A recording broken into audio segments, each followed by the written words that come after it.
In the mid-14th century, the region of Italy was a patchwork of bustling city-states, rural villages, and wealthy trading ports. Cities like Florence, Milan, Venice, and Genoa were thriving centers of commerce and culture. Italian merchants sailed to far-off lands, returning with spices, silks, and plenty of stories. But they unwittingly also carried a hidden menace. The population had swelled, and in many places people lived in crowded conditions. Few could have imagined that this prosperity would soon give way to a crisis of unimaginable proportion. Society was about to face a trial that would test the resilience of every institution and every individual. Before the calamity struck, life went on with its usual rhythm. Markets bustled, churches rang their bells, and the scholars in the universities debated.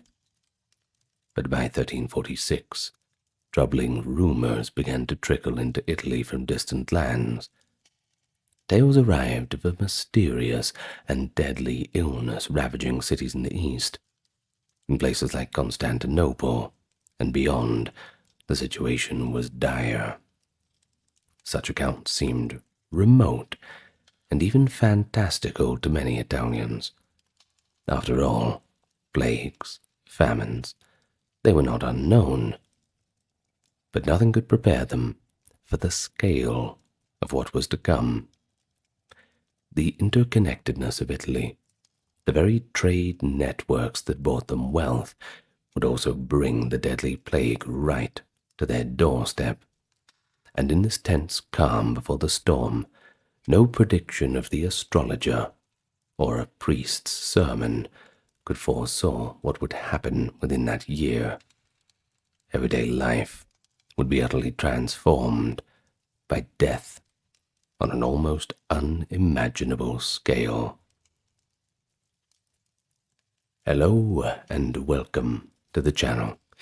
Here we are again, going back, looking at the plague, specifically today, the situation in the region of Italy and its patchwork of kingdoms in the 14th century. If you've not seen my other plague videos, I'm sure they'll come up on the suggested videos, or you can look for them in the medieval playlist. Now, before we do go on, this video is kindly ad-free due to the very generous contributions of those on the Patreon and the YouTube memberships, and also those who checked out the merch store. You have my thanks. Those who have not yet clicked the subscribe button, I invite you to do so, and leave a comment as to where you're listening from. Perhaps your country has some plague history. Now, without further ado, and all of the customary introductions out of the way, let's get to the topic for the day. And we can begin as the plague arrives in the year 1347. And we begin in the autumn of that very year, where ominous signs of the coming catastrophe reached the shores of Italy. According to one widely told account, the plague's journey to Europe began during a siege in the distant Black Sea port of Kaffa. It was there that the Mongol armies besieging the Genoese trading colony were said to have catapulted the corpses of plague victims over the walls, a very gruesome early form of biological warfare. Genoese merchants fled by ship, perhaps carrying the infection with them. Whether or not the siege story is entirely true, what is certain is that Italian ships from the Crimea brought the infection westward. In October of 1347, the first undeniable reports of a strange and lethal illness on Italian soil became not just a myth, but a reality, a far-off story now manifesting itself right before their very eyes. Genoese trading ships returning from the Black Sea arrived at the Sicilian port of Messina. On board, many sailors were already dead, or pretty close to it, their bodies covered in ominous black swellings. The people of Messina were horrified by the sight. One can hardly blame them. It's not normal to have those buboes all over your body. So almost immediately, the sickness spread like wildfire throughout the city. Panic set in as residents realized that this was no ordinary sickness. It killed with frightening speed, often within mere days of showing symptoms. Messina's authorities hastily ordered these death ships out of the harbor, hoping to expel the plague along with the sailors. Go somewhere else, be someone else's problem. But it was all too late. The plague had taken root in Sicily, and from there it began its steady march across the Italian peninsula. By the end of 1347, the contagion had leapt from port to port. Ships carried it to Genoa and Venice, two of Italy's greatest maritime republics. In fact, legend has it that in Genoa, desperate officials tried to turn away the plague-infested ships, even threatening to sink them if they came any closer. But still, the disease found its way into the city. In Venice, that winter, eerie rumors of sudden death began circulating. Because trade ships and caravans were constantly moving, no corner of Italy remained isolated for long. In 1348, the plague, later called the Black Death in our more modern vernacular, had firmly established itself in Italy's south, and so it was poised from there to spread inland. The disease itself was terrifying to behold. It began with a fever, painful swellings in the groin or armpits, and dark blotches on the skin.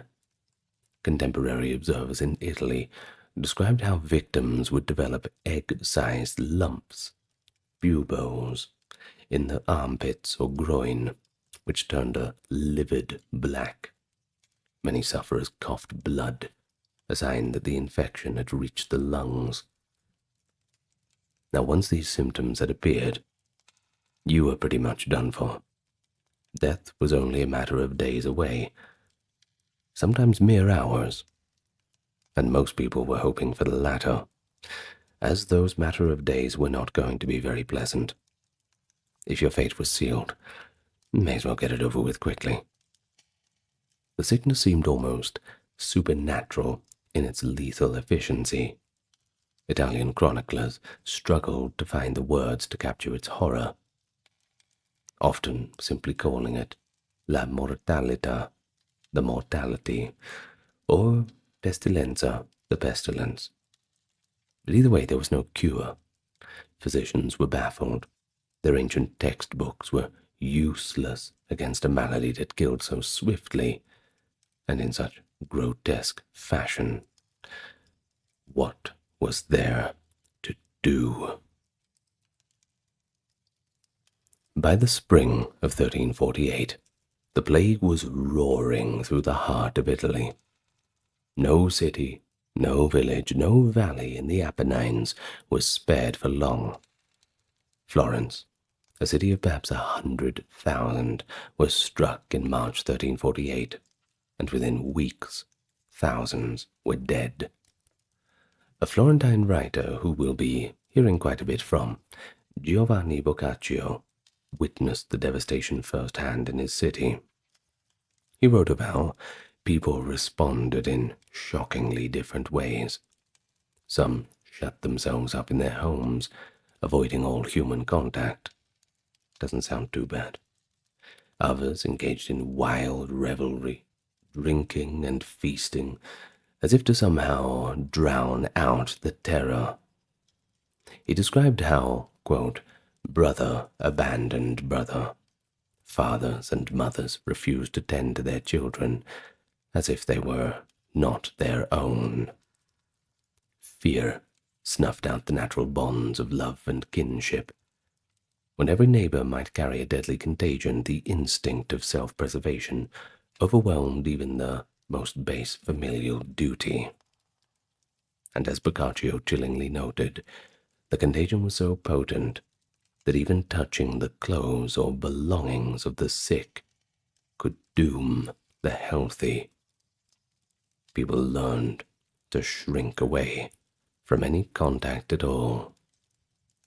Scenes of daily life, well, they all turned quite nightmarish. In city after city, the routine of funerals and mourning rituals broke down completely.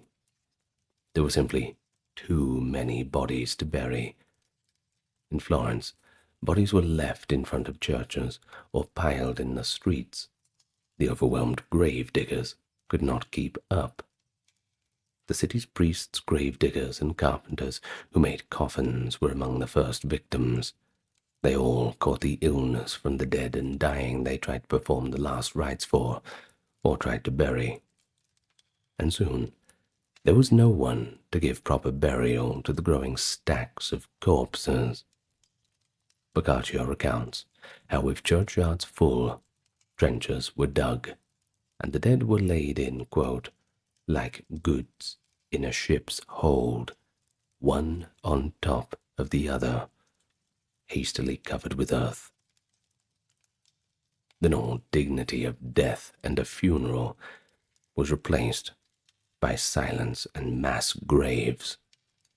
Bells that tolled, once for individual funerals, now began to ring out incessantly, or sometimes not at all, because the person whose job it was to ring the bell had died of the plague. Siena, Florence's Tuscan neighbor, suffered a similar fate. A Sienese man named Agnolo di Tura recorded his heartbreaking personal experience. Quote, "The mortality in Siena began in May. It was a cruel and horrible thing. I buried my 5 children with my own hands, and so did many others likewise." Pretty simple words, but quite anguished, that's for sure. So many died so fast that survivors often had to bury their own family members without any help. Agnolo noted that in Siena, all believed that it was the end of the world.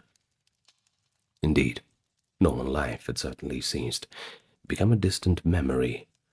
The city's grand plans, including the construction of an enormous new cathedral nave, came to an abrupt halt. Those half-built walls in Siena remain today as a stark reminder of a dream cut short. Across Italy, the social order teetered upon collapse. People who had relied on community and the church for support now found both of them collapsing. In some areas, entire villages were emptied of life. Fields went untended, crops unharvested. Farm animals wandered unattended since their keepers had perished. In the cities, shops and workshops closed as craftsmen died and apprentices fled. Contemporary chronicles across Italy offer staggering figures. One claimed that Venice lost over half of its 100,000 inhabitants. Another wrote that in the Sicilian city of Catania, only 1 in 3 people survived. Modern estimates suggest that many communities suffered mortalities of around 50% or more. Numbers like that, it defies comprehension. A society cannot simply lose half of its people overnight without spiraling into complete shock, even in our modern day. But the wheels of commerce, they nearly ground to a halt too. Chroniclers in various cities reported it was as if a dark cloud had descended over their land, obscuring the usual chatter of markets, the laughter of children, replaced with an awful stillness, punctuated only by the disturbing wails of grief. Yet in the chaos, there were those who tried to maintain a semblance of order and compassion. Neighbors, when brave enough, became caretakers by necessity. Some priests and nuns, driven by faith or duty, continued to tend to the sick, and the dying, despite the mortal danger to themselves. And many paid with their lives. The death toll among the clergy was, of course, extraordinarily high. In monasteries and convents from Lombardy to Umbria, whole communities of monks and nuns were wiped out, having offered final prayers and comfort to plague victims. These sacrifices often went unnoticed in the larger tide of the calamity, but they were part of how Italy managed to endure, through individual acts of courage and charity that flickered like candles in that darkness. But don't think that the Italian city-states succumbed without a fight. As the plague swept through, city governments, often composed of merchant elites, scrambled to respond in any way that they could. With no understanding of bacteria or contagion, at least in the modern sense, officials relied on observation, instinct, and the few tools at their disposal. These early public health measures varied from city to city, revealing how different communities tried to survive the onslaught. One of the most remarkable examples comes from the town of Pistoia in Tuscany. In May 1348, even as people were dying in the streets, the city's leaders convened to issue an emergency set of health ordinances. The ordinances read like a desperate but reasoned attempt to halt the spread. Pistoia had banned all travel to and from certain neighboring cities known to be plague-stricken. No citizen of Pistoia was allowed to go to Pisa or Lucca, and no one from these places could enter Pistoia under threat of heavy fines. The authorities also prohibited the import of used clothing or linens, suspecting that fabric might carry the sickness. Now this is interesting because it shows that some Italians intuitively grasped that disease could cling to objects, a rudimentary understanding of contagion. Pistoia's laws even addressed burial practices. They forbade bringing any corpse into the city from outside, and regulated funeral gatherings to prevent crowds. Public grief was curtailed. Loud mourning and feasts of condolence were discouraged or outright banned, partly to avoid drawing people together in large numbers, and partly to maintain public order, preventing panic. Venice, a sprawling port city interlaced with canals, faced the plague early due to its extensive trade links. The Venetian Republic reacted decisively too. In 1348, the Venetian Great Council took the unprecedented step of appointing 3 guardians of public health to coordinate the city's response to the plague. These officials, known as Savi, or wise men, had the authority to impose measures to protect the public. Venice had learned of Pistoia and other cities' experiments and built upon them.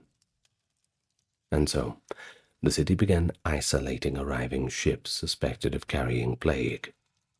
Captains were ordered to keep their crews on board if illness was present, effectively a quarantine at port.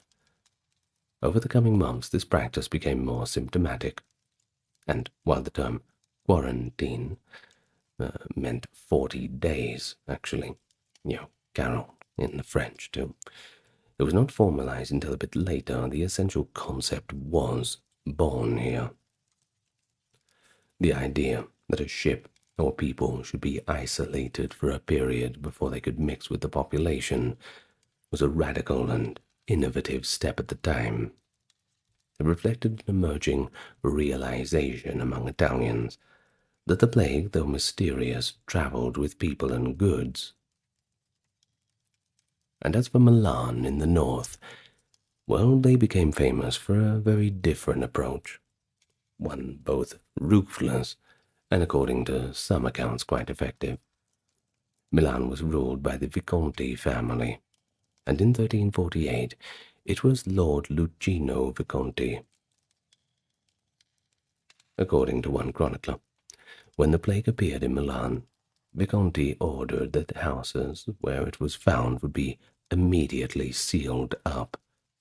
In some tellings, this meant bricking up entire families inside their homes, and that includes the healthy with the sick, ensuring the disease did not spread further. It was a grim measure that condemned the sealed victims to death, but many believed that it was for the greater good, saving the city from the worst of the pestilence. And indeed, Milan seemed to suffer far fewer casualties than other northern cities that year. While precise numbers are lost to time, later generations remember that Milan did not experience the same overwhelming mortality in 1348 as places like Florence or Venice did. Later historians have debated whether Milan was truly spared or simply delaying the inevitable, since major outbreaks did strike there in the years following. But at least in the collective memory, Milan's strict containment strategy in 1348 stood out as quite unique. It was a draconian response, sure, but it shows the length to which authorities were willing to go when faced with this existential threat. With the benefit of hindsight, we can see that Milan's policy was an early form of extreme quarantine, a brutal acknowledgement that isolating the sick was the key to protecting the healthy. In Florence, the Republican government also took actions, though with limited success against such a fast-moving scourge. There are records that Florence attempted to clean the city, for instance by removing waste and even applying aromatic smoke in the streets to purify the bad air, which many thought carried the plague. At one point, officials talked of cutting off access to the city for outsiders, but by the time the measures were debated, the plague was already raging inside the city walls. Too little, too late. The Florentine government did organize the collection of bodies by crews of people. Sometimes convicts were pressed into this ghastly service, and arranged mass graves outside the city when church cemeteries overflowed. These steps may not have reduced the death toll significantly, but they did help Florence cope and ultimately survive by preventing the total breakdown of civic order. Even in catastrophe, the governing institutions did not completely collapse. Florentines continued to hold council meetings, when enough councillors were alive and willing to attend, that is, and maintained guard patrols, to deter looting. The continuity of some governance, however strained, meant that when the plague finally passed, there was a framework of authority still there, waiting to rebuild the city. Even in the course of wars in Italy was abruptly altered by the plague. In early 1348, while the pestilence spread, a conflict raged in the south. King Louis of Hungary invaded the kingdom of Naples, seeking revenge for the murder of his brother. Louis's forces captured Naples, but then the plague struck the crowded city and the occupying army. The soldiers began dying en masse, far more falling to sickness than to the sword, much more effective. In the face of this invisible enemy, King Louis hastily withdrew his army and returned home. Queen Joanna of Naples, who had been on the brink of losing her crown, was suddenly spared by the same plague that terrorized her subjects. A kind of dark irony that the Black Death in this case halted a war in a way diplomacy or battle could not. Across Italy, other feuds and conflicts similarly paused, as both victors and vanquished found themselves equally threatened by disease. Smaller towns and other cities implemented their own ad hoc measures. In some places, town gates were shut to outsiders, trade was halted, and markets were closed to avoid gatherings. City officials often fled or died, but those who remained tried to enforce rules about movement and cleanliness. For example, in the city of Lucca, we know that ordinances similar to Pistoia's were enacted, limiting entrance of travelers and goods from infected areas. The attempts at quarantine were, admittedly, imperfect, and often came too late, but they were critical early experiments in public health.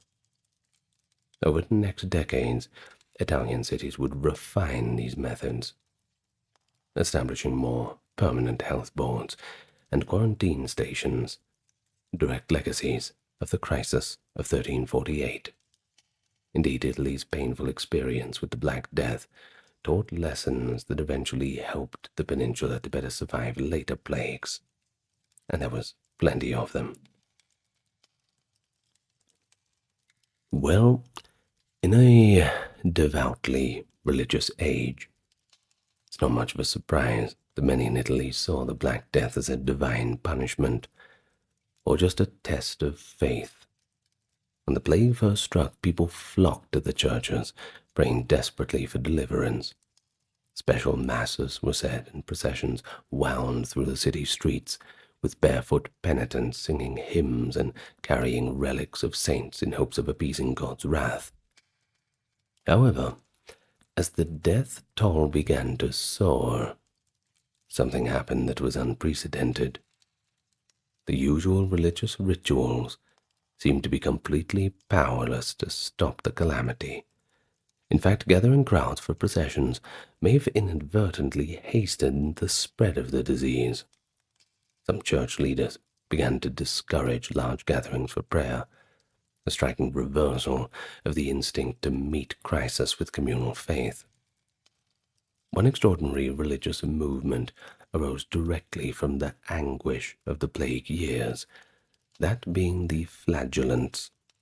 Bands of flagellant penitents appeared in northern Italy by late 1348, though the movement had started north of the Alps and then spread. Groups of men, and sometimes women, traveling from town to town, whipping themselves while begging for God's forgiveness of humanity's sins. These movements were finally condemned by the Pope as ineffectual, but to the people of the time, every other religious response was equally as useless. The perceived failure of traditional prayers led ordinary folks to try more extreme measures. The onlookers in cities like Padua or Modena saw these flagellants as a shockingly dramatic sight. Hundreds of penitents, half-naked, scourging their own flesh until blood ran, all to atone for the collective guilt of the people. At first, some communities welcomed them, hoping that their extreme piety would indeed call off God's anger. But as time went on, the official church hierarchy, including the Pope, by the way, who was then not in Rome but actually in Avignon, began to grow weary of the flagellants.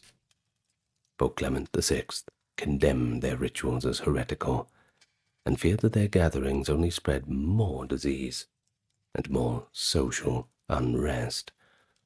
And so by 1349, local authorities in Italy were cracking down on the flagellants.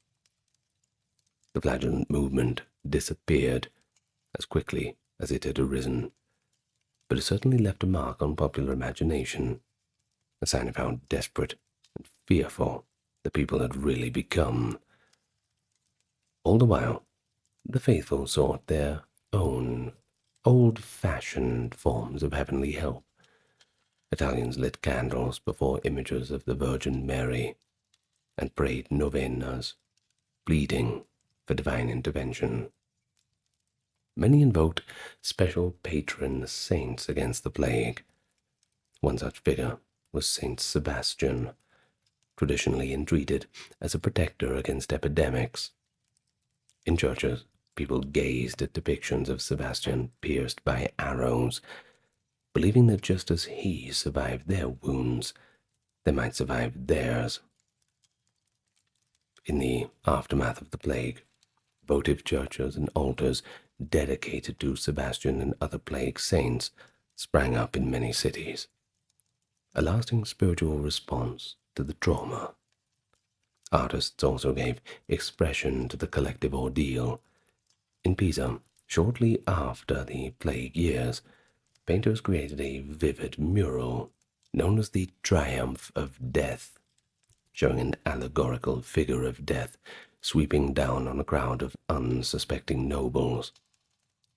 Such artwork, born from the fresh trauma of 1348, served as both a memorial and a warning. Yet for all these devotions and artistic expressions of hope, a darker side of fear emerged as well. And fear bred suspicion. Across Europe during the Black Death, minority communities were often scapegoated, accused of poisoning wells or causing the plague through malevolent sorcery. In parts of Germany and France, this led to horrific pogroms and massacres of minorities in 1348 to 49. Italy, too, was not entirely immune to these rumors. Some people in northern Italian cities whispered that Jews or lepers might be spreading the sickness. However, the situation in Italy remained comparatively less violent toward Jews, at least compared to other regions. And one of the reasons was the intervention of Pope Clement VI, who in the summer of 1348 issued public statements condemning the persecutions.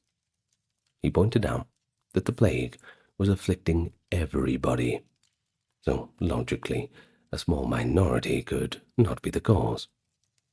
Many Italian city officials heeded this reasoning, or at least prevented large-scale attacks, and several local rulers offered protection to Jewish communities. As a result, while fear certainly existed, Italy largely avoided the large-scale massacres that scarred other parts of Europe. Well, amid the confusion, Italian intellectuals sought explanations from the plague of their own. Without germ theory, theories ranged from theological to the astrological. Scholars at the University of Paris, whose report circulated in Italy, blamed a rare conjunction of planets that supposedly corrupted the air. Italian physicians and scholars steeped in Aristotelian and Galenic medicine spoke of miasma, poisonous, bad air rising from decaying matter or planetary alignment.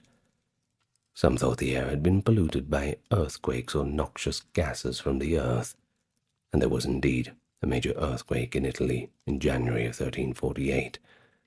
Some people took that as a harbinger of the plague. Many clergy framed the event in sermons as a punishment for sin, calling on people to repent. And yet, critical thinking did flicker to life in this dark time. A few observers noted patterns that hinted at natural causes. In Milan and Venice, the effectiveness of isolation suggested that the disease passed from person to person. An idea emerged that avoiding the sick could save one's life. An intuitive grasp of contagion. Doctors like Tommaso del Garbo in Florence wrote plague treatises advising measures that sound surprisingly familiar to us today. Avoid close contact. Burn or air out the clothes and bedding of the sick. Breathe clean air and maintain a healthy diet.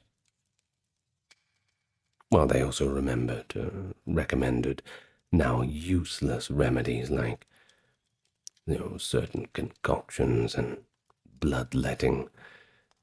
The better advice of cleanliness, isolation, and moderation probably did help quite a few people survive.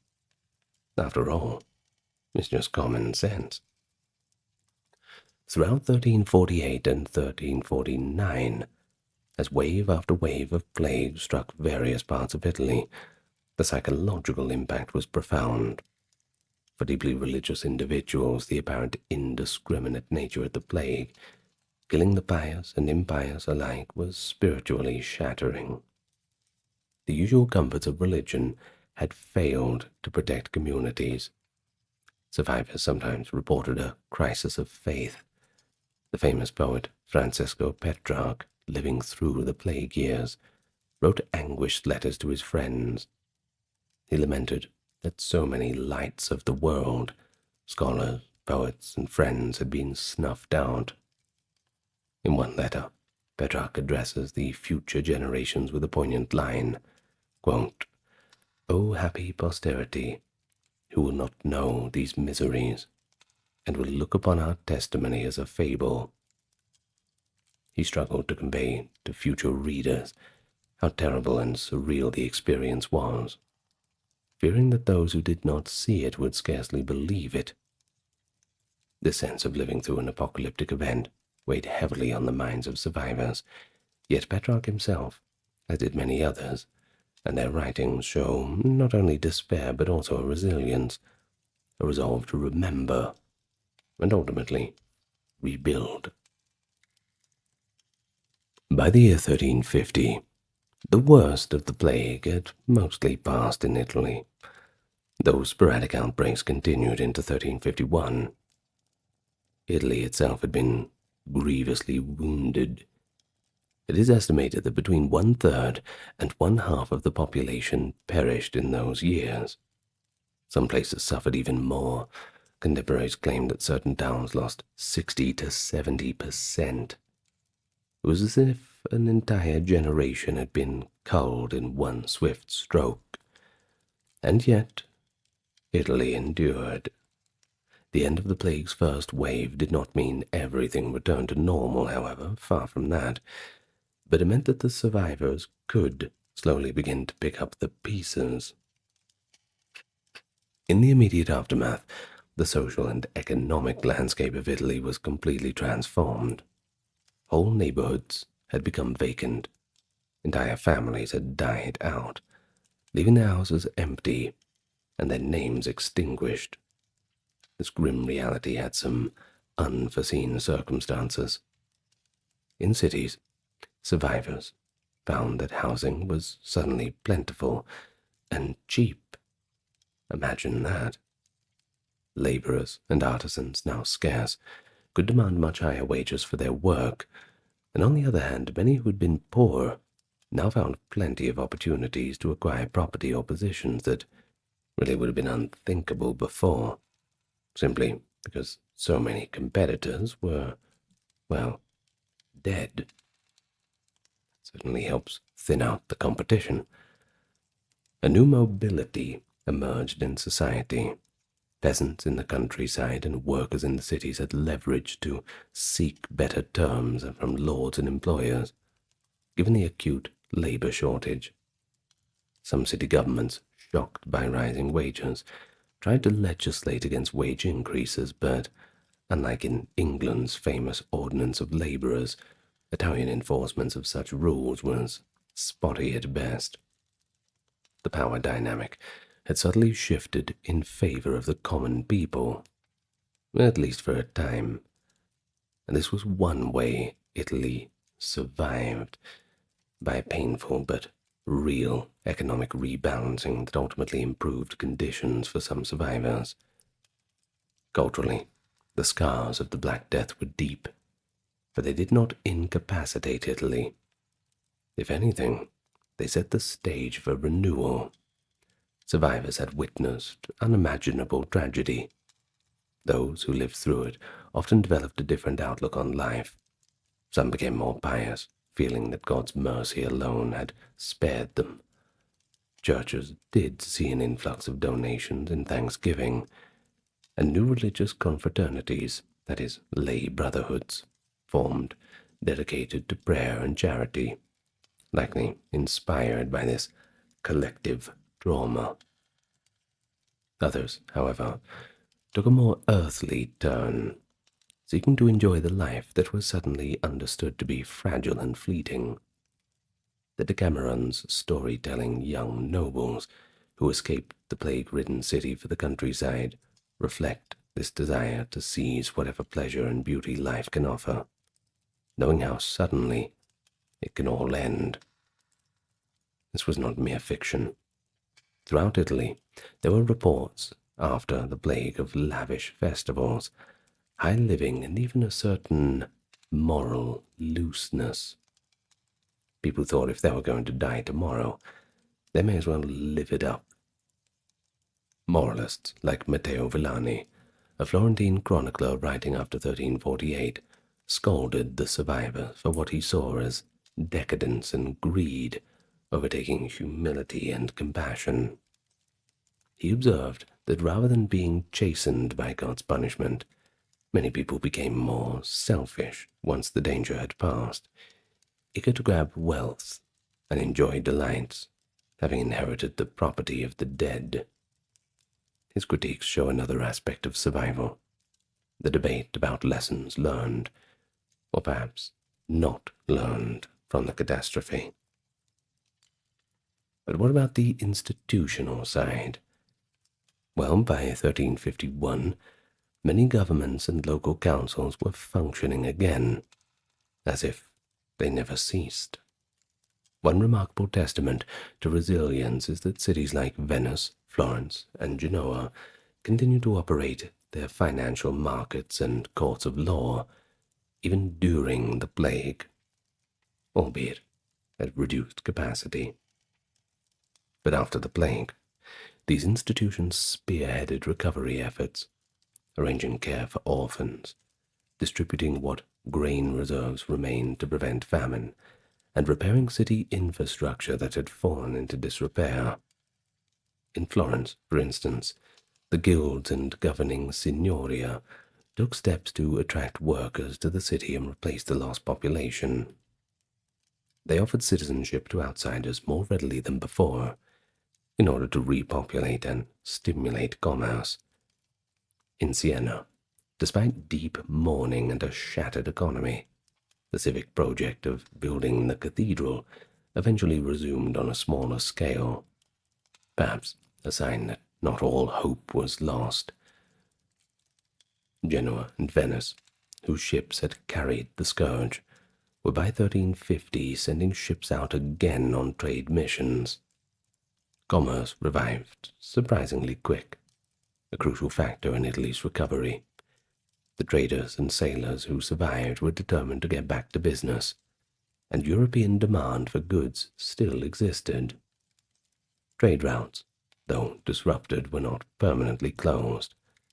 This quick resurgence of trade meant that food and supplies could be brought to regions that had lost producers, helping stave off secondary disasters like famine. The Church, too, took stock of what had happened. The papacy, still safe and sound in Avignon at the time, dispensed special grace, such as mass forgiveness for sins of those who died of plague and could not receive the last rites in time. This provided some spiritual consolation and helped ease the fear of eternal damnation that gripped many plague victims who died without a priest present. Local parishes, once reconstituted with new clergy to replace those who had died, held memorials for the dead and provided communal rituals that allowed survivors to mourn together. Something that they couldn't do, of course, when the plague was at its height. These acts of collective mourning and remembrance were important in helping Italian communities heal, at least on a psychological level. The demographic recovery was slow, however, and uneven. Some of the great cities would not reach their pre-plague populations again for many decades. Florence, for example, likely took till the 1420s to regain its former size.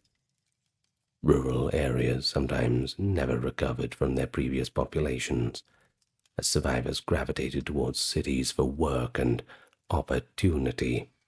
After all, the post-plague world had certainly changed. Families were recombined through hurried marriages to rebuild lineages. Widows and widowers often remarried quickly, and many orphans were adopted by relatives or just the church. Women in particular found new roles, with so many of the men gone, widows inherited businesses and properties, and some took on responsibilities in guilds or trades to keep family enterprises going. In effect, those who remained had to wear many hats.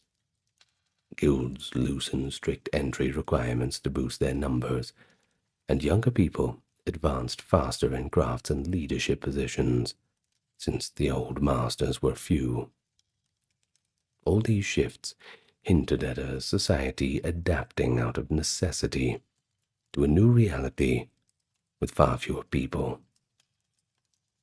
Although the 1347-51 outbreak faded, the plague itself was not truly gone.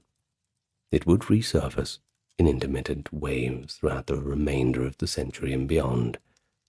However, Italy's hard-won experience meant that when later plagues occurred, we're talking in 1361, 74, and other years, the society was much better prepared.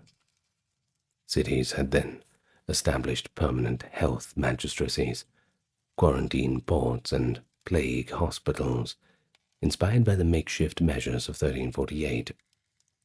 People remembered what had helped and what had not. This knowledge didn't stop all suffering, but certainly mitigated the worst of it.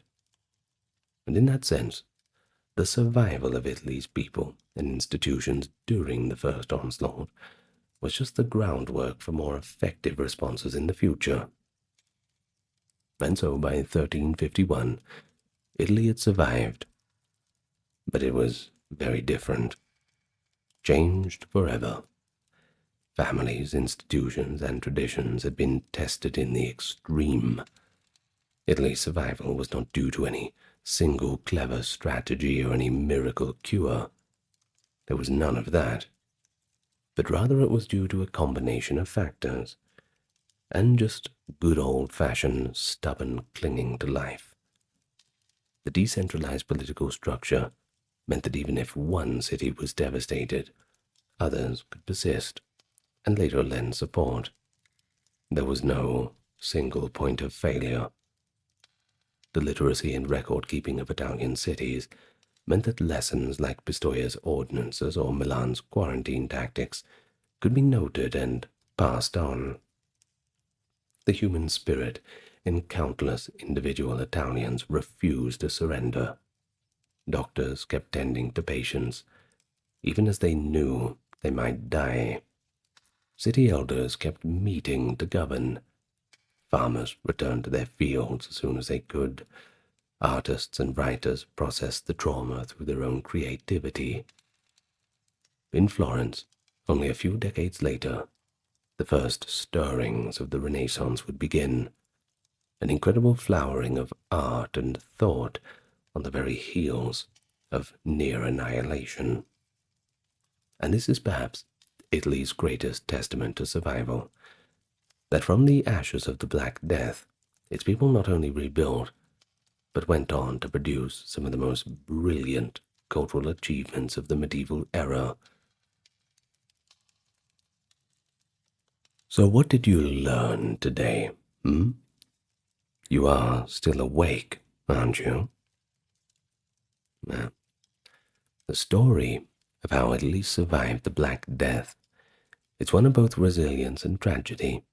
They endured losses on an unthinkable scale, faced the collapse of social norms, the failure of traditional authorities to provide answers, and the constant specter of death in every single home. Doesn't sound like a place where you'd want to be. But in the face of all of it, they improvised their own ways to cope. City by city, there were bold measures, quarantines, travel bans, sanitary laws, all laying the groundwork for public health. Culturally, Italians commemorated the plague, even as they moved forward. Stories, chronicles, art, all the chilling frescoes like the triumph of death that appeared in those years. These acts of remembering we also see as acts of survival. It gives meaning to the suffering, and even a warning to future generations. And so, In 1351, Italy had come through the worst, far from unscathed, but unbowed. The various republics, duchies, and kingdoms that made up Italy each wrote their own chapter of the catastrophe, and from each we gleaned different insights: the value of swift action and clear rules in Pistoia, the importance of strong leadership, however harsh, in Milan, and the role of maritime controls in Venice, the necessity of community support and documentation in Florence and Siena. They all played their part. I suppose, for those who lived at the time, it really did feel like an apocalypse. But those who came out of it did not forget. They mourned the dead and slowly rebuilt their lives. So in the end, Italy's survival was not just a matter of lives saved in the moments, but the endurance of a civilization. The institutions of Italian society, the city's governments, churches, families, battered but not destroyed. From the depths of the crisis, they found new strengths and new solutions. The Black Death forced them to adapt, and they did. Painfully, unevenly, but just effectively enough.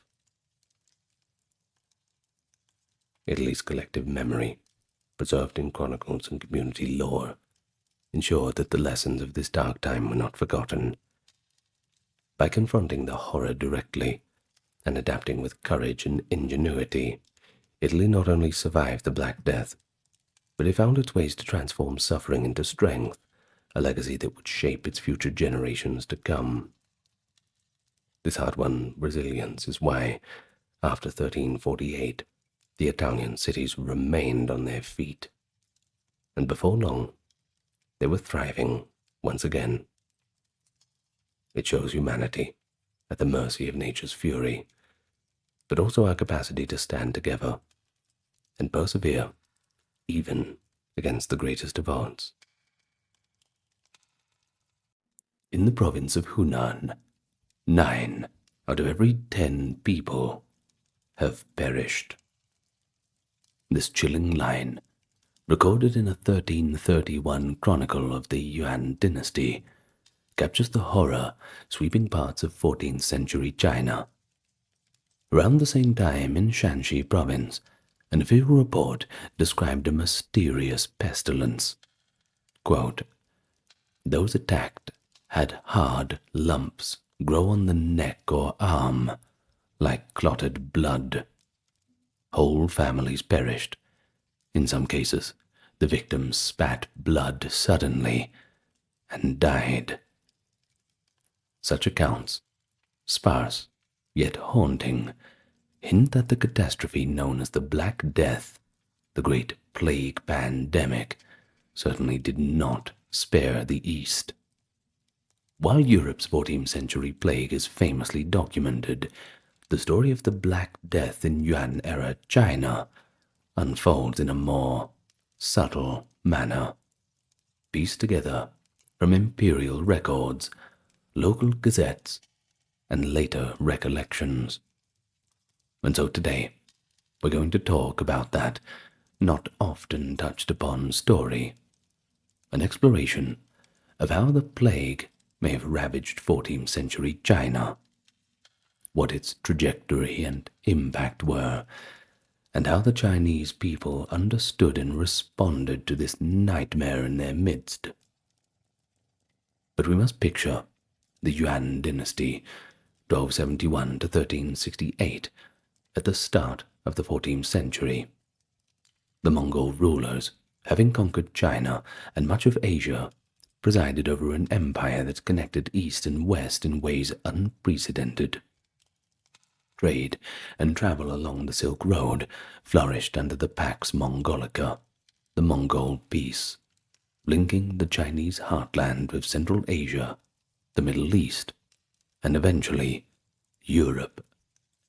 Caravans laden with silk and spices regularly traveled between Yuan China and distant Persia. Mongol armies and envoys crisscrossed the steppes, This vast interconnectedness would become the unwitting conduit for the spread of disease. Environmental stresses were also mounting. The early 14th century saw natural disasters in China, locust infestations, droughts, and famine, all recorded in the Yuan chronicles. Widespread hunger weakened communities, and war and rebellion simmered under the surface of Mongol rule. It was in this climate of ecological and social strain that the plague found the most fertile ground. Welcome to the channel. Well, if the introduction didn't set the stage, it's going to be quite a chaotic exploration. This topic is not often talked about. I don't know why. Perhaps it's because a lot of the documents are not quite yet translated. But what we do have, we'll do our best to piece everything together. Allow me to welcome you to the channel first. Anybody new, I do invite you to click that subscribe button if you enjoy the content, and leave me a comment with your thoughts on the Black Death. And thank you to those supporting on the Patreon. You might notice that there's no ads in the video. Well, that's because of the gracious support that I get. Thank you. Now, without further ado, let's get into it. So where did this plague come from? Historical sources and modern research offer differing theories. Many medieval people in China and elsewhere simply saw it as the wrath of heaven or a mysterious miasma. But historians have long speculated an Asian origin. Traditional narratives often pointed to Central Asia or China as the plague's cradle. In fact, an ancient DNA study published in 2022 may have pinpointed the outbreak's source to a location just west of China. Tombstones in Kyrgyzstan, that is, in the Tian Shan Mountains of Central Eurasia, dated 1338 to 39, bearing the inscription, pestilence as the cause of death. And of course, surprise, surprise, DNA testing from those burials show Yersinia pestis, the very plague bacterium we have to blame for the entire situation. This evidence certainly suggests that the Black Death strain emerged in the 1330s around the crossroads of Central Asia, not far from the Yuan Empire's western frontier.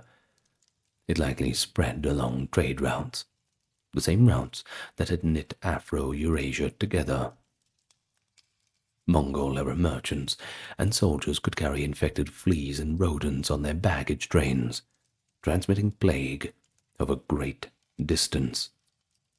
One Arab account by Ibn al-Wadi, written as the plague hit the Middle East, claims that the scourge arose, quote, in the land of darkness, then spread to China, India, and beyond, before finally reaching the Islamic world. And there is another scholar, the Egyptian historian al-Makrizi, writing a generation later, asserted that the entire nomadic tribes in Central Asia, quote, all perished without apparent reason in the course of pasturing their flocks and during their seasonal migration. All of Asia was depopulated as far as the Korean peninsula. Now, these foreign reports were based on probably hearsay and exaggeration. Asia was certainly not emptied of people, but they do confirm that the outbreak in the East was noted from afar. In essence, medieval observers believed that the plague journeyed out of Inner Asia in both directions, westward to the Middle East and Europe, and eastward into China. Modern genetics tend to support a Central Asian origin for the mid-14th century plague, a pathogen radiating out along the Mongol trade networks.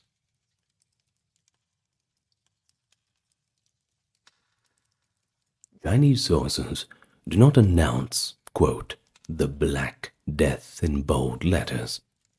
In fact, there was no single name for it then, and it left a fragmentary trail in the records. Yet by correlating various chronicles, we can trace a series of brutal epidemics striking China during the Yuan dynasty's final decades. The first reports surface in the early 1330s. In 1331, as mentioned, an epidemic devastated parts of Hunan, specifically Hangzhou.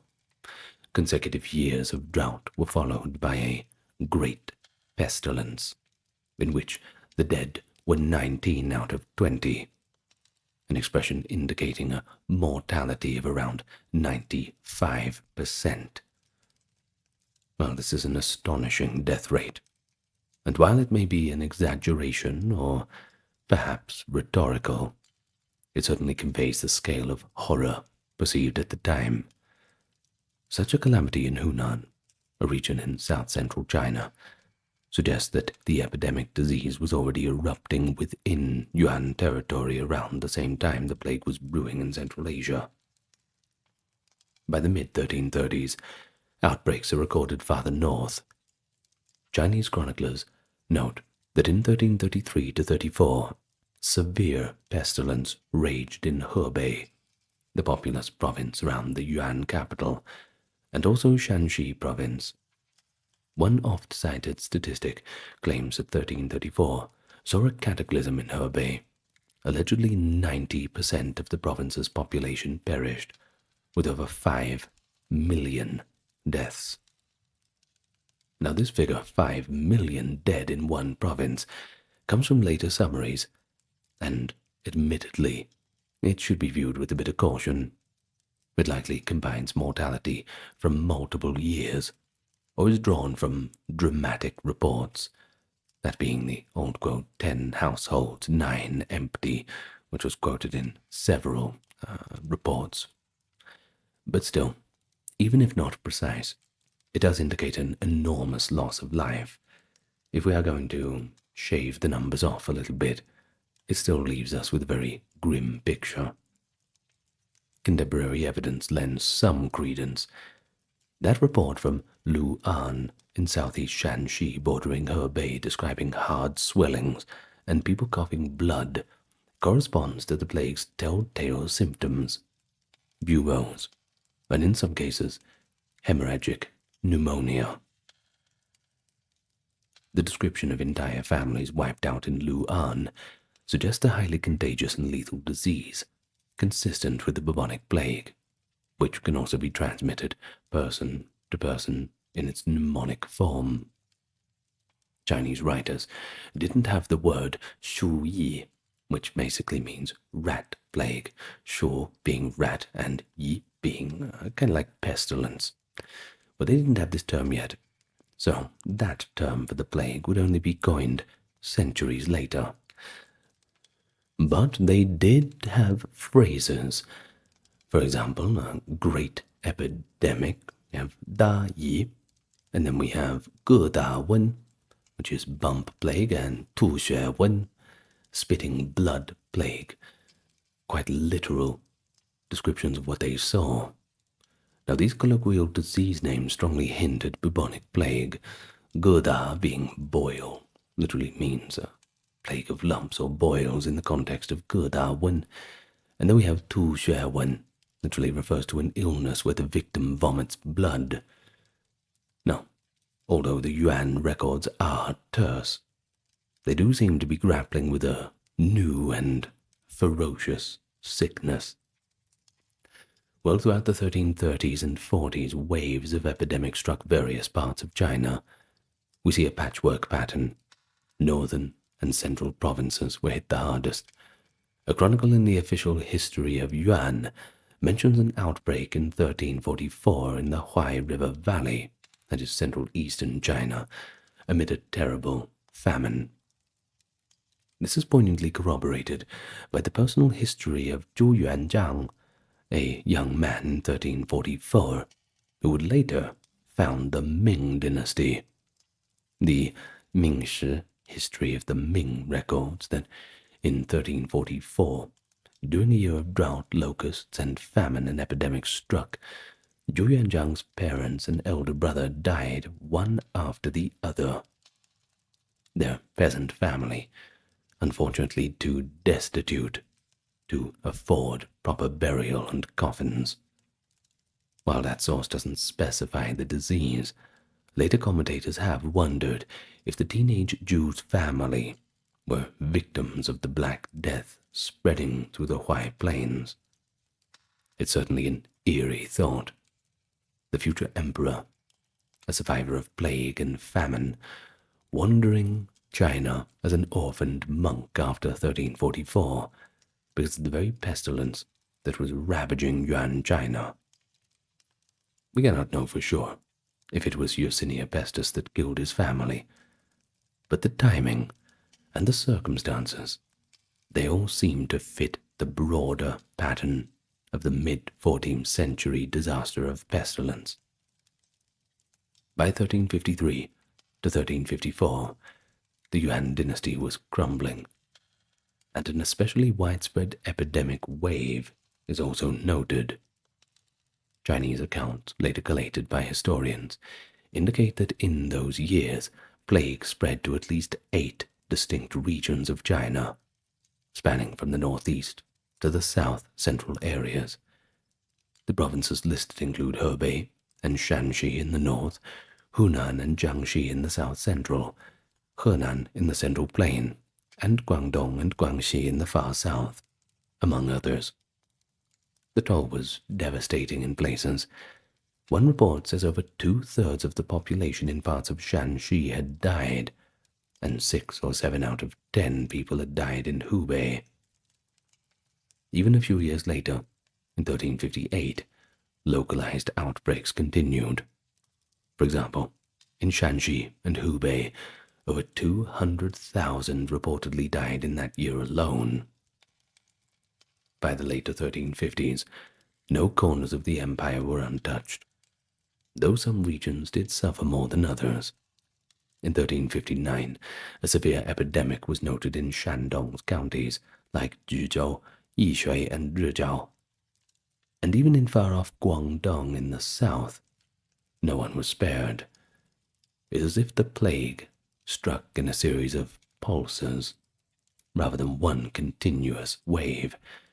An initial pulse in the 1330s, another in the mid-1340s, and finally, the crescendo, a climactic series of pulses in the 1350s. These align loosely with the chronology of the pandemic elsewhere. The 1330s and 1340s in Central Asia and the Middle East, and the late 1340s in Europe, and the 1350s recurring regionally.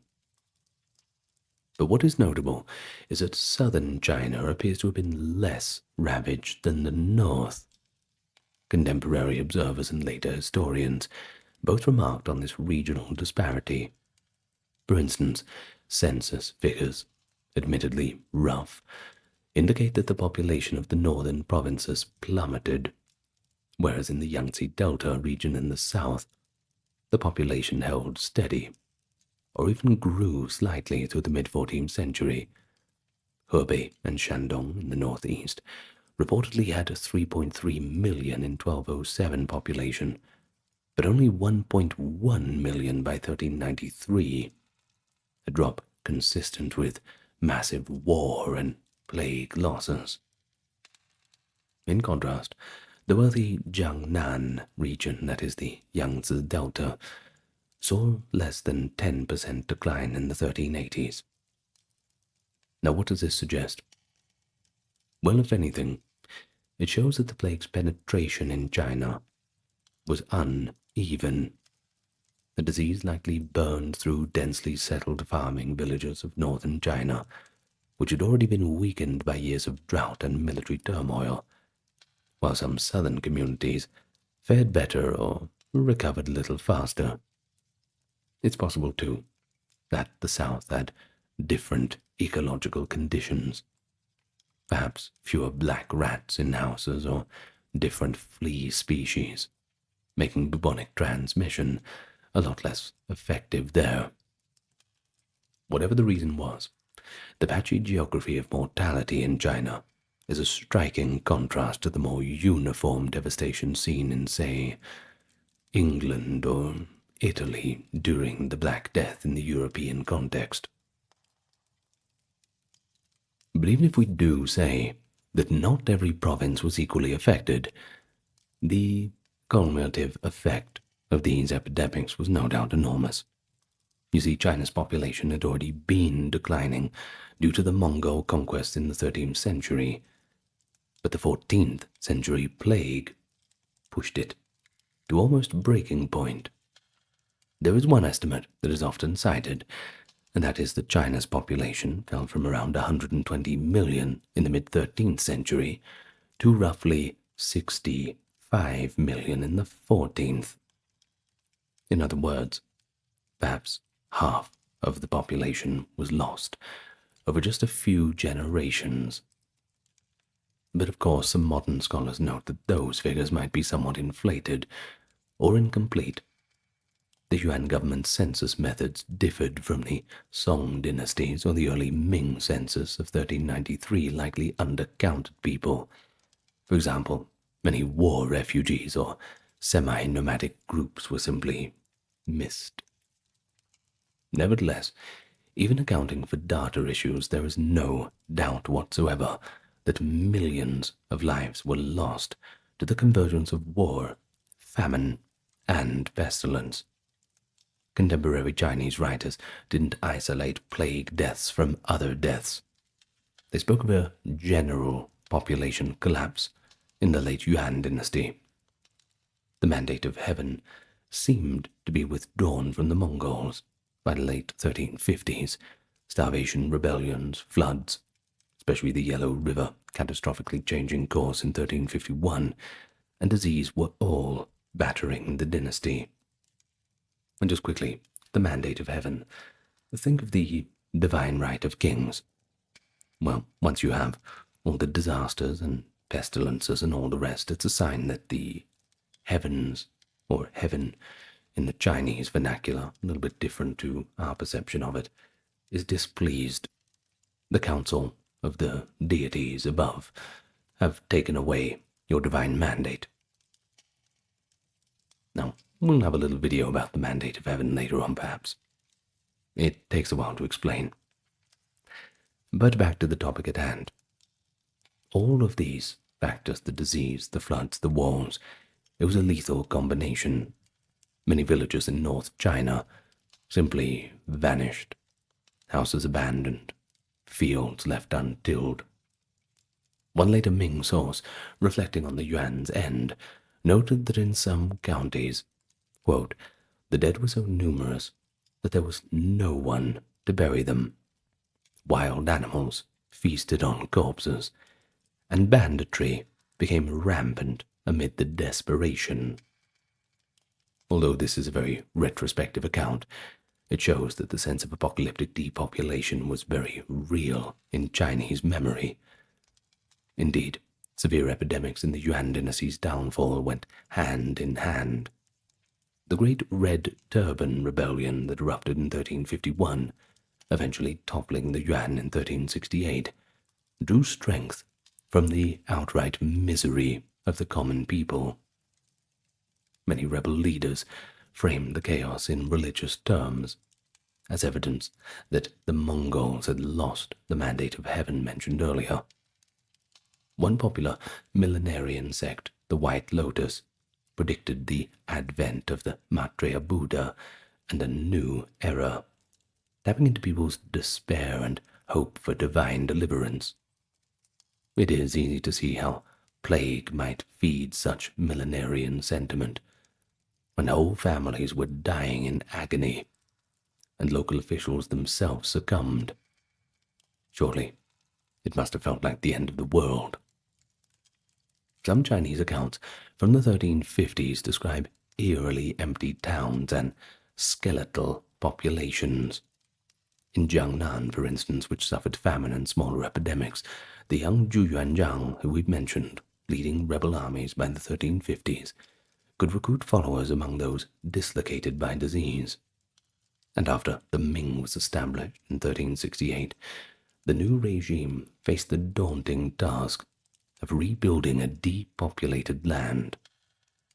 The Hongwu Emperor, that being Zhu Yuanzhang, instituted policies to repopulate northern China, moving tens of thousands of families into the empty North Plain to revive agriculture. These campaigns, the filling of the land left desolate in Hebei, implicitly testified to the plague's toll. If war alone had been the issue, perhaps the land wouldn't have been so empty. In fact, the conquerors simply would have conquered it for a reason, put their own people in, tilled that productive soil. But it's pretty obvious it was plague, and plague magnified whatever devastation was already there. But how did the Chinese react to all this? Let's start with medicine. You see, Chinese medieval medicine was, for its time, actually quite sophisticated, but it interpreted epidemic diseases through its own lens. Chinese physicians did not understand contagion in the modern sense, but they had the concept of du qi and wen qi, the pernicious vapors and epidemic qi that could spread throughout the air, kind of like miasma, but a little bit more on energy lines. While a fast-killing epidemic fever with swollen lymph nodes would have likely been classified as a form of wen yi pestilence, which is a general term for pestilence and not just for the Black Death especially, or perhaps a kind of heat disease, which they call 热病, given the fevers and the rest of the conditions. There wasn't a unique Chinese medical treatise on the 14th century plague, in part because doctors at the time didn't really recognize it as a single new disease distinct from other epidemics. However, they certainly recognize its deadly nature. We know that in later centuries, Chinese doctors retrospectively identified certain historical outbreaks as deadly epidemics, possibly plague. By the late Ming, that is the 17th century, the physician Wu Youke developed a theory of pestilential agents after witnessing an epidemic, likely bubonic plague in 1642. He described a disease striking suddenly with a high fever and swollen glands, spreading person to person via a transmissible toxin in the air. Although Wu's work came 3 centuries after the Black Death era, it shows that the continuity of Chinese medicine throughout the plague was pretty stable. In the Yuan era, doctors likely treated patients with classical methods, herbal decoctions to clear heat and detoxify, lancing of buboes to drain pus, as Chinese physicians had long practiced lancing abscesses, and advice on avoiding bad air. There is some evidence that people burned aromatic herbs like mugwort, believing that smoke could purge epidemic miasma. Preventative measures might include fumigating houses with incense, or keeping a talisman for protection against evil influence. Unlike in the Islamic world, there was no strong ideological opposition to the idea of contagion in China, but there wasn't a developed germ theory either. The notion of something like person-to-person transmission was acknowledged in folk wisdom. For example, when one person in the family gets a pestilence, it was wise for the others to avoid them. Yet Chinese officials did not implement quarantines as the Italian cities did. One intriguing aspect of the Chinese medical response is the naming of the disease. Now, earlier I noted terms like bump plague, 割大瘟, and the spitting blood plague. These seem to have been colloquial descriptors in Ming and Qing times for illnesses that weren't exactly the plague, but certainly fit the plague's profile. If such terms were in use among commoners in the 14th century, they didn't make it into the refined literature of the Yuan scholars. But later historians, and modern scholars like Cao Shujie have retroactively linked those terms to the 14th century outbreaks. In any case, Chinese medicine's response was limited by the era's knowledge, much like in other parts of the world. No effective cure existed, just like in Europe and the Middle East. Healers likely did what they could, cooling herbs for fever, lancing and cauterizing swellings, perhaps using mercury or sulfur-based compounds. There are hints that some physicians understood certain practical measures, for example, avoiding contact with the sick or disposing of corpses quickly, but such measures would have been hard to enforce amid such a panic. Of course, like with anywhere else in the world, in the face of such inexplicable death and suffering, people naturally sought spiritual solace, or at least some kind of explanation. Traditional Confucian scholars tended to view disasters, including epidemics, as portents or punishments from heaven for misrule. So one can imagine the Confucian officials at the Yuan court, many of them Chinese ethnically, admonishing the Mongol emperor that the cause of these calamities of pestilence was basically his fault, signaling the loss of the mandate of heaven. Indeed, the Yuan government did carry out rituals to appease heaven when disaster struck. The Yuan emperors, being practical and syncretic, would sponsor Buddhist prayers one day and Confucian rites the next. When a great epidemic is mentioned in the Yuan history, it's often alongside the records of the court ordering prayers and sacrifice to heaven and earth, or decreeing a general amnesty, a traditional act to mollify heaven's anger. For example, there are instances in earlier reigns, 1313, etc., where the Yuan court held Taoist ceremonies to end the epidemic, but it's likely that during the 1330s to 50s waves, local officials organized rituals at temples, though specifics are pretty rare. But we do know that Chinese popular religion has a whole pantheon dedicated to illness, and that includes 5 plague gods, who were thought to spread, or, if you were lucky, withhold the pestilence.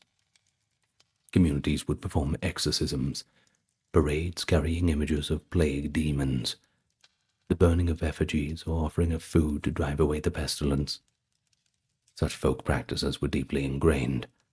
They date back to the Song dynasty and earlier, and surely were employed in Yuan times.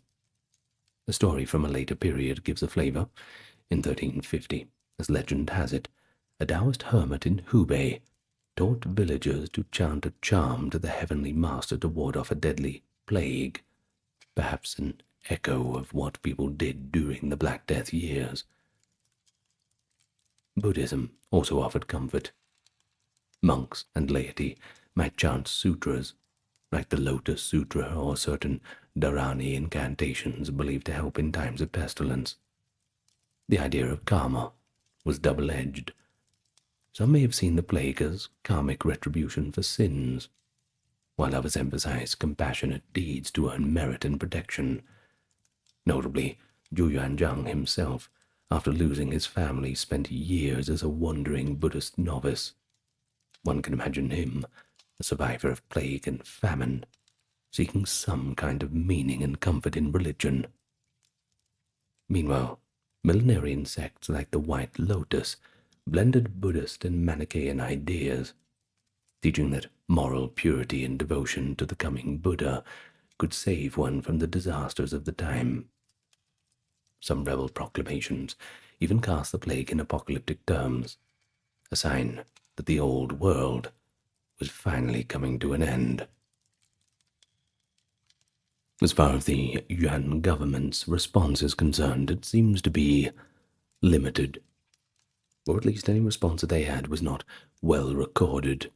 You see, unlike the Ming and Qing governments of later times, which established more systematic relief measures for epidemics, the Yuan state was perhaps overwhelmed and fragmenting under its own weight by the time the plague really struck in full force. They did have a system of local governance that included disaster reporting. County magistrates would report up the chain if a famine or epidemic occurred, sometimes asking for tax remission or grain relief. There was evidence that in the 1330s to 50s, some areas received tax relief because so many taxpayers had simply died. For example, the Yuan history mentions certain prefectures excused from corvée labor obligations due to high mortality rates. This is a tacit administrative response, acknowledging depopulation and trying not to crush survivors with the usual burdens. But there were also attempts at maintaining order. For instance, when corpses were left unburied en masse, that posed a public order and sanitation problem. We have a clear example from a later dynasty that likely mirrors Yuan practice. In 1644, that is, the late Ming, when a plague hit Shanxi, officials in Beijing ordered, quote, temporary cemeteries outside the city walls to collect and bury the bodies, and provided funds for burial so that corpses would not be left exposed. During Yuan times, similar ad hoc measures were probably taken by some diligent local administrators. Mass graves or plague cemeteries set up to handle the swaths of dead. However, we should note that Yuan governance in its final years was deteriorating. Many local government offices, called yamen, were abandoned as officials fled rebellions or died of illness. Thus much of the immediate coping was just left to the communities themselves. But interestingly, one de facto response that occurred was actually migration. Survivors often fled affected areas, or refugees from one calamity, say famine, inadvertently spread disease to the other regions. Some Chinese records hinted people moving from the worst-hit northern villages to safer locales. This could sometimes slow the spread. If entire villages died or dispersed, the chain of transmission might break. But in other cases, it likely just carried plague along the roads, further and further.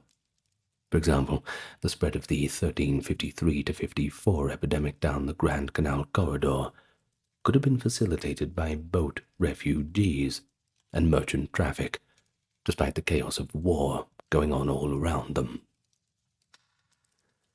But what is really intriguing is to compare how the Chinese themselves recorded the events versus what foreigners imagined. As we have seen, Chinese documents are factual, but quite restrained. They log an epidemic and perhaps a mortality estimate or brief description. We have entries like, quote, many people died of the swelling disease, often alongside other disasters. There is no Chinese Giovanni Boccaccio giving us rich stories of individuals in the plague. This difference is partly genre. Chinese official histories prioritized concise accounts, and partly due to the overwhelming swirl of concurrent crisis in Yuan China. To a Chinese historian writing a few decades later, the fall of the dynasty, the battles, and the famines were simply just all tangled together with the epidemics. There was no single crisis to write about. It was just one big fire. The plague was just one thread in that larger tapestry of collapse. But from foreign perspectives, however, China loomed as the distant, almost mythical land where they believed the plague began. European and Middle Eastern writers, having no direct contact with Yuan China in the 1350s, the land routes were cut by war and the sea routes were rarely traveled during the worst years, filled the gap with what was basically speculation. We've heard about Ibn al-Wadi and al-Makrizi. Additionally, European chronicles, such as the one by the monk Matteo Villani in Florence, mentioned rumors that in Cathay, that is China, and India. 20 million people died of the plague before it even came west. Now that's a staggering number. It shows how information got magnified in transmission. While 20 million is likely an exaggeration, it's not inconceivable that China and India combined lost that many. But Europeans had no data, just whispers from traders. Another foreign observer, the Genoese writer Gabriel de Mussi, recounting the plague's arrival in the west, speaks of it originating in the land of the Tatars and of caravans of traders from the east bringing death with them. Even though de Mussi never went to China, his narrative effectively blames the Mongol trade routes for the plague, which aligns with what we now know, the Mongol siege of Kaffa in Crimea in 1346, where plague-infected corpses were allegedly flung into the city by catapult. Another event linking the Asian epidemic to Europe.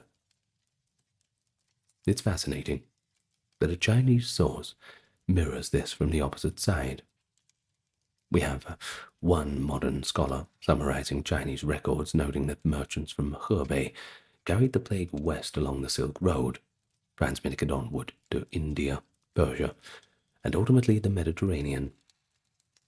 In effect, China's own historians acknowledged that the plague in China was part of the same transcontinental pandemic that struck Europe, a shared disaster in an interconnected world.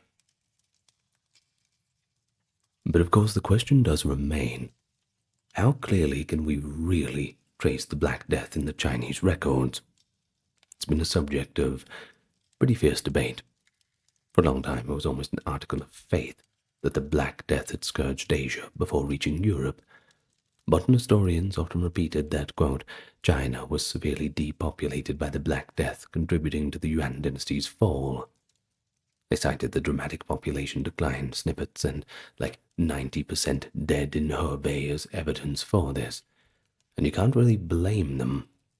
But in recent decades, some scholars have adopted a more skeptical view. Most prominently, George Sussman, in 2011, closely examined the Yuan dynasty sources and concluded that there is, quote, no specific evidence of plague among the many troubles that afflicted 14th century China. Sussman and others, including the historian Timothy Brooke, argue that while China certainly experienced epidemics, we should be cautious about labeling them the Black Death, that being the bubonic plague, without having clear proof. So, perhaps an eyebrow or two is raised, but if there's any sort of skepticism, we should probably unpack it a little bit. First, there is a bit of a lack of detailed symptom descriptions. Chinese records lack detailed descriptions for the outbreaks between the 1330s and 50s. We don't see explicit mention of telltale signs like black boils or rats dying off, at least not in the surviving sources of the time. The vivid Shanxi description of lumps and spitting blood was actually recorded in a local gazetteer in 1644, referring to what is likely a similar plague centuries later, and the customs service list entry for Lu'an may have been compiled long after the fact. This absence of clinical detail in contemporary Yuan texts contrasts with, say, Middle Eastern accounts that describe buboes and person-to-person contagions. Chinese historians mainly just noted the scale of the death, not the nature of the illness. Of course, then we have the pattern of the spread in China, which doesn't perfectly match the rapid contiguous waves seen in Europe. Instead of moving steadily province by province in a single epical sweep, the Chinese epidemics popped up in certain areas, north and central, while seemingly sparing others, southwest and the far south. Sussman observes that the epidemic in China might have been more localized and multi-causal, possibly a combination of diseases. Plague could have been one, along with dysentery, typhus, and other famine-related illnesses. If all these were plague, why did it apparently take years to travel from one end of China to the other? Some propose that the Mongol Empire's fragmentation by the 1330s disrupted the very routes that would have sped the plague's transmission, resulting in slower and patchy spreading in the east. But then we have some timing discrepancies. Europe's Black Death seemed to have peaked in 1347 to 51. If that same wave hit China first, one might expect China's peak mortality around early to mid-1340s. Yet the most extensive Chinese epidemic wave seems to occur in the early 1350s, with major outbreaks in 1353 to 54, after the pandemic had ravaged Europe, that is. But this raises the paradox mentioned by a 19th century scholar. China's soil did not feel the full effects until some years later the plague had been carried to Europe. One speculation is that perhaps China's epidemics were a second or third generation offshoot of the original pandemic, meaning that the plague might have smoldered at low levels in Yunnan or in the borderlands and flared up later, independently, rather than arriving in one big crescendo in the 1340s. There was also the possibility that multiple strains were at play. Genetic studies show that the Black Death involves several lineages radiating from a common source. If one branch went west, it's pretty believable that another might have gone east, but took a different course. Of course, not all historians are convinced by the skeptics, me included. Many maintain that evidence, while not explicit, strongly suggests bubonic plague was indeed the culprit of the Yuan-era epidemics. They point to the sheer mortality. The references, however brief, to telltale symptoms like hard lumps, and the post facto logic that the same pandemic striking Europe and the Middle East must have also struck Asia, at least in some form. And one could argue, many have, that the absence of evidence is not evidence of absence. The Chinese did not autopsy victims or trace rat vectors, so should we really expect a clear identification? What we do have are reports of mass death that align chronologically with the plague's spread. As one historian put it, what we know, then, is that major, highly lethal epidemics afflicted China in the 1330s to 50s, and undoubtedly contributed to a catastrophic population collapse. We hear only scant references in the south, and none in the west. If the disease afflicting China was the plague, it probably entered from the Mongolian steppe north of Hebei, and not from the Yunnan focus in the far southwest, excuse me. Well, this is a nuanced view, surely. Indeed, the words of Sussman himself acknowledging a case can be made, but it suggests that the plague did come into China, likely from the north via the steppe, since the first big outbreaks were definitely in Hebei, but that did not uniformly inundate the entire empire. Instead, it struck the densely populated north and parts of the center and east, while sparing the remote regions.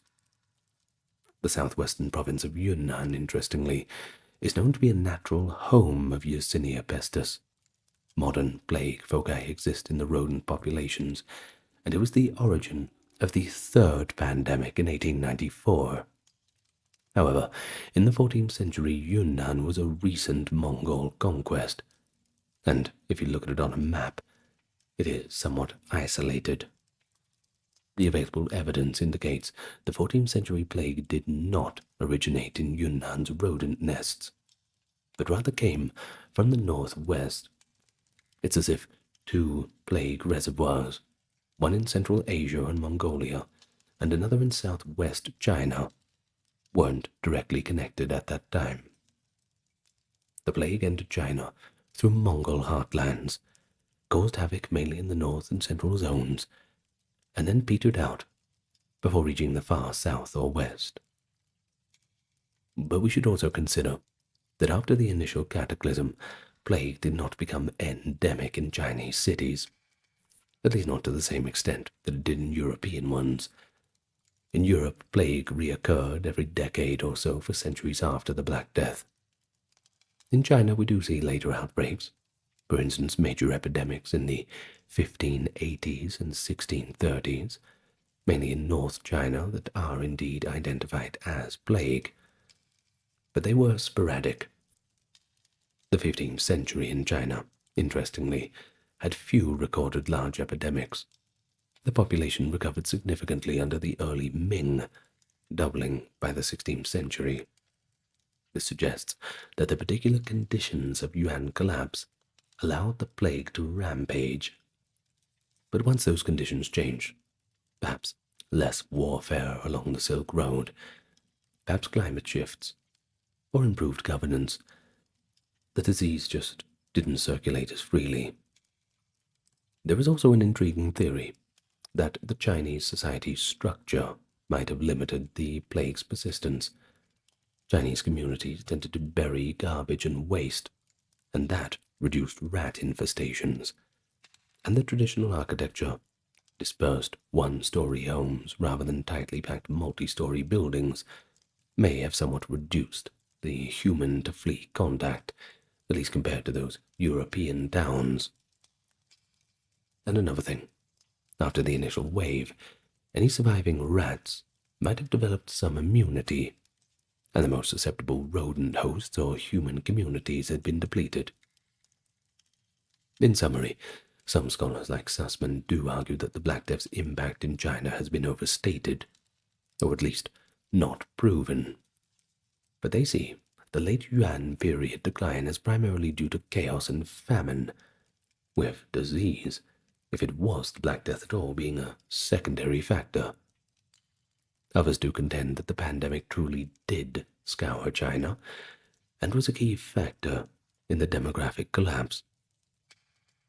Our view today, which incorporates both historical and scientific evidence, leans towards acknowledging that plague almost certainly was present in 14th century China and caused devastating regional epidemics, even if it didn't quite mirror the European experience exactly. The lack of a singular, dramatic Chinese narrative of it may be due to simply how disasters were recorded, and the fact that it coincided with political collapse, making it a lot harder to disentangle cause and effect. Well, the Black Death, or whatever it was, eventually subsided in China by the 1360s, just as the Yuan state collapsed. When the Ming dynasty took power in 1368, they inherited a shattered economy, and regions depopulated. Ming records show the founders taking active measures to recover, which implicitly tells us the plague was gone, or at least at low ebb by then. Otherwise they would have been dealing with the continuing outbreaks. The cessation of the plague in China is as interesting as its advent. Why exactly did it die out? Possibly the human population drop broke the chain of transmission, and perhaps the climate in the late 1350s turned unfavorable for flea breeding. There were some colder spells in the 1360s, that is. Oh, and another thing. Once the Mongol Empire actually fractured, long-distance trade temporarily contracted, ironically helping to smother the pandemic flame by reducing the movement of infected rodents and fleas across regions. But China did remain connected to global disease patterns. There were reports of plague in Ming China in the 15th century. But intriguingly, one hypothesis is that it might have been reintroduced from abroad. For example, the voyages of Admiral Zheng He in the early 1400s, which went to Southeast Asia, India, and Africa, have been speculatively linked to transporting plague-bearing rats, and some historians muse that rats on Chinese junks might have carried plague to India, or vice versa. Now that is a bit of conjecture, but it does show that the disease's movements did not respect political boundaries. Later, in the 17th century, when China had new outbreaks during the Ming-Qing transition, the wider world was again experiencing plague. The 17th century saw the last big rounds of plague in Europe and the Ottoman Empire. It is a reminder that these pandemics were truly continental in their scope. For the 14th century, we can envision the plague entering China via two main routes: the steppe route, Mongolia, Russia into northern China, and the Silk Road caravan route, that is, the Central Asia into the Gansu corridor and down to the interior. Both would deposit the disease first in the north and northwest. From there it jumped along the internal trade arteries, possibly the Grand Canal and river systems, to reach central and southern provinces by the 1350s. Conversely, Chinese caravans and merchants fleeing plague, or simply continuing trade, could have carried the infection westward. And so in this sense, the Black Death in China was both an endpoint and a source in the great pandemic web. It likely exited China in the sense that it waned in the east. It had already long since sparked the fires in the west. One poignant connection. While Europe was reeling in 1348, in the Middle East, the scholar Ibn al-Wadi wrote, "China was depopulated. India was depopulated. The land of the Uzbeks and the land of the Turks were depopulated. Mecca and Medina were touched." To him, China was the starting domino. Meanwhile, in China, perhaps some scholar in 1350 was writing that the plague was heaven's punishment on the Mongols, not knowing that far away, peoples also suffered the same fate. It certainly shows how the Black Death was truly a pan-Eurasian catastrophe, perceived differently in different locales, yet in hindsight, all part of a great, colossal event. And so, the whole story of the people of the 14th century China, whether Han peasants or Mongol nobles, thus shared in one of humanity's greatest tragedies, the story of resilience and despair, cultural reactions and imperial fall. It's an integral chapter of the Black Death, reminding us that this was a truly global event, long before the term globalization existed. In the end, the Black Death in Yuan China stands as both a historical reality and cautionary tale. It teaches us about the vulnerability of even the mightiest empires at the mercy of microscopic foes, the importance of accurate record-keeping, as we wish those medieval writers could have told us more, and the human capacity to endure and rebuild. By weaving together the Chinese annals with foreign chronicles and modern research, we gain a more complete and nuanced picture of the 14th century plague, not merely a European disaster, but a human one that spanned continents, China very much included. And just as we mentioned at the start of the talk, our little discovery in 2022, changing the narrative so completely, well, who knows what we're going to find in the years to come. Perhaps the entire story today will be completely different. In the mid-14th century, France was the most populous kingdom in Europe, home to an estimated 16 to 20 million people. Society was predominantly agrarian, but cities like Paris, the largest in Europe at the time, thrived as centers of both trade and learning. Politically, France was embroiled in the 100 Years' War against England since 1337, straining the realm with military defeats and heavy taxes. These hardships, alongside recent famines, notably the Great Famine of 1315–17, and local conflicts, had already tested the resilience of French society. And such was the scene in 1347, a kingdom populous and war-weary, devoutly Christian, yet politically divided, and completely unaware of the unprecedented catastrophe about to strike them all. In religious life, Catholicism permeated everyday existence. Pope Clement VI, a French-born pope, reigned from Avignon, then a papal enclave in Provence, during a period often called the Babylonian captivity of the papacy. The church wielded great influence. However, its moral authority would soon be challenged by the upcoming plague. Medically, knowledge was limited.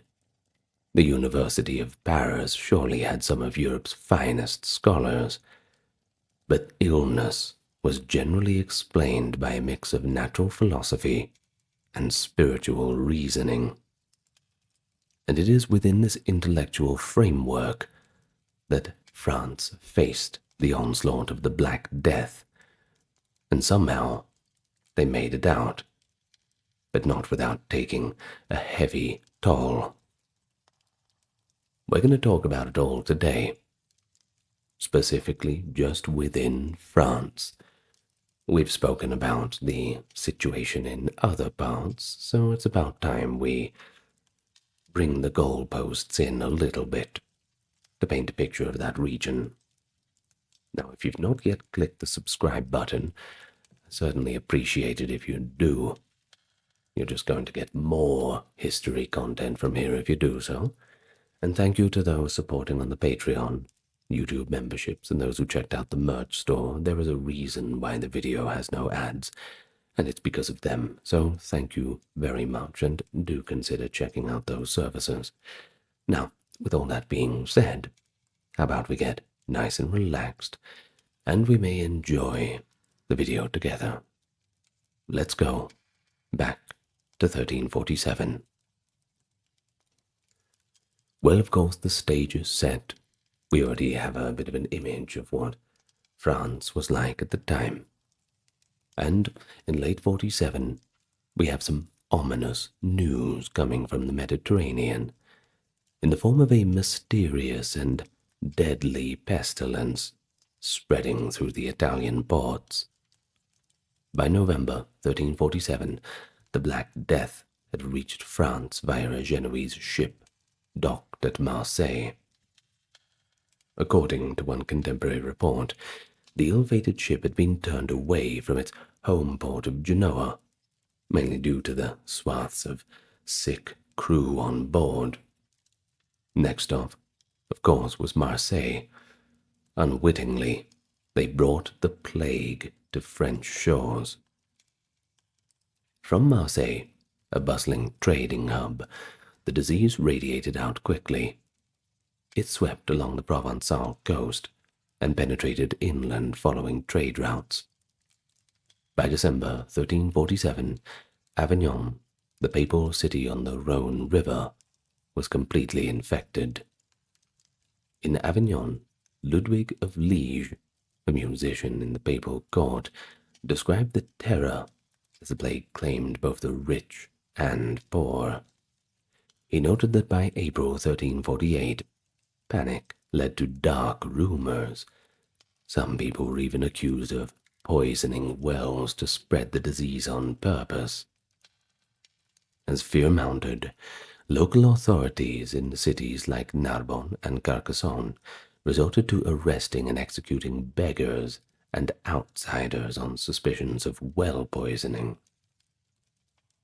The spread in early 1348 was explosive. Carcassonne in Languedoc reported plague deaths by January 1348, and by spring the pestilence surged up the Rhone valley, In Avignon, the impact was devastating. Numerous cardinals of Pope Clement's court perished. The city's cemeteries overflowed with the dead. Pope Clement VI, facing this venerable nightmare, responded both spiritually and practically. Like many clerics, he viewed the plague as divine punishment for humanity's sins.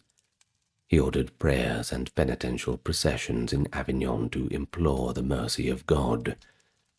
At the same time, on the advice of his personal physician, the renowned surgeon Guy de Chauliac, Clement took an unusual precaution.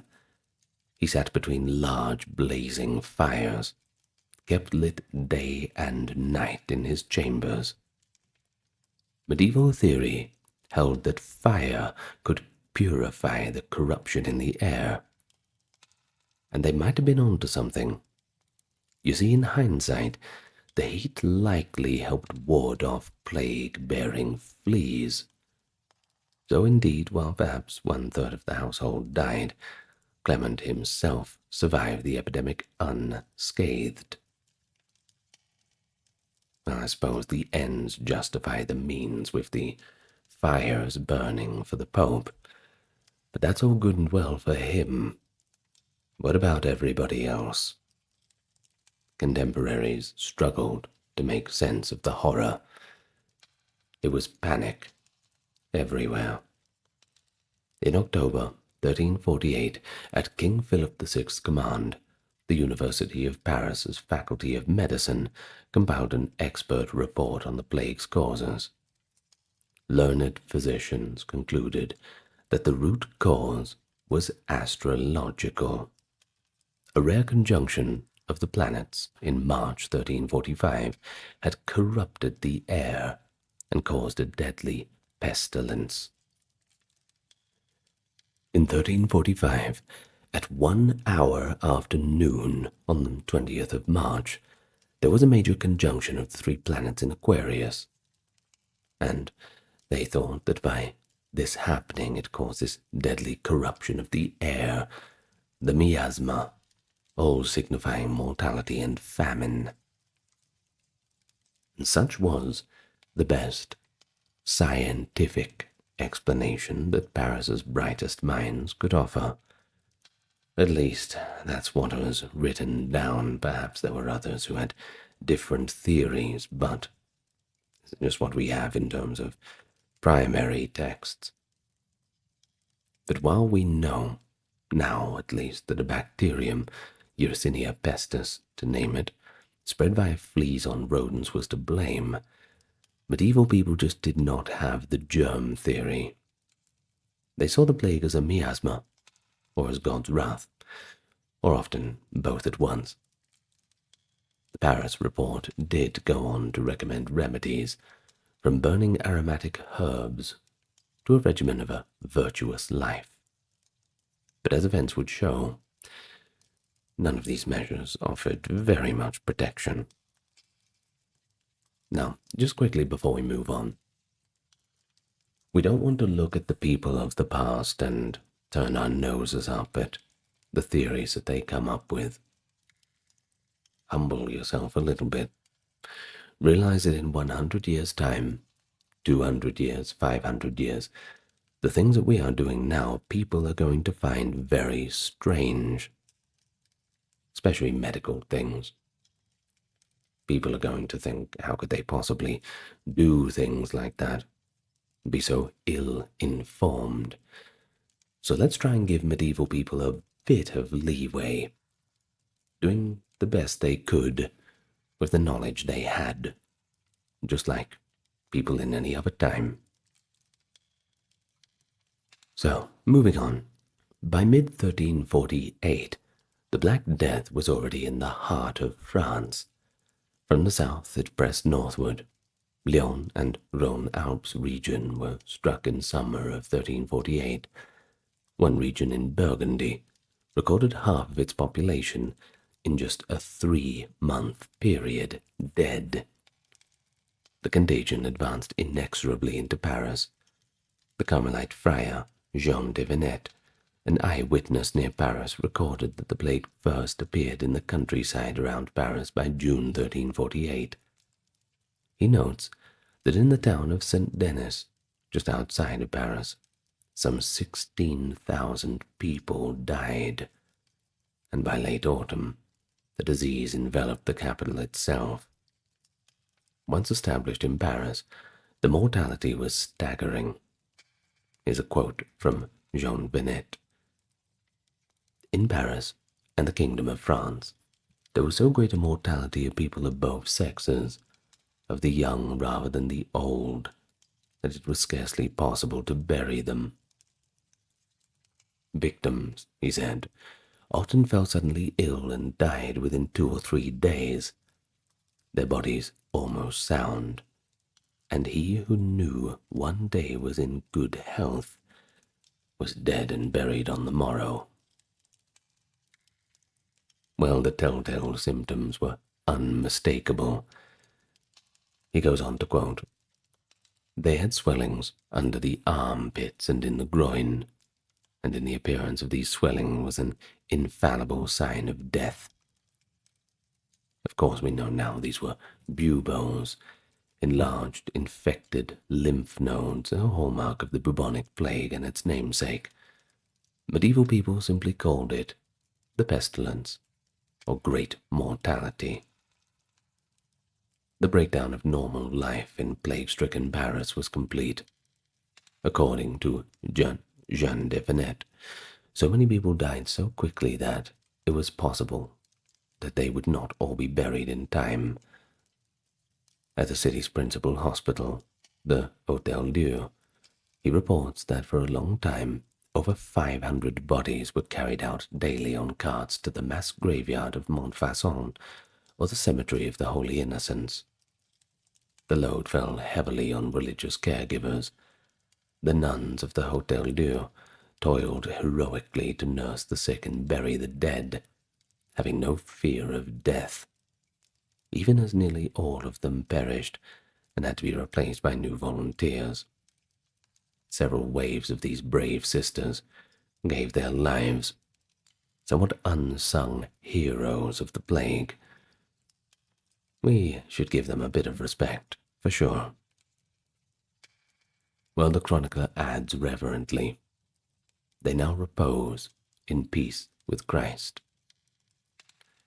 Scenes of similar devastation played out across France. In the city of Rouen, in Normandy, the pestilence hit around the feast of St. John the Baptist, 24th of June, 1348.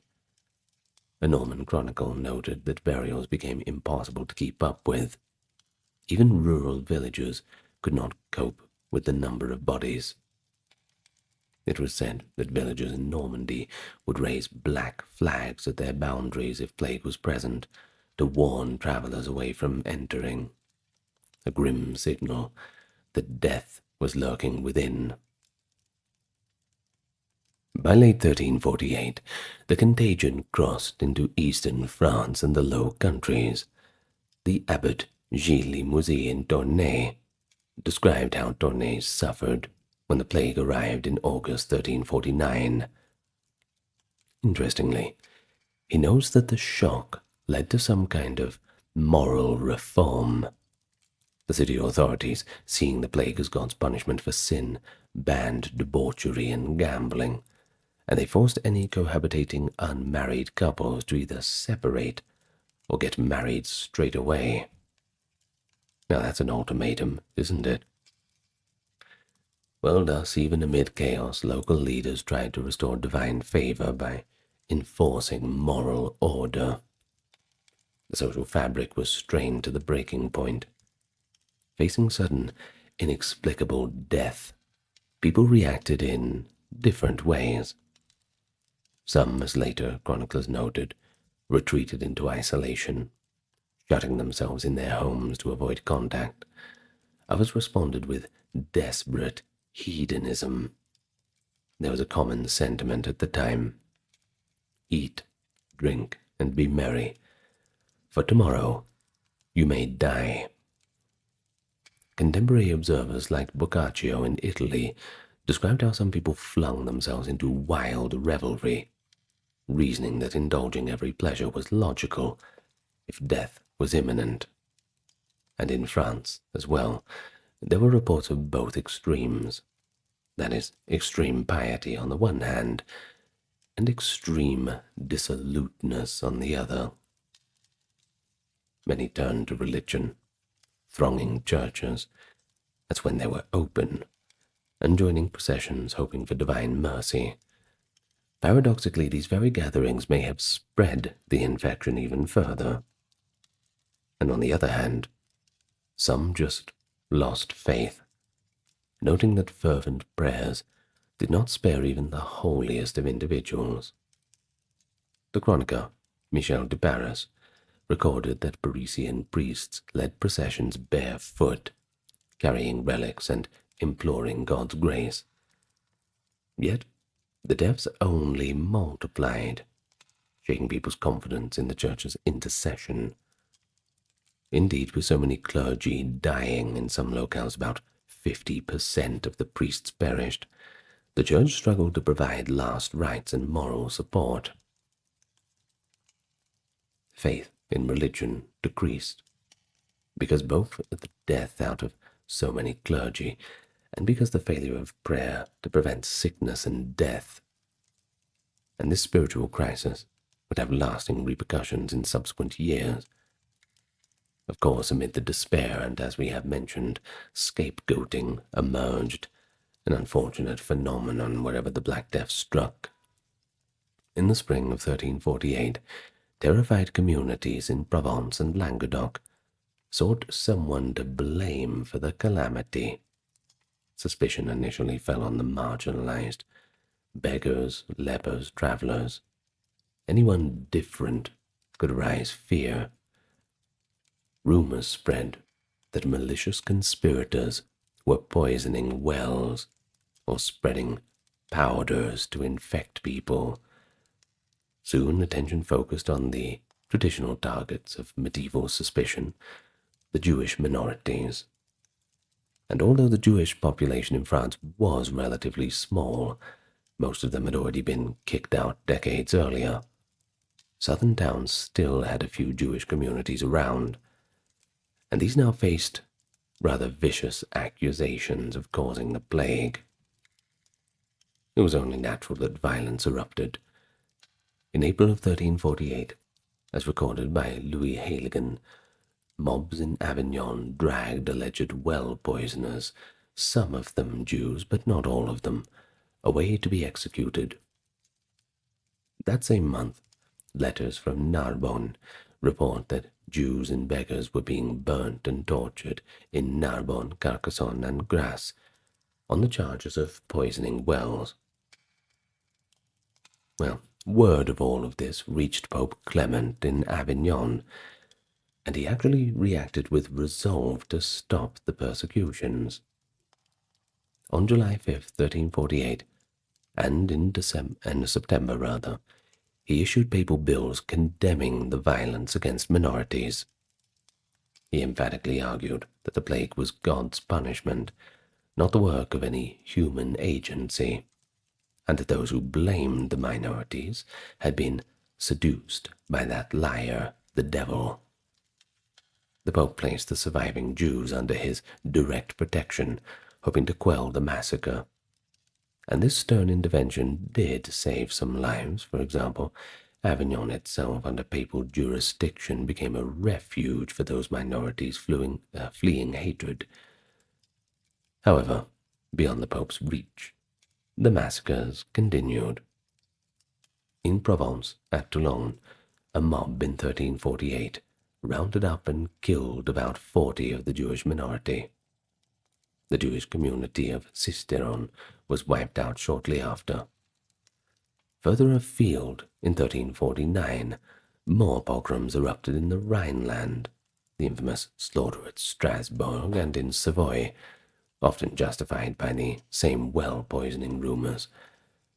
Thus, even as the plague itself killed indiscriminately, there was this other layer of cruelty just added onto the top. So by 1349, the first wave of the Black Death had reached even the remotest parts of France. Regions like Brittany and Auvergne in the west and central highlands were struck somewhat later, only in 1349. There were some isolated villages in mountains or dense forests that held out until 1350 to 51, but the sickness eventually found them too. Chroniclers note that the very last area touched was the town of Tonnerre in Burgundy, which reportedly was not affected until 1352. But overall the carnage is quite difficult to quantify. But modern historians estimate France lost anywhere from 1/3 to half of its population to the Black Death. In densely populated cities, mortality could be even higher. Paris alone saw perhaps 50,000 deaths, and that's about half of the population during 1348 to 49. Entire rural villages were completely abandoned. One report lamented many country villages and many houses in good towns remained empty. Eyewitness claims that in some towns, out of every 20 inhabitants, only 2 were left alive. Well, perhaps that's a bit of an exaggeration, but it still captures the perceived annihilation. Little wonder that for contemporaries it felt like the end of the world. They called it La Moria Grandissima, the Great Dying. Modern scholars refer to this first pandemic wave as the Great Mortality of 1347 to 52. The Kingdom of France had survived wars and famines before, but this was something they just didn't know how to fight against. Swords didn't work. Prayers didn't work. Nothing did. People huddled together, just waiting to die. How are you meant to fight against that? There was never a catastrophe of this magnitude. And so amid the swirl of death, how did French society attempt to cope and survive? The medical response was severely limited, but it wasn't entirely absent. Physicians like Guy de Chauliac in Avignon continued to treat patients throughout the plague, and of course that is at his great personal risk. Guy de Chauliac's first-hand account provides invaluable insight into medieval medicine during the time period we're observing. Illness, to him, came in 2 forms. One he identified with continuous fever and spitting of blood. That is the pneumonic form of the plague in the lungs. Another with tumors and buboes in the armpit or groin. The classic bubonic form. A quote, "The Great Mortality appeared at Avignon in January of 1348, when I was in the service of Pope Clement VI. It was of 2 kinds. The first lasted 2 months, with continuous fever and spitting of blood. The second followed, also with continuous fever, but with tumors and external pains, chiefly the armpit and groin area." End of the quote from Guy de Chauliac. Both types were usually fatal. People died in about 3 to 5 days after the symptoms, according to Guy's observations. He noted what many had: terrifying contagiousness. Another quote, "It was so contagious that not only by living together, but even by looking at one another, people caught it." Of course, the result was a complete collapse of social care. People died without attendants and were buried without priests. The father did not visit his son. The son did not visit his father. And, as Guy said, charity was dead. Hope was crushed. Now, if that's not a description of utter hopelessness and desolation, I don't know what is. Medical theory of the time centered on balancing the humors and purifying that bad air. Common remedies in France included bloodletting to draw out supposed bad humors, applying pastes and poultices to the buboes, and burning aromatic substances to cleanse the air. Some doctors prescribed theriac, a concoction of dozens of ingredients, or ground up emeralds, while others advised abstinence from cold foods or baths that might open pores to bad air. In Paris, the faculty's report recommended ringing church bells and firing cannons. The loud sounds were thought to agitate and disperse the corruption within the air. But more practically, many towns encouraged lighting fires in public spaces or houses, echoing the Pope's strategy to counter the miasma. Physicians also counseled flight as the best medicine. Flee quickly, go far away, return slowly. Zitto longe tarde, a pretty common proverb. Indeed, many wealthy or educated individuals did try to escape the plague-hit cities. But in war-torn 1348 France, flight was not always an easy option, and often the disease was already everywhere anyway, so there was really nowhere to run. It's poignant that Guy de Chauliac himself contracted the plague. He developed a bubo in his groin, but miraculously recovered after a long bout of illness. He credited God's grace for his survival, and his experience only strengthened his resolve. Guy stayed in Avignon tending the sick throughout the epidemic, unlike many doctors who abandoned their posts. His later writings chastised those physicians who, quote, felt useless and ashamed and dared not visit the sick for fear of infection. But fair play. I mean, it's very easy to face those when you have already developed an immunity by having the plague once. Anyway, we should not criticize. But in the face of such an unknown killer, courage, like Chauliac's, was certainly as valuable as any remedy. He certainly deserves to be remembered for that. I'm sure there's some statue of him somewhere. If not, there should be. Now, on the religious front, the responses to the plague were complex, to say the least. The French clergy organized mass prayer vigils, penitential processions, and extraordinary acts of devotion.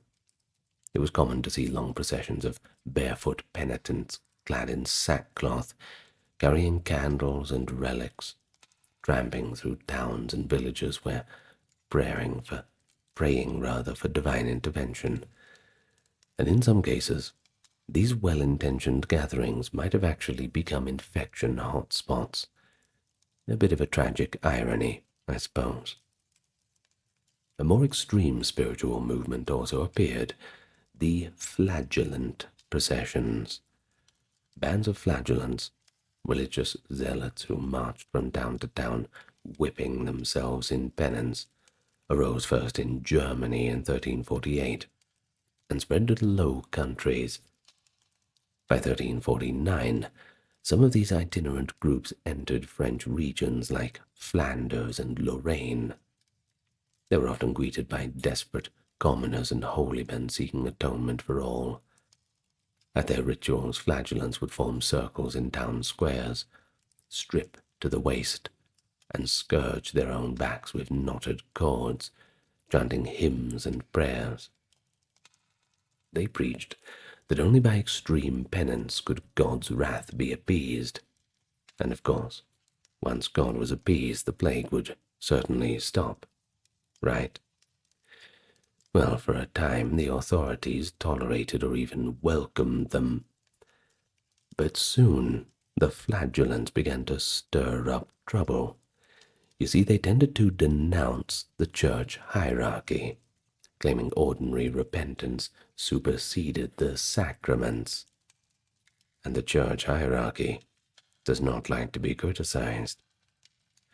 Some flagellant bands also incited violence against the clergy or Jews in the town, and remember those Jews were under protection. So once again, going against the church. Their chaotic roaming threatened social order. The University of Paris theologians grew concerned and petitioned the Pope. And the Pope answered. After investigating the movement, he condemned the flagellants as heretical in October of 1349, and then all the processions were banned. He also ordered local church officials to suppress the flagellants, many of whose leaders were arrested. The swift crackdown saved France from perhaps the worst excesses of the flagellant frenzy that other regions experienced. By the end of 1349, the flagellant movement in France had fizzled out under pressure, though the ethos of personal penance remained strong. Throughout these dark years, Clement VI provided leadership from Avignon. Not only did he fight prejudice and quackery the best he could, but he also made a compassionate decision unprecedented for its time. He granted plenary remission of sins to all who died of the plague. Hey, that's pretty good news. In fact, he did this, recognizing the victim's inability to receive last rites in many cases. A one-size-fits-all solution, and very convenient. This papal decree essentially offering all plague dead the grace usually given by confession and absolution comforted the bereaved, and reflected a human flexibility in church doctrine under these extreme conditions. Moreover, when Avignon ceremonies overflowed and corpses lay about unburied, Clement found a bold solution. In March of 1349, he consecrated the entire Rhone River, so that bodies thrown into it would be considered buried in holy ground. Each day, carts laden with Avignon's dead were brought to the bridge, and their shrouded bodies cast into the Rhone's waters to be carried away, a practice born of dire necessity. It was a morbid sight, sure, but it's not as morbid as a city full of rotting bodies. Probably helped reduce the spread of infection, too. The Pope's unusual measures show how institutions could also adapt creatively to survive the onslaught. By late 1315, the first wave of the Black Death had finally abated. Chroniclers note that, with relief in 1350 to 51, that the pestilence ceased. Where it had passed, an eerie calm had settled, the leveling dust. Jean de Venette wrote, "Many country villages remained empty, and wolves and wild animals smelling death roamed closer to abandoned homesteads than ever before." As for France on a big-picture scale, it had been dealt a grievous blow. Yet it endured. The kingdom itself did not collapse, and even in the midst of the plague in 1348, royal authority continued. King Philip VI, through his court, fled Paris to safety, sure, issued orders and tried to maintain taxes, albeit with quite a bit of difficulty. Notably, the ongoing war with England stalled for a time. By 1349, as the Black Death had raged on both sides of the Channel, military campaigns came to a halt. England, suffering its own losses, perhaps a third of its own people, had very little choice but to agree to truces. France's war expenditures dropped sharply in 1349, as soldiers on both sides were afraid of dying or just afraid to fight. And so in this grim way, the plague imposed a grim respite in the 100 Years' War, a very thin silver lining that saved some from battle, even as the disease killed far more than any army could. And so, when the immediate shock of the plague had passed, France emerged into a new and changed world. Those who survived found themselves in a society with far fewer people, and this had profound economic and social consequence. With perhaps half of all laborers and artisans dead, a severe labor shortage gripped the kingdom. Fields lay untilled, and workshops idle for lack of hands. Paradoxically, this increased the bargaining power of peasants and workers dramatically. Wages began to rise sharply, as lords and employers competed to attract the scarce labor. A contemporary noted that even humble peasants felt the effect of rising wages, as landowners, desperate to have their fields sown and harvested, began to offer better terms. In many regions, survivors could demand double or even triple the pre-plague wage for their work, something essentially unheard of before. Furthermore, with so much land suddenly without tenants, serfs and farmers had more freedom to move and choose better opportunities. Serfs were no longer just tied to a single master. If there was another lord around the corner that was offering better conditions, well, they would simply just pack their things up and go. They knew there was somebody ready to hire them instantly. Now, this mobility undermined the centuries-old manorial bondage. Indeed, many French lords were forced to confer freedom or improve status to their peasants to just keep their estates running. At first, authorities tried to counter the wage inflation. In England, the king passed the Statute of Labourers in 1351 to freeze wages, while in France there wasn't a single nationwide decree of that sort. More local edicts and lordly pressures similarly sought to cap wages or bind peasants to the land. But such measures had limited success. The marketplace largely ruled. The scarcity of workers meant higher labor costs.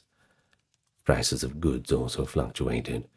Some prices inflated, especially for manufactured goods and luxuries, since skilled craftsmen had died and the trade had been disrupted. Basic food grain prices, on the other hand, in some areas fell, or at least did not rise proportionately, because with far fewer mouths to feed, there was sometimes surplus grain around. Overall, it seems that wages outpaced prices, meaning that the standard of living for many survivors actually improved quite a lot after the plague ended. Common people could afford meat, wine, and better clothing more often than before. A new middle stratum of society, prosperous farmers and artisans, began to rise as they benefited from inheritances and labor shortages. The plague effectively changed up the entire system of the world. It was an economic revolution in which wealth became a little bit more widely distributed. But don't think that the old order were not going to accept this change without friction. The traditional elites, noble and high clergy, were quite alarmed at the empowerment of the lower classes. They attempted to enforce the old privileges, and when rebuffed, tensions flared. Sumptuary laws, for instance, were passed to restrain commoners from wearing ostentatious garments that had been previously the preserve of nobility. In fact, some well-off peasants started dressing like the gentry. And the gentry would not like that. But social attitudes hardened too at the upper levels. The nobility, in reaction to these blurred lines, accentuated their status with even more extravagant fashions and luxuries to distinguish themselves. Emotionally, too, I suppose the trauma of the plague perhaps left the elites less willing to brook challenges from below. One direct outcome of these strained relations was a series of peasant revolts in the decades after the Black Death. The first and most shocking was the Jacquerie uprising in northern France in 1358. This violent revolution erupted only 10 years after the plague, and while its immediate cause was rooted in the chaos of the ongoing war, that being the French king had been captured by the English in 1356, taxes and marauding mercenaries plaguing the countryside, etc., chroniclers explicitly linked the Jacquerie to the social shifts post-plague. Jean Froissart, in his chronicle of the Jacquerie, prefaces it by saying, "The period following the Black Death saw a number of political and social upheavals caused by the disease itself, as well as wars and other insecurities. In May of 1358, mobs of peasants in the Ile-de-France and Oise regions rose up against local nobility, pending a long-held resentment. The rebels, whom Froissart calls Jacobins or Jacques, from the derogatory slang for peasants, Jacques Bonhomme, massacred nobles, their entire families, and burned down manor houses in a spree of vengeance. You see, they proclaimed that the nobles had failed the realm. Many blamed the nobility for France's defeats and for abandoning the peasantry to bandits during the war. The Jacquerie was brutally crushed by a coalition of aristocratic forces within months. Thousands of peasants slain in reprisals, but it sent shock waves through French society. It showed that when social pressures reached a boiling point, the common people could violently challenge the old order. The Black Death had loosened the feudal bonds and sowed seeds of discontent. War and misrule ignited that tinder. Similar themes played out elsewhere a few decades later, of course. England's Peasants' Revolt of 1381 likewise had roots in the post-plague economic grievances. For the Church, the aftermath of the plague was also quite transformative. Having lost so many clergy, the Church scrambled to train and ordain new priests. Many of them were young and less educated, and that changed the character of parish life. Pious movements among laity grew. Confraternities dedicated to prayer for the dead proliferated. Some survivors, feeling that the plague had been initially a divine warning, redoubled their piety. Others, disillusioned by the Church's inability to do anything about it, grew more critical of clerical wealth and corruption. This ambivalence towards institutional religion can be seen as an early harbinger of later reforming tendencies. Culturally, an enduring motive that emerged was an obsession with death's universality. The danse macabre, that dance of death, became a popular allegory in art from the late 14th century onwards. In this imagery, painted on cemetery walls and woven into poems, death is personified as a grinning skeleton, leading a chain of people from all walks of life, from popes to kings, from knights to peasants, in a final dance into the grave. It was a reminder that death makes us all equal, a lesson seared into Europe's consciousness by the Black Death. One of the earliest danse macabre murals was painted in Paris' Saint-Innocent Cemetery in the 1420s, likely inspired by memories of 1348 and its recurrent visitations. Similarly, the art within tombs had changed. The late 14th and 15th centuries saw the fashion of transit tombs, sculptures depicting the deceased not in calm repose, but as decaying corpses to emphasize mortality. Such macabre art reflects a society that had looked death in the face, and death had looked right back. That's something that's very hard to forget. And of course, it's even harder to forget when you realize that the Black Death was not a one-off event.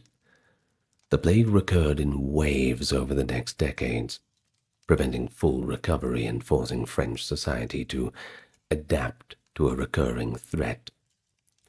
The first major recurrence hit in 1360 to 61, a little over a decade after the initial wave, and was known in France as the Little Mortality, or sometimes, quite disturbingly, Plague of the Children, because it disproportionately affected the younger generation who had been born after 1348. Guy de Chauliac, still alive and serving as a physician, noted that he, quote, lived long enough to see the recrudescence of the plague in 1360, and of course he was again called to duty. Though deadly, the second outbreak typically killed fewer than the Black Death, perhaps 10 to 20%. Well, it was a lot better than the 50% before, but 10 to 20% is still not good. But even so, it was a cruel reminder that the plague had become endemic. Further regional outbreaks followed in 1369, 74, 90, and so on. In fact, bubonic plague would return regularly in France and Europe every few years or decades well into the 18th century. But fortunately, none of these later waves ever matched the extreme mortality of 1347 to 52. But cumulatively, they kept populations lower, and certainly kept everybody on edge. France's population, which might have been around 20 million before the Black Death, likely fell to around 10 to 12 million after the recurrent plagues of the late 14th century. It would not begin a steady rise until the 15th century, and would only regain pre-plague levels around the 16th or 17th. How did France survive this recurring scourge? Over time, experience bred a measure of preparedness. Cities and towns gradually developed public health measures, primitive but somewhat effective. Quarantines were introduced. In fact, the term quarantine itself comes from the plague era. It's actually French for 40 days, quarantaine, first instituted in Italian cities and adopted elsewhere. By the late 14th century, Mediterranean ports like Marseille and Aigues-Mortes, well, Mort is not the best name in plague times for a town, I suppose. You wouldn't want to live there. Mort being death in French, of course. Well, at times they enforced quarantine on incoming ships if the plague was known to be active.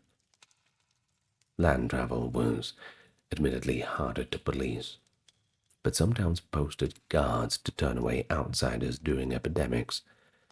We see early notions of contact tracing too. Physicians would inquire about a victim's family and neighbors, and sometimes advise isolating anyone who had been exposed. The measures were in their infancy, but they marked a shift towards more secular and practical responses. Of course, don't forget the prayers, too. I suppose it doesn't hurt. But in some French cities, special plague pits were dug in advance once news of an outbreak nearly arrived, so as not to let the corpses pile up. I suppose it's a grim job, but it just became part of life. It's best to be as prepared as possible. But now, despite all, France's fundamental structures proved to be resilient. The monarchy weathered the storm. King Philip VI died in 1350, possibly of natural causes, or maybe even the plague. We're not sure. but the crown passed to John II and then Charles V without any chaos. The war with England, after fits and starts, resumed in the 1350s, suggesting that both nations still had enough functioning capacity to field armies. Culturally, France did not sink into a dark age. Rather, the later 14th century saw flourishing literature and music. For instance, the poet and composer Guillaume de Marchand survived the plague years and went on to produce masterpieces, some possibly colored by the somber perspective that the plague imparted. It's hard not to take it as an influence. By 1400, a person looking back on the second half of the 14th century could see both devastation and recovery. Demographically, France had perhaps only half the people it might have had without the plague. Yet those who lived generally had a better life, better wages, more land, potentially a higher standard of living than their grandparents. The feudal system had been shaken. Outright serfdom was declining in many regions, and tenant farmers had more leverage or had become independent proprietors. The nobility remained, but their role was evolving in a world where money to pay wages mattered as much as lineage. The church had lost some luster. The disillusionment sowed by the plague, combined with events like the Western Schism, which began in 1378 when rival popes in Avignon and Rome split Christendom, made people more willing to question their clerical leaders. Still, faith itself endured. France built new chapels, raised devotional images of plague saints such as Saint Roch, who later became venerated as a protector against the plague. Each local community incorporated the memory of the Black Death into its folklore. Stories of martyred nuns or towns miraculously spared, of relics that provided protection. It all became part of an oral history. But perhaps the most important long-term effect was psychological. The generation that survived had been tempered by fire. There was a newfound pragmatism, an acknowledgement of the fragility of life. The famous author Jean Froissart, writing decades later, remarked on how fortune shifted. Many great lords and prelates died during the plague, and some survivors of lower birth rose to fill those vacuums. Society, in a sense, had been leveled to a degree. This did not mean equality or an end to strife. Far from that. But it injected a sense of impermanence to a worldly status. As Charles VI ascended the throne in 1380, France was a different kingdom than it had been under Philip VI before the plague. Yet it was still France. Its people, though scattered, had preserved their language and their faith. And so we've seen how in the span of a few horrific years, France endured one of the greatest catastrophes in recorded history. The Black Death killed millions in France between 1347 and 52, depopulated cities and countryside, and shook every pillar of medieval life. And yet, France survived. But survival didn't mean an unchanged continuity, but it rather meant adaptation. French society bent under the strain, but it didn't break. Communities found ways to live on amid the empty village and echoing churches, whether by altering labor practice or reinforcing faith in new forms. The monarchy and church, though challenged, found new footing and carried forward. In many ways, the Black Death acted as a crucible, burning away certain old structures and allowing new ones to emerge. Serfdom and feudal labor obligations gradually eroded, while a money-wage economy expanded. And that old unquestioning faith gave room to a more personal spirituality for some, for others a deep cynicism, a dual legacy that would color the coming Renaissance and centuries later the Reformation. Culturally, that acute awareness of death's universality imparted both a morbid fascination and a kind of seize-the-day spirit to French art and literature. So in an almost poetic sense, France's survival of the Black Death was not just about living through a biological ordeal, but about social survival, the collective memory of that dark time ingrained in the French consciousness. It taught lessons of both piety and justice, as seen in Clement's humane stance and the rising empathy for the poor. But it also exposed failures in governance and inspired reforms. It also demonstrated the resilience of communities. Families reformed from the ashes. Villagers welcomed new settlers to till abandoned fields, and orphaned children were taken in by distant kin or the church. Life always finds a way to continue. A chronicle from the 1350s describes that after the plague, quote, "In many towns and villages, only a third or half of people remained, and those who survived did so by the grace of God, and amended their way of life after." It was an incredible crucible of suffering, sure, but out of it, the French people emerged stronger, and in certain respects, wiser. The Black Death is over, and England is a realm transformed by loss and upheaval. Chroniclers of the time paint a vivid picture. Entire villages falling silent, homes empty and crumbling, livestock wandering untended in deserted fields. William Dean, a monk at Rochester, lamented that nobody could be found who would bear the corpses to the grave.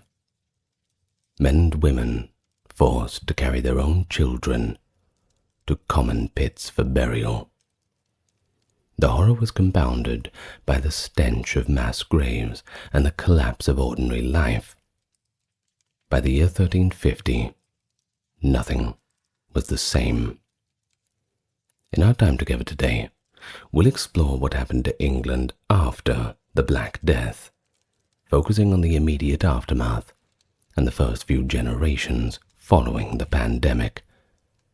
In those decades, England witnessed profound economic, political, social, and cultural changes.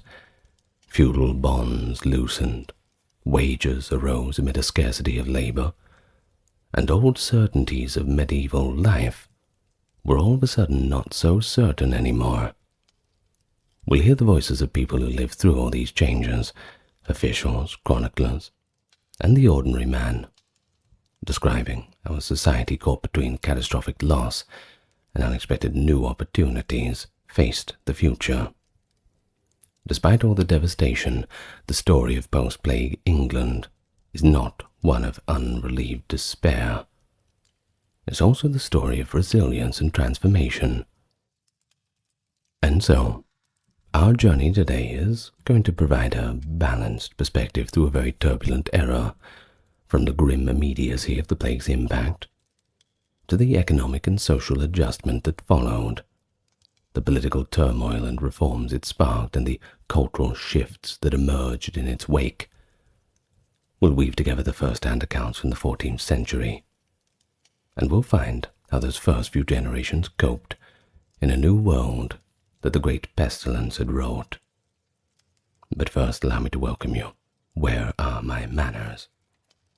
For those new to the channel, I invite you, if you like the content, to like the video, subscribe, and in general, just tell me where you're listening from in the comments. And thank you to those supporting on the Patreon and those who visited the merch store. We have some pretty nice looking stuff on there. And now, without further ado, let us go back and see exactly what kind of England we're dealing with. A kingdom in shock. When the Black Death, also called the bubonic plague, struck in England in 1348 to 1349, it killed with terrifying scale and speed. The chronicler Henry Knighton recorded how the plague entered through the southern ports and swept inland, as if it were by sudden death, sparing no corner of the realm. In towns like Bristol and Leicester, he tallied parish death tolls in the hundreds, observing that almost no one remained alive in some communities. Panic and sorrow gripped the land. People at the time, they called it the Great Pestilence, and it shattered the fabric of society within a matter of months. The most immediate effect was the sheer collapse of England's population. Medieval observers estimated that anywhere from 1/3 to 1/2 of the populace perished in the first wave of the plague. Modern historians, using data like monastery death rolls and records from manors, broadly confirm that around 40 to 50% of the population died in 1348 to 1350. Of course, this sudden and frightening depopulation meant that death touched every community and every social class. High and low were stricken. As one Scottish chronicler noted, such a plague has never been heard of. Fully 1/3 of humanity was killed, especially among the common folk. But even so, nobles and clergy, the plague was not going to exempt them. Local chroniclers recount how priests, monks, and nuns died in droves while attempting to tend to the sick. Survivors were often left in a state of shock and disarray. Normal routines of life broke down. William Dean's account, which we mentioned in the introduction, the one from Rochester, describes how decaying corpses and overflowing churchyards forced desperate measures, parents abandoning all ceremony, throwing their loved ones into mass graves. Traditional funerary rites faltered, as there was simply not enough clergy to perform them, and the clergy that were left, a lot of them were too scared to enter the room. At the height of the pestilence, Bishop Ralph of Shrewsbury in Bath and Wells wrote in January 1349 that so many priests had died or fled that parishioners were left without any spiritual caretaker. In an astonishing break with church protocol, he instructed that plague victims could confess their sins to anyone present, even a layman, if no priest could be found. Such instructions show the desperate conditions. Age-old religious rules were cast aside in an effort to provide any spiritual comfort amid the chaos. Daily life, thus, in 1349, was marked by fear, improvisation, and grief. Everyone coped the best they could. Where officials survived, they organized whatever relief was possible, digging new burial pits and attempting rudimentary quarantines. But often there was simply no one left to perform these basic duties. Knighton vividly noted that sheep and cattle wandered through the empty villages, and there was no one to go and drive or gather them. Crops rotted. The harvesters were either dead or too weak to work. In one memorable anecdote, Knighton states that by the autumn no reapers or mowers would work except for exorbitant wages, and many crops simply perished in the fields for want of someone to gather them.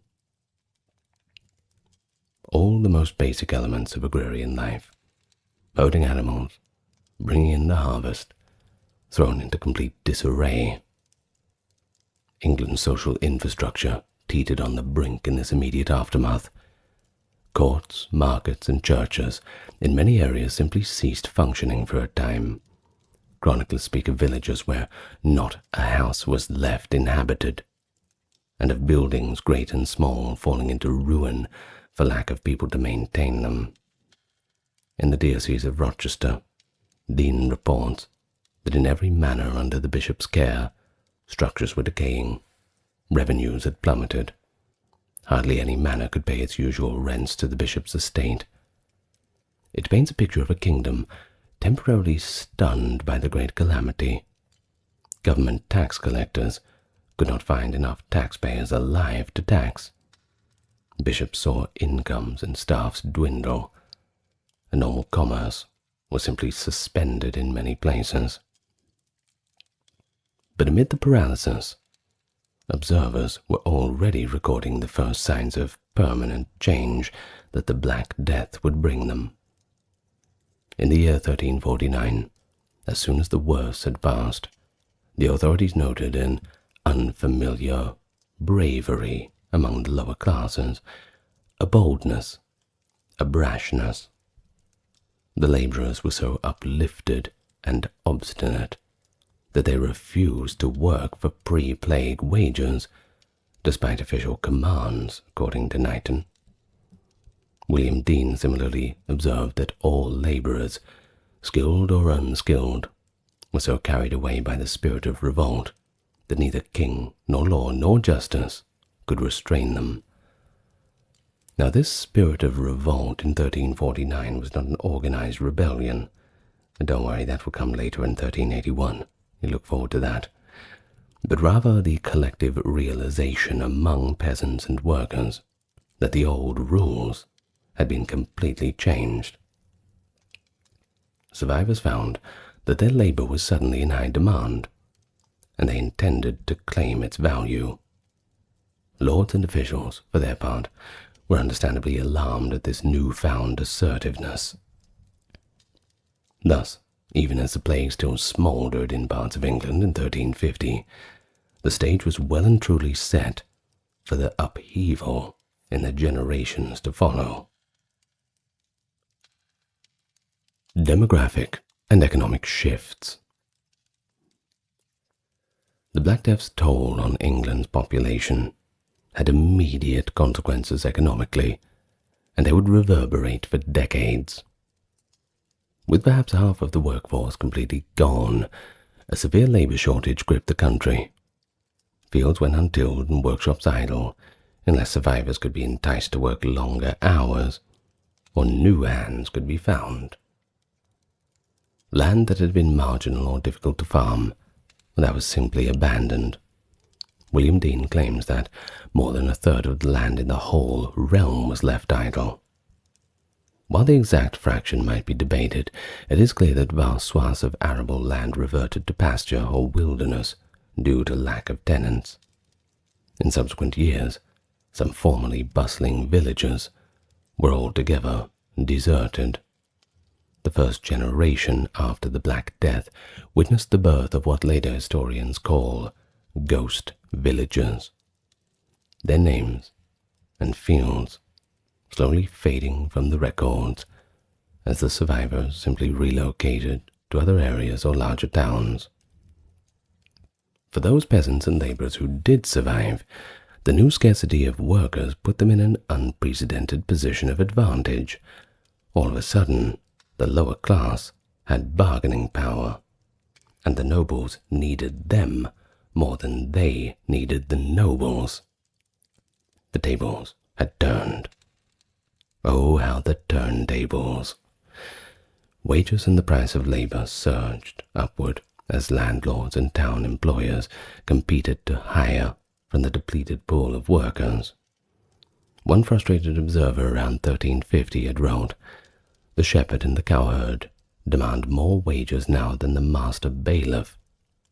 Laborers are now such a price that when we must use them, where we were wont to spend 2 shillings, we must now spend 5 or 6.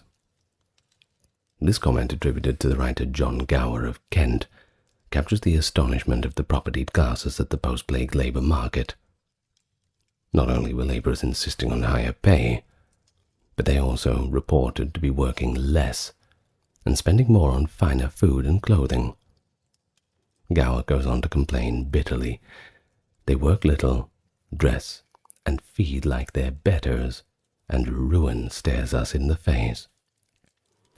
Oh, boo-hoo, Mr. Gower. I can only imagine the peasants laughing as the whole societal setup had been completely thrown on its head, and all of a sudden the nobles are complaining because the peasants are daring to eat nice food and dress nice clothes and demand a living wage. I think it's absolutely brilliant. Perhaps some parallels with our modern time too. We'll get to the peasants' revolt later. Well, the laws of supply and demand were operating. In many areas, the price of labor doubled or tripled within a year of the plague. At the same time, the prices of basic commodities fluctuated too. During the height of the Black Plague, when fear kept people away from the markets, some goods became very cheap because simply no one dared to buy them. Knighton had noted that there were small prices for everything on account of the fear of death. However, once the worst passed and people resumed some normalcy, shortages of certain items drove prices up again. Knighton concludes that after the pestilence, all necessities became so much more expensive, suggesting inflation took hold for food and goods when demand revived, but supply, and the labor to produce this supply, had remained low. Thus, the immediate economic aftermath saw both deflation and inflation in quick succession, a collapse of demand during the plague, and then a spike in the cost when trade resumed and the production lagged behind. The English government's response to this economic turmoil was swift and stern. Even as bodies were still being buried, the royal administration under King Edward III issued the Ordinance of Labourers, mid-1349, aiming to freeze wages at pre-plague levels, and forbid labourers from leaving their home locales in search of better pay. One can imagine that this was not received very well by the labourers. This was followed, in 1351, by a more formal Statute of Labourers decreed by Parliament, which bluntly stated that every able-bodied man or woman under 60 must be bound to take only the wages that were paid in the 20th year of our reign, i.e., 1346. In other words, the law tried to turn back the clock to the time before the plague, making it illegal for employers to pay or workers to demand higher work wages than those customary in the late 1340s. That's an absolute outrage. Such measures also threatened fines or imprisonment for any healthy person who refused to work or left his employer's service. To landlords and authorities, well, these laws were seen as essential to prevent ruinous wage inflation and to force the idle peasants back to work. But guess what? Enforcing the laws proved to be extremely difficult. The reality of the situation was that the balance of power had shifted toward the workers, and the workers knew it. Many of them simply just ignored the wage ceilings. When someone would say, you can't demand a higher wage like that, they would simply shrug their shoulders and say, okay, fine, I'll go next door and ask for a job there.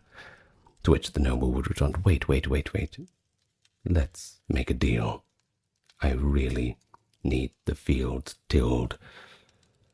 A contemporary London chronicler noted that an attempt in 1350 to set maximum wages for skilled trades in every city was generally ignored, and the craftsmen just continued to make the most of the good situation they found themselves in. Across the country, both peasants and their would-be employers found ways around the rules. One report from the period observes that landowners themselves quietly flouted the law, desperate to get their harvests in. They would pay above the legal rate and ask no questions about where a labourer had come from, even if he was a runaway serf from another lord's estate. Labourers certainly knew their value, and they were also willing to risk punishment to hold out for better terms. The statute's penalties, fines, being thrown in the stocks, or even branding of the recalcitrant workers with the letter F, F being for fugitive, on their forehead, that couldn't stem the fundal economic tide. The trend was just too strong. As one observer at the time noted, executing or imprisoning laborers only made the labor shortage worse. I mean, if the problem is a labor shortage, right, and you respond to the laborers trying to get a better deal by removing more laborers, well, the labor shortage only gets worse. The government certainly found themselves in a very tricky position. The authorities were thus largely completely hopeless to enforce a law that ran counter to the realities of the new market. In practice, wages did rise significantly in the late 14th century England, and the standard of living for many common people improved. It's about damn time. With far fewer mouths to feed, there was more land and more resources per capita as well. Many survivors found themselves heirs to deceased relatives' property, or able to negotiate lower rents. Studies of manor records show that in the generation after the Black Death, landlords often had to reduce rents and offer other concessions to attract or keep tenants. Some enterprising peasant took over the advantage of the situation by accumulating holdings or moving to better land. Over time, a portion of the peasantry was able to climb the economic ladder, giving rise to a more prosperous class of yeoman farmers who were no longer at the brink of subsistence. Life was suddenly pretty damn good. An English poem from later in the century noted that the common laborer nowadays is angry unless he gets his high wages, and curses the king and his council for making statutes to plague the workman. This line, attributed to William Langland, author of the allegorical poem Piers Plowman, encapsulates the resentful confidence of the post-plague working class. They knew their worth and were becoming increasingly vocal about it. But not all groups benefited from these changes. For the nobility and great landowners, the decline in population meant a sharp decline in income for their estates. Many aristocrats struggled with rising labor costs, small harvests, and falling land values. Some resorted to desperate measures, converting arable fields into pasture for sheep, which required fewer workers, or leasing out portions of their lands to tenant farmers for fixed rents. These adaptations gradually changed the landscape of England's economy, encouraging more diversified agriculture and wool production in the long run. England's lucrative wool trade in fact benefited from increased pasturing. By the late 1300s, some lords focused on sheep raising, supplying wool to the textile markets of Flanders. Such shifts can be seen as a long-term economic response to the labor shortage. Land was used in ways that economized on manpower. So really, what began as a crisis of depopulation evolved into new opportunities, if you were left alive. More wages, more land, greater social mobility. It was time for the peasants to make a decent life for themselves.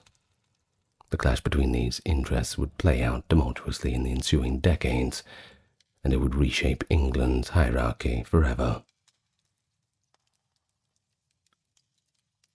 The entire societal structure of medieval England, the network of lords, serfs, guildsmen, and clergy, was fundamentally challenged in this aftermath.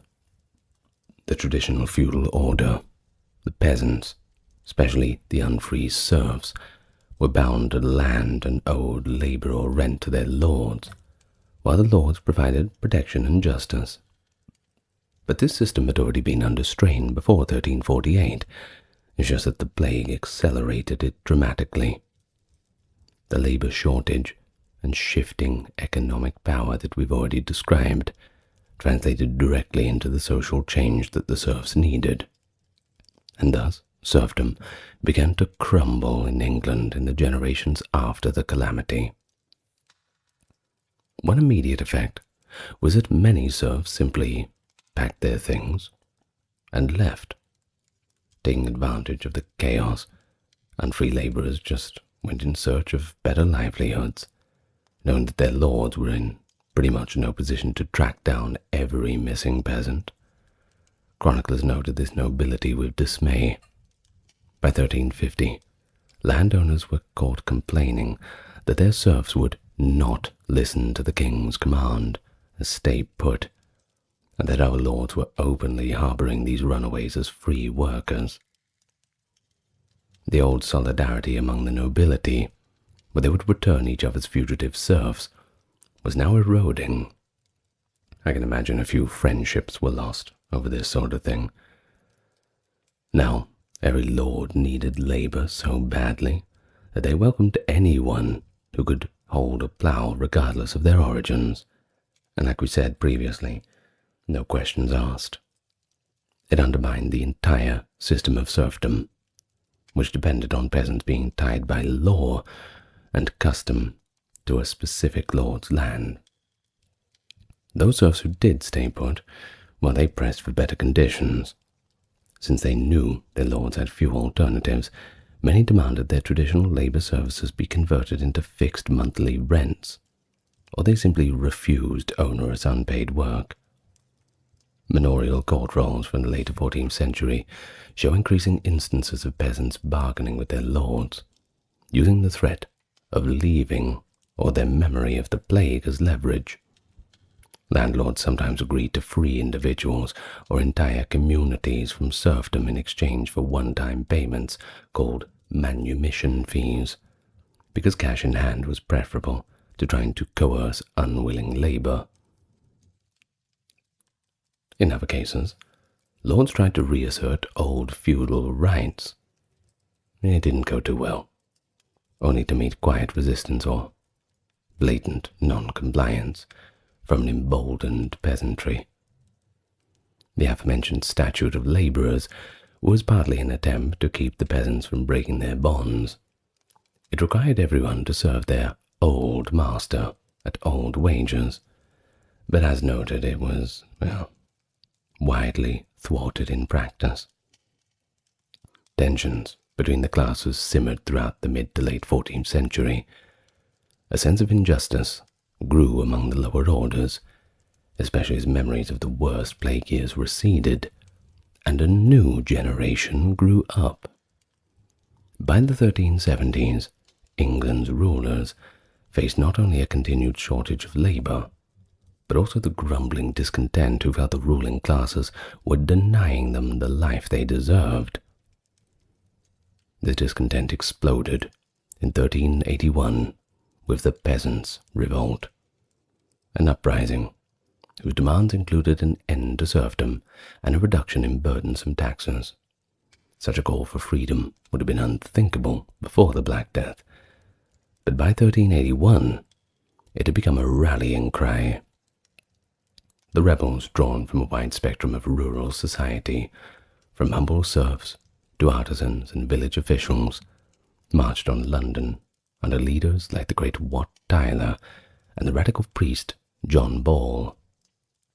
They targeted symbols of oppression, burning manorial records, attacking tax officials, and even executing the Lord Chancellor. Bad day to be the Lord Chancellor. Although the Peasants' Revolt was eventually suppressed, its leader, Wat Tyler, was killed in a confrontation with the king, and royal forces hunted down other rebel leaders.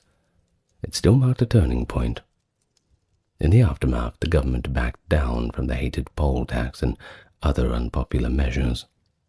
The rebels' key demand, abolition of serfdom, was not granted immediately, but it effectively occurred over time due to the economic forces that were already in motion. In fact, by the early 15th century, serfdom was dying a slow death across England. Landlords increasingly found it more profitable and less dangerous to grant serfs their freedom in exchange for rent or cash, rather than maintain the old system of labor services. Many of the young people coming of age after 1381 simply just never became serfs at all, instead working as paid labourers or tenant farmers. It's a much better deal. By the mid-1400s, while vestiges of serfdom still existed on paper, the reality was bondage had largely vanished in England. It is important to note that all these social changes didn't create an egalitarian society. Don't think like that, because it's far from that. The gap for the rich and poor still remained, and new elites emerged. For example, a wealthier stratum of peasant landholders and a class of gentry farmers who bought up cheap land. But the rigid framework of feudal relations was loosening. The threat of "work for me or starve to death" no longer carried the weight that it used to, when land and alternative employment were available. It was simply laughed at now. No one could threaten the peasants.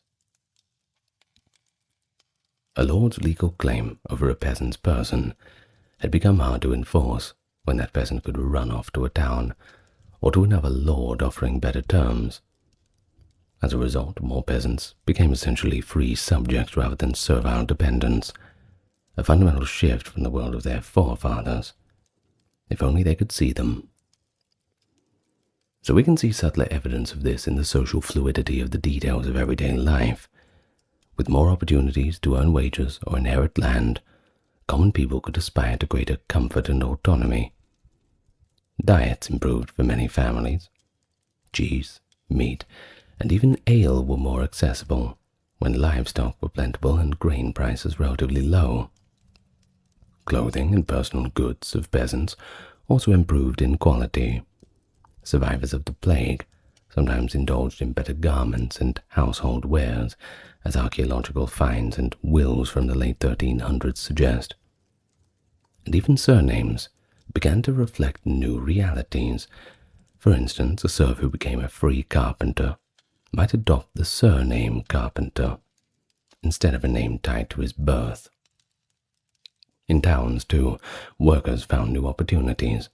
With many guildmasters dead, entry into trades became easier, and migrants from villages filled the ranks of craftsmen. Although urban populations remained smaller than before, they became more open to people of peasant origin, a notable increase in social mobility by the century's end. In summary, the first few generations after the Black Death witnessed the twilight of serfdom and a reconfiguration of social relations. A medieval English society had once been stratified and static. By 1400, it was far more fluid. The shock of the plague broke the old bonds. New forms of inequality rose too. The notion of lifelong servitude to a lord was fading. It laid the important groundwork for more mobile, wage-based societies that would characterize England in the later Middle Ages and beyond. But of course, the story's not over yet. Politically, the Black Death tested England's governance in ways never before seen. In the short term, royal and local authorities had to maintain order and provide leadership amidst a collapse of personnel and resources. But in the long term, the social upheavals influenced laws and even rebellions. During the plague years of 1348 to 50, royal authority was preoccupied with crisis management. Of course, all the nobles were screaming at them, "Do something." No pressure, right? King Edward III's government not only passed emergency economic laws like the wage controls mentioned above, but also faced the practical collapse of tax revenues and administrative networks. Many tax collectors, judges, and parish officials had died. Parliament itself, when it met in 1349, was sparsely attended and granted the king only a fraction of the usual taxes, recognizing that the country could not bear heavy burdens at the moment. Notably, the 100 Years' War against France was temporarily put on hold, as campaigning and tax collection became impossible. England, like the rest of Europe, turned inward to deal with the catastrophe at home. All the wars and conquests would have to wait till later. As the immediate crisis ebbed, the monarchy and nobility tried to reassert control and return to normalcy. But the new social reality led to ongoing tensions. The political elite at the time, knights, barons, bishops, and the royal ministers, were deeply concerned by what they saw as disorder among the commons. The labor laws were one response. Another was a general tightening of local law enforcement to curb vagrancy and uphold old feudal duties. In some places, groups of workers banded together to demand better terms or stage small-scale riots when faced with wage reductions. Local courts in the 1350s and 60s frequently dealt with cases of laborers leaving masters or breaching employment contracts, straining the legal systems with conflicts that had previously been rare. I'm sure the judges, the magistrates had better things to do. Over the next generation, the pressure between the commons and the ruling class continued to mount. The Peasants' Revolt of 1381 was of course the most dramatic expression of the tension. Chroniclers like Thomas Walsingham and Henry Knighton, writing in the 1380s, were shocked by the boldness of the rebels' demands, and even more shocked by the violence they unleashed. The very fact that a crowd of commoners could march on London and compel the king to listen to them, albeit briefly, was a profound shock to the political order. While the rebellion was crushed, it still rattled the upper classes. It made them acutely aware that they needed to address these underlying issues. After all, no one wanted to end up like the Lord Chancellor. So in the aftermath of 1381, governance became more cautious and conciliatory towards the lower orders. There were no further attempts to impose extraordinary poll taxes on the populace, and the strict enforcement of labor laws slackened somewhat. Officials recognized that too harsh a policy could provoke another explosion. Indeed, in the years following the revolt, courts often turned a blind eye to runaway serfs or allowed commutations of labor services, pretty much acknowledging the status quo. Any overt retribution against the peasants was pretty limited. Relatively few lords took violent revenge on their tenants after the revolt, preferring legal and financial penalties, if any. It suggests a political calculation that mercy and pragmatism were going to be wiser than attempts to reimpose the old order by force.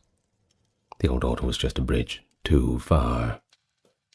Another consequence of the plague years was a crisis of church authority. The church was another pillar of medieval society, as you can imagine. Besides the secular lords, and it too was shaken. In England, the plague decimated the ranks of parish priests and monks. Clergy mortality was extremely high. Contemporary figures suggest around 40% of the clergy died, and replacements had to be recruited and ordained in haste. As a result, many of the new priests in the 1350s were young and inexperienced.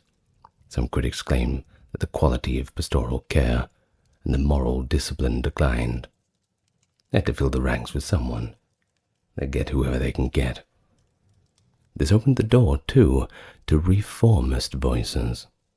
By the 1370s, the theologian John Wycliffe was openly attacking the wealth and corruption of the church, emboldened in part by how poorly some clergy had shepherded their flock during the plague.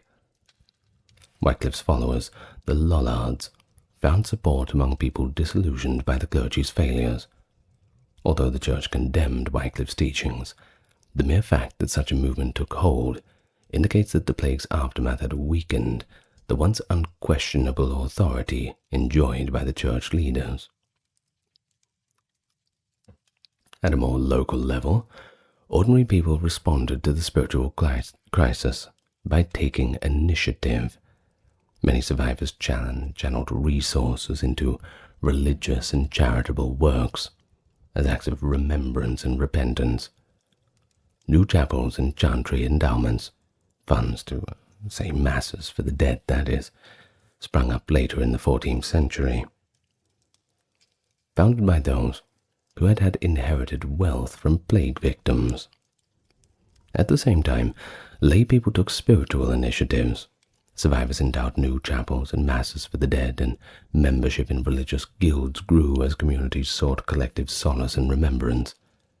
In some towns, parish guards stepped in where clergy were lacking, reflecting a form of lay empowerment and spirituality. The post-plague decades also saw a subtle but important cultural shift in governance, the rise of the English language in official contexts. You're probably a bit confused. We're in England, aren't we? Well, here's the thing. Before the Black Death, the English elite often spoke French, and Latin or French were the languages of record. But by the 1360s, even the language of law began to change. In 1362, a law decreed that court proceedings be conducted in English, not in French. A practical reform reflecting that many new officials, drawn from a younger generation less tied to French tradition, were simply more comfortable in English. By the 1380s, English was commonly used in Parliament and in schools. This was a marked change. Cannot be solely attributed to the plague, by the way, but the social upheaval it caused, including the turnover in personnel and the mixing of social classes, likely accelerated the shift towards the vernacular. King Richard II famously addressed the rebels in English in 1381, a very tense moment, a sign that political communication was adapting to a changed populace. And one could only imagine if the English working class had to face King Richard through a translator. Well, Richard was in a very difficult position when he had to meet with them. I've done a full video on the Peasants' Revolt and King Richard II as well, if you're interested. You'll find them in the British History playlist. So really, the Black Death's after effect in the political sphere were complex and far-reaching. In the short run, it forced crisis management and retreat from foreign ambitions, putting that 100 Years' War on pause. And it provoked heavy-handed laws aiming at holding society together. But in the long run, those laws gave way to a new political balance. The commons emerged from the 14th century more assertive and less controllable than before, while the king and nobility became more conscious of the need to respond to popular grievances. The church faced calls for reform and lost a bit of prestige along the way. In these ways, the Black Death set in motion political dynamics that would continue to evolve in the centuries to come. But I know you want more. Well, let's have a look at some of the cultural and psychological impact. Beyond the economy, beyond politics, the Black Death left its mark on the minds and culture of England. It was trauma, one can imagine, surely, and the immediate trauma gave rise to both intense piety and, paradoxically, a streak of indulgence. William Dean, I know we reference him a lot, but it's just such a good reference, complained that after the plague, people were more ready to indulge in evil and sinfulness, implying that some survivors abandoned restraint and pursued pleasures, feeling that life was simply too short. But then there were others who took the exact opposite approach, seeing the plague as God's punishment and becoming more pious.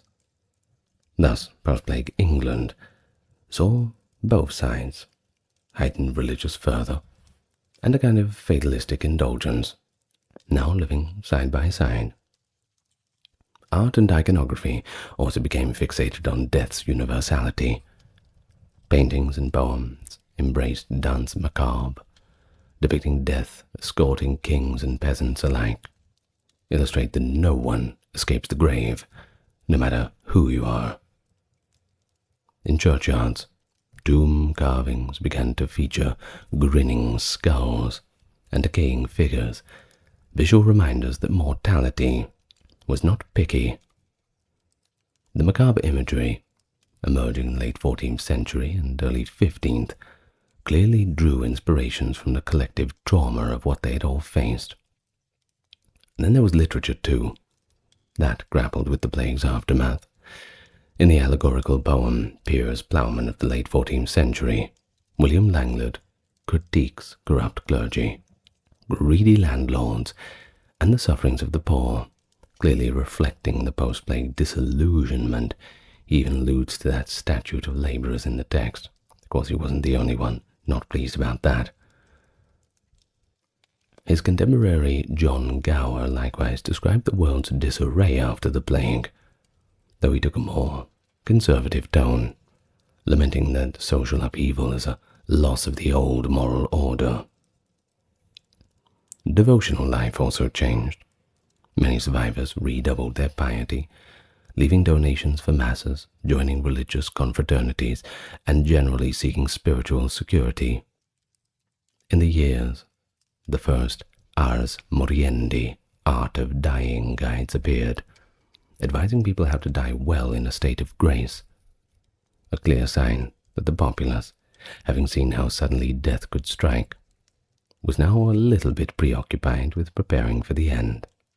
If it's going to come, you better be ready. Now the plague itself, though over in a certain sense, it did not disappear. It returned in 1361, dubbed the pestilence for children for its toll on the young, and periodically thereafter. These later waves were less severe, but they ensured that population recovery was slow. By the later 14th century, people had learned to live with the plague as a recurring reality. Towns even instituted early health measures like isolating the sick. A kind of stoic acceptance of periodic pestilence took hold. Another cultural development linked to this era was the expansion of the English language and identity. With the old social order shaken up, English, the language of the common people, became prominent in everyday life. In 1387, Geoffrey Chaucer began writing the Canterbury Tales, and he wrote them in English. It portrayed a post-plague society through a diverse cast of pilgrims, and it's bloody brilliant. Maybe I'll do a full reading of that soon, That'd be nice. His use of the vernacular and the very concept of people from different walks of life travelling together reflect the more fluid social world that emerged after the Black Death. Likewise, the use of English in official settings, as noted before, signified that cultural shift that was taking root at all levels. But of course, on a psychological level, the generation that lived through the Black Death and its aftermath carried deep scars. Many people became obsessed with the idea of mortality, and fate.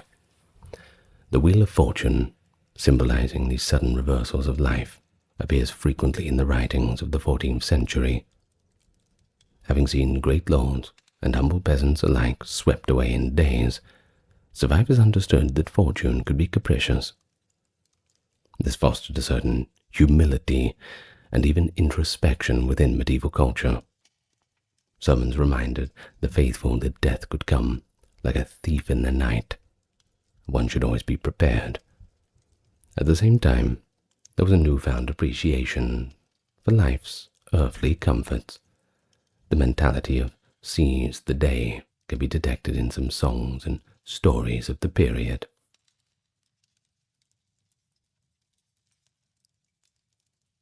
So, let's wrap it all up then. In these first few generations after the bubonic plague, England was forced to remake itself. The immediate aftermath was defined by devastation. Half the population dead, communities completely shattered.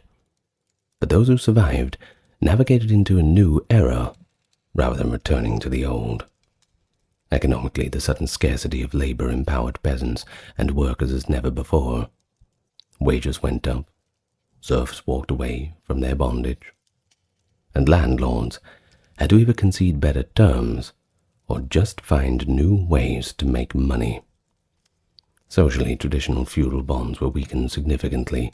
The idea of being tied for life to a lord's manor, that was an old and frankly ridiculous idea.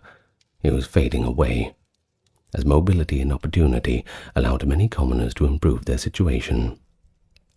And by around 1400, serfdom was largely on the path of extinction in England. A more free peasantry had finally emerged. Politically, the post-plague generations experienced tension and adjustment. Culturally, the Black Death's shadow lingered in the English imagination. A greater awareness of life's fragility appeared in art and literature, much of which we can still enjoy today. It stressed death's universality, and some of it called for a moral renewal, while the others were out partying and trying to make the best while the getting was good. At the same time, English society in general grew in resilience and creativity. The use of their own language in writing and government expanded, and communities found new forms of religious and social life to bind them together after facing such bereavement. But ultimately, the aftermath of the Black Death in England was a story of profound change, born from a profound tragedy. Those early post-plague generations mourned the world that they had lost, but they also built a new one from the ashes. In rising wages and freer status, a more tempered rule by lords and kings, and in a culture that had stared death in the face and learned to live on, we see that England, after the plague, was irrevocably transformed. The pestilence left a scar on the land, but from that scar grew a stronger and in many ways a more modern England, forged by the trials and resilience of its great people. We all know how the Black Death devastated Europe, with previously unheard-of mortality in the middle of the 14th century. But amidst all this, a new character appeared on the stage of the medical field as fear and destruction increased: the plague doctor. These doctors, or nominal doctors as they were sometimes called, were specifically assigned to treat bubonic plague patients and attempt to stop the spread of the disease. They were out there, on the front lines, fighting a terrifying malady, during a time when the causes of diseases were not well understood, and as for the cures, they were mainly ineffective. Although the iconic costume of a dark-robed figure wearing a bird-like mask only became popular in the later centuries, in the 1340s, at the time of the bubonic plague, the doctors were still a very real thing. They worked in an environment of death and despair, frequently employed by rulers or cities in need of any kind of relief, as desperation sunk in. And today, we're going to talk all about them. We're going to draw on a lot of sources, things like Boccaccio and diaries of the time. And we're going to get to the bottom of what a plague doctor actually did. We are mainly going to be concentrating on the time of the Black Plague in the 14th century. We're going to explore the medical practices, official responsibilities, social roles, and also the public interactions of the plague doctors during this time. But we're not going to go into fantasized or romanticized accounts of them. We are just going to be sticking to these primary sources and some contemporary sources to piece together what was really going on. Finally, we'll look at the development of the role of plague doctors in later outbreaks and show how their reputation and role evolved over time. So if you like this sort of content, like and subscribe, and maybe check out the Patreon. Shall we now begin? First, we're going to talk about medieval medicine in general. Of course, that's a good place to start. Medieval theories and, well, a lack of practical experience still dominated medicine when the Black Death struck Europe in 1347 to 1351. The ancient humoral theory of Hippocrates and Galen of much earlier times, which maintained that imbalances of the four humors, that being blood, phlegm, yellow bile, and black bile, were the things that caused illness. And this was what was taught to physicians. It was the best they had at the time, and being cut off at this time from the rest of the world, at least eastward, it was very hard to get any new information. The Islamic world and the Asian world, particularly China, were developing their medicine at a pretty decent rate. Europe, unfortunately, did not quite have as much of an acceleration, but they certainly will in later times. Now, that being said, very little was known about contagion in that sense, and there was very little, well, there was no germ theory at all. Many medical professionals thought the plague was a type of pestilential fever, which is basically a diseased state of humors brought on by miasma. Now, miasma is effectively poisoned air, or other environmental and cosmic factors. Indeed, a significant report that was published in October 1848 by the Medical Faculty of Paris ascribed the plague to a 1345 conjunction of Saturn, Mars, and Jupiter that tainted the air and caused the disease to spread through different regions, which is an interesting theory. So, in order to combat the poor air quality and negative humors, early responses concentrated on changing lifestyle and surroundings. They were onto something, but just not quite there. But even the most educated doctors were perplexed by the epidemic's unexpected surge. Giovanni Boccaccio, a contemporary chronicler from Florence, noted that, and I quote, "The ignorance of the physicians did not know how to cure it." Or, in another section of his work, "To cure these infirmities, neither the advice of physicians nor the power of medicine appeared to have any value or profit." Doesn't sound very promising, doesn't it? But he also speculated that the disease might be simply incurable.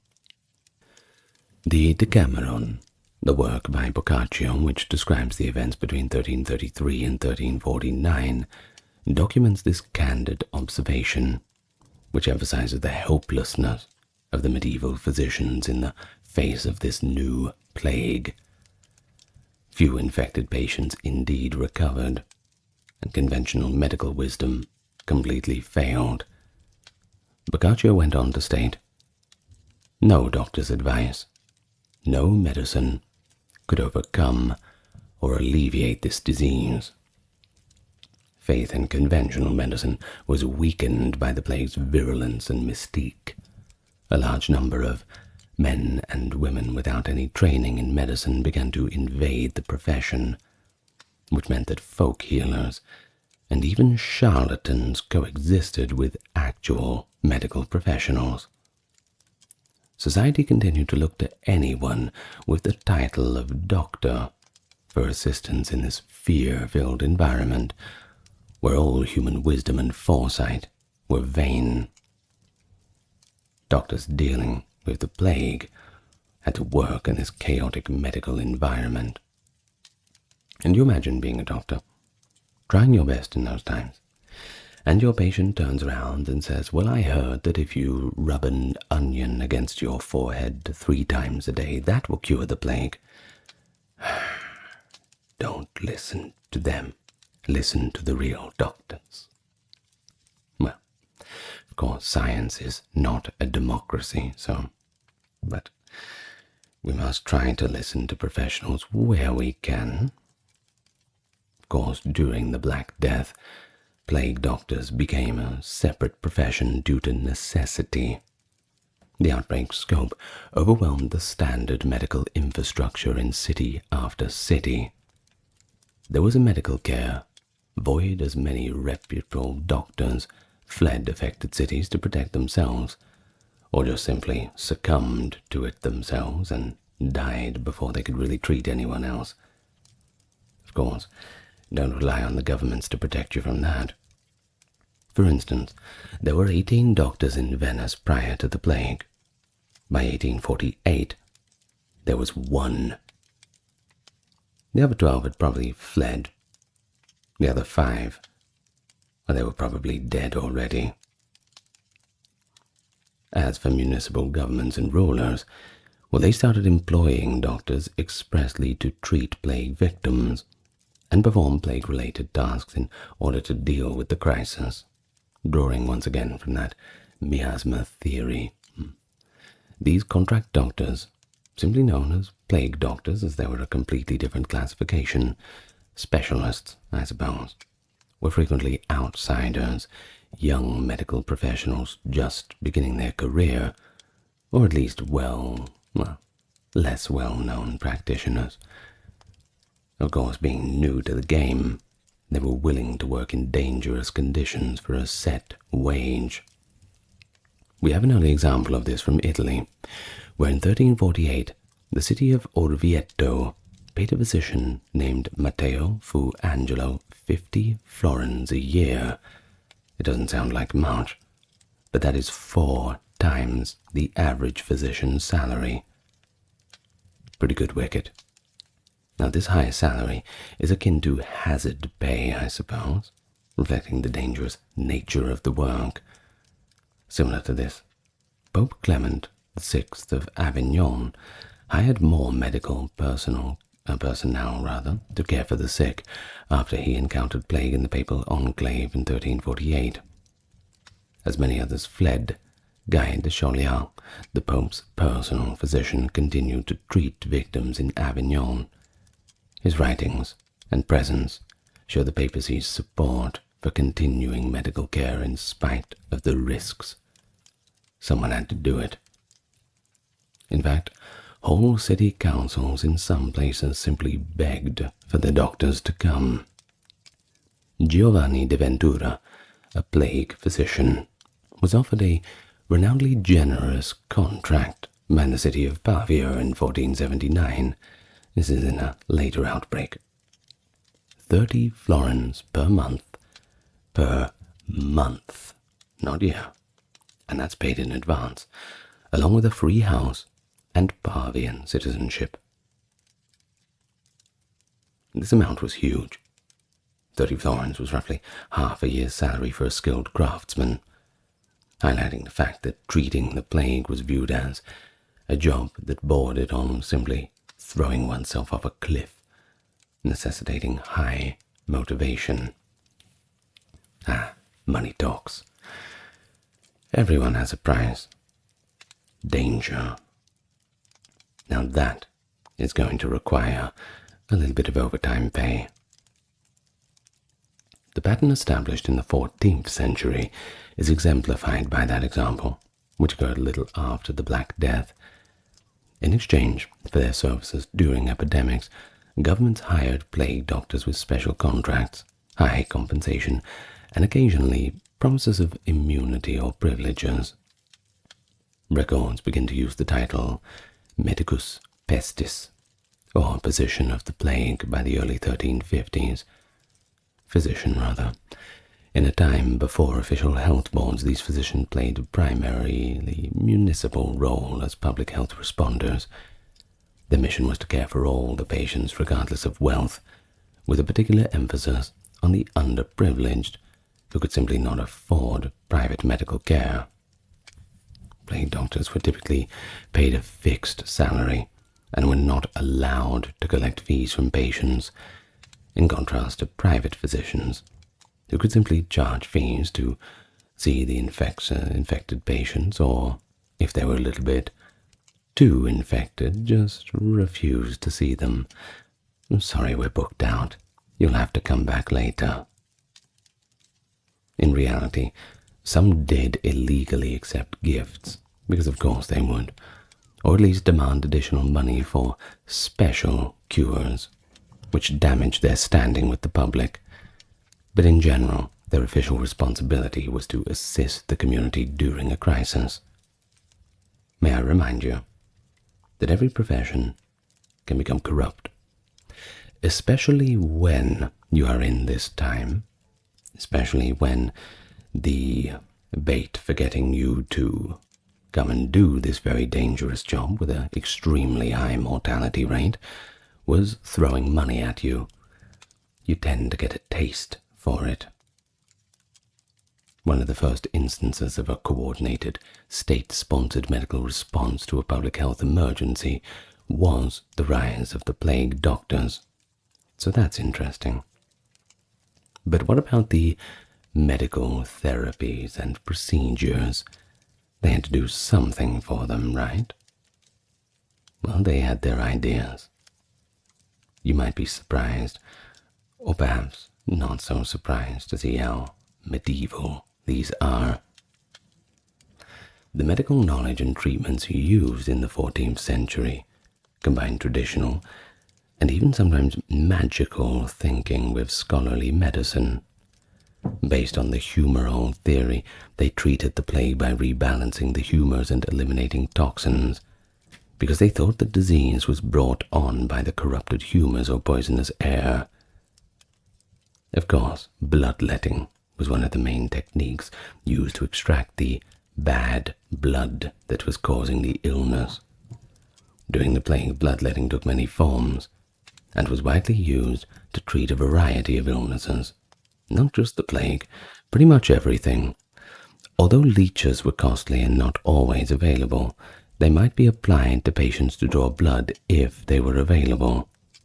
More frequently, the physician would use a lancet or knife to open a vein, then carefully follow humoral and astrological rules regarding the amount of blood to be drawn from and from which area of the body. Some people used cupping, which involved applying a heated cup to the skin to create a vacuum that draws blood to the surface and is said to remove disease. They still do this in Chinese medicine to these days. Arguably, if it works or not. We're not quite sure. Some people say it does, they swear by it. In order to remove what they believe to be poisoned blood, these procedures would frequently be performed close to the swellings, also called buboes, where we get the name bubonic from. But of course it wasn't just bloodletting. In addition to that, the doctors experimented with a variety of chemical and herbal cures. Many people carried out or prescribed theriac, a complicated herbal remedy that was first created as a poison counter. Opium and dozens of other ingredients made up the theriac paste, which was applied to buboes or consumed internally as a purported remedy. Other ingredient pastes and poultices were also popular.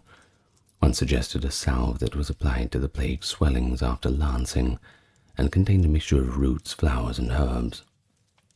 In one treatment, which is extremely upsetting, a paste was made from human waste and applied to the boils, using the adage, like draws out like. The rotting matter would draw out the rot of the disease.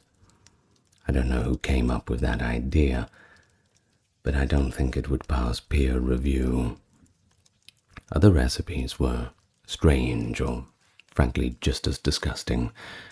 Not surprisingly, more infections were probably caused when excrement was applied to open wounds. But since clean urine was believed to have therapeutic benefits, patients would also bathe in or consume diluted urine as a last resort.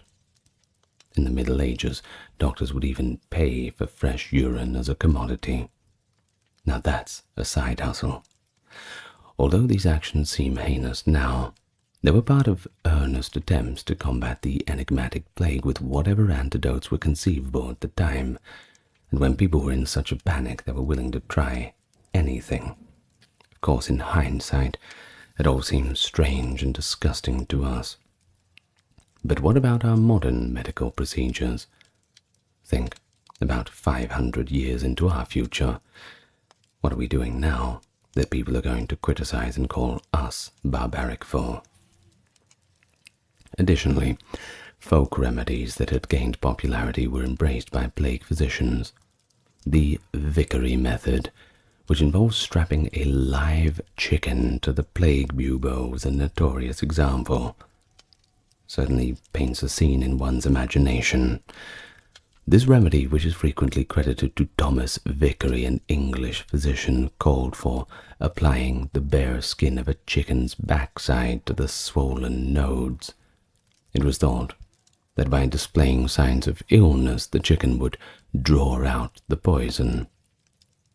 Until the patient recovered, or the chicken, and frequently the patient, passed away, the chicken would be cleaned and reapplied. In a similar vein, some healers applied pigeons or snakes to the buboes, arguing that these creatures, particularly the snake, which is a representation of evil, at least in our Western mythos, might draw the plague toxin away from the body. Exotic ingredients were tried for wealthier clients. Crushed emeralds were given to patients in the hope that the disease would be cured by the purity of the precious stone. In the hope that lesser poison might balance the greater, other poisons themselves with arsenic or mercury potions, which sadly frequently killed more patients than the plague actually did. Physicians may also recommend the well-known Four Thieves vinegar, a vinegar tonic flavored by cloves, sage, and rosemary, that was believed to prevent disease if taken on a daily basis. The legend originated that thieves who allegedly used it to ward off plague while robbing victims. But the simplest treatment, if we call it that, was probably just lancing the buboes. To drain the pus and blood, many barbers/surgeons, or plague doctors in their own right, would use a knife to cut open the swellings. Following a lancing, they frequently applied a drawing salve, such as warm plaster of butter, onion, and garlic, as advised by one Italian plague tract, or cauterized wounds with hot irons. In effort to stop further corruption, Guy de Chauliac, a papal physician in Avignon, described and used this technique. He would wait for the bubo to ripen, lance it, and then cauterize the pus pocket with a hot iron. However, Guy acknowledged that the results were subpar, and that the majority of patients still died. Overall, recovery was more of a surprise than an expectation. Boccaccio noted, "Very few were ever cured. Almost all died within 3 days of the first symptoms." Therefore, rather than actually curing the disease, plague doctors devoted a large portion of their time to palliative care, or merely observing its progression, trying to learn something. One Spanish physician, Jacques d'Agremont, noted the lack of effective cures and offered prevention advice to colleagues and the general public in one of the first plague treatises he wrote in April 1348. Gentile de Fologno of Bologna, another learned physician, painstakingly recorded plague cases and treatment attempts in multiple books before succumbing to the illness himself in 1348. Their experiments, all over, confirmed a sobering fact, that there was no cure for the Black Death, at least not in medieval medicine. Nevertheless, plague doctors continued to use the resources at their disposal, in hopes of at least easing the suffering, or just consoling the dying. After all, They all need something to believe in. Now, of course, we have some safety procedures and medical clothing, their equipment. These physicians are, of course, linked to the famous beaked plague doctor costume, but that entire ensemble dates from the 17th century rather than the 14th. This came around much later. Although they were more ad hoc, plague doctors did take as much precaution as they could during the Black Death era. Physicians in 1348 realized that the plague was somehow contagious.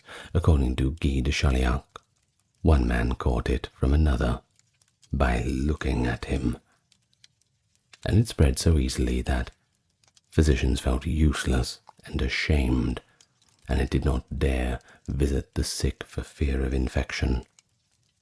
They don't sound very confident, don't they? Many thought that the contaminated air and toxic fumes released by the ill and their surroundings were the source of the infection. They were kind of on to the right path. Almost. They'll get there eventually. So, in order to combat this, physicians attempted to purify the surrounding air. In an attempt to obstruct the noxious air, they would burn incense, juniper wood, or aromatic herbs in the sick rooms and breathe in the smoke. When approaching a patient, it was customary to bring bouquets of flowers or sachets of potent herbs, such as wormwood, mint, or rosemary, and hold them to the nose.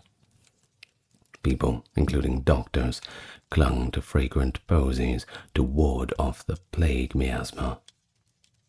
And that practice is reflected by the nursery rhyme, "Ring-a-ring-a-rosies, a pocket full of posies." You know, ashes, ashes, we all fall down.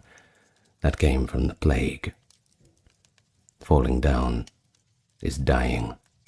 I'm sure you figured that part out.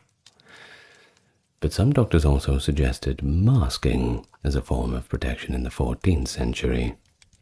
An early mention dates back to 1373, when a physician by the name of Johannes Jacobi suggested that doctors on plague duty cover their faces in order to filter the air, but he did not specify the look of the mask.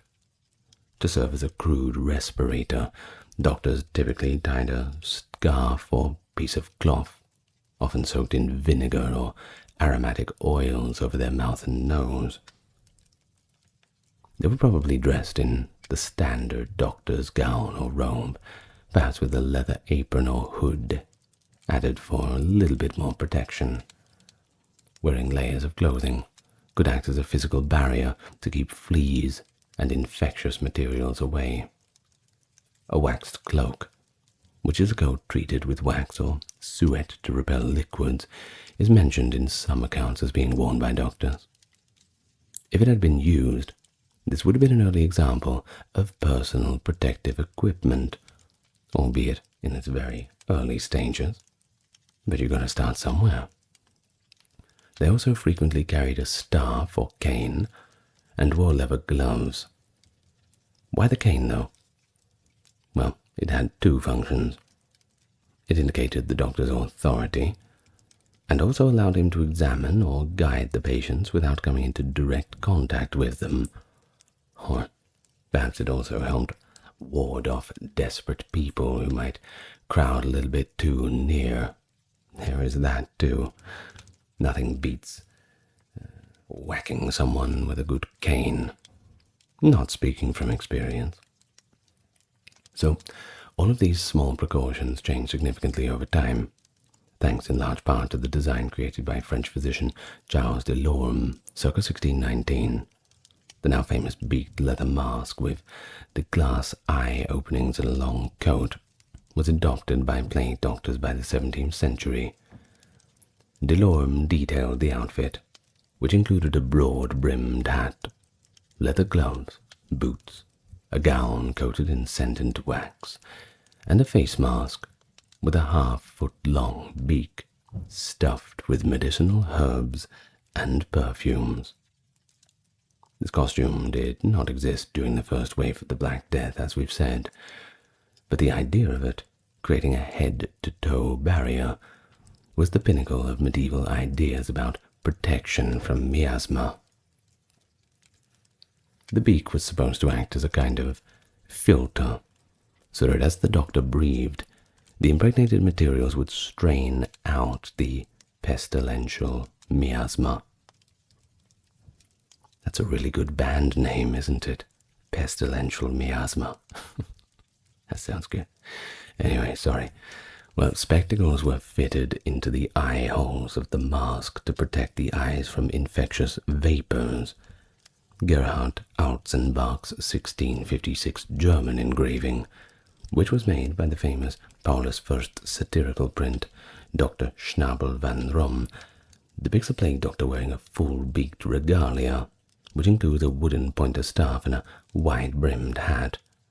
It's perhaps the most famous depiction that we have.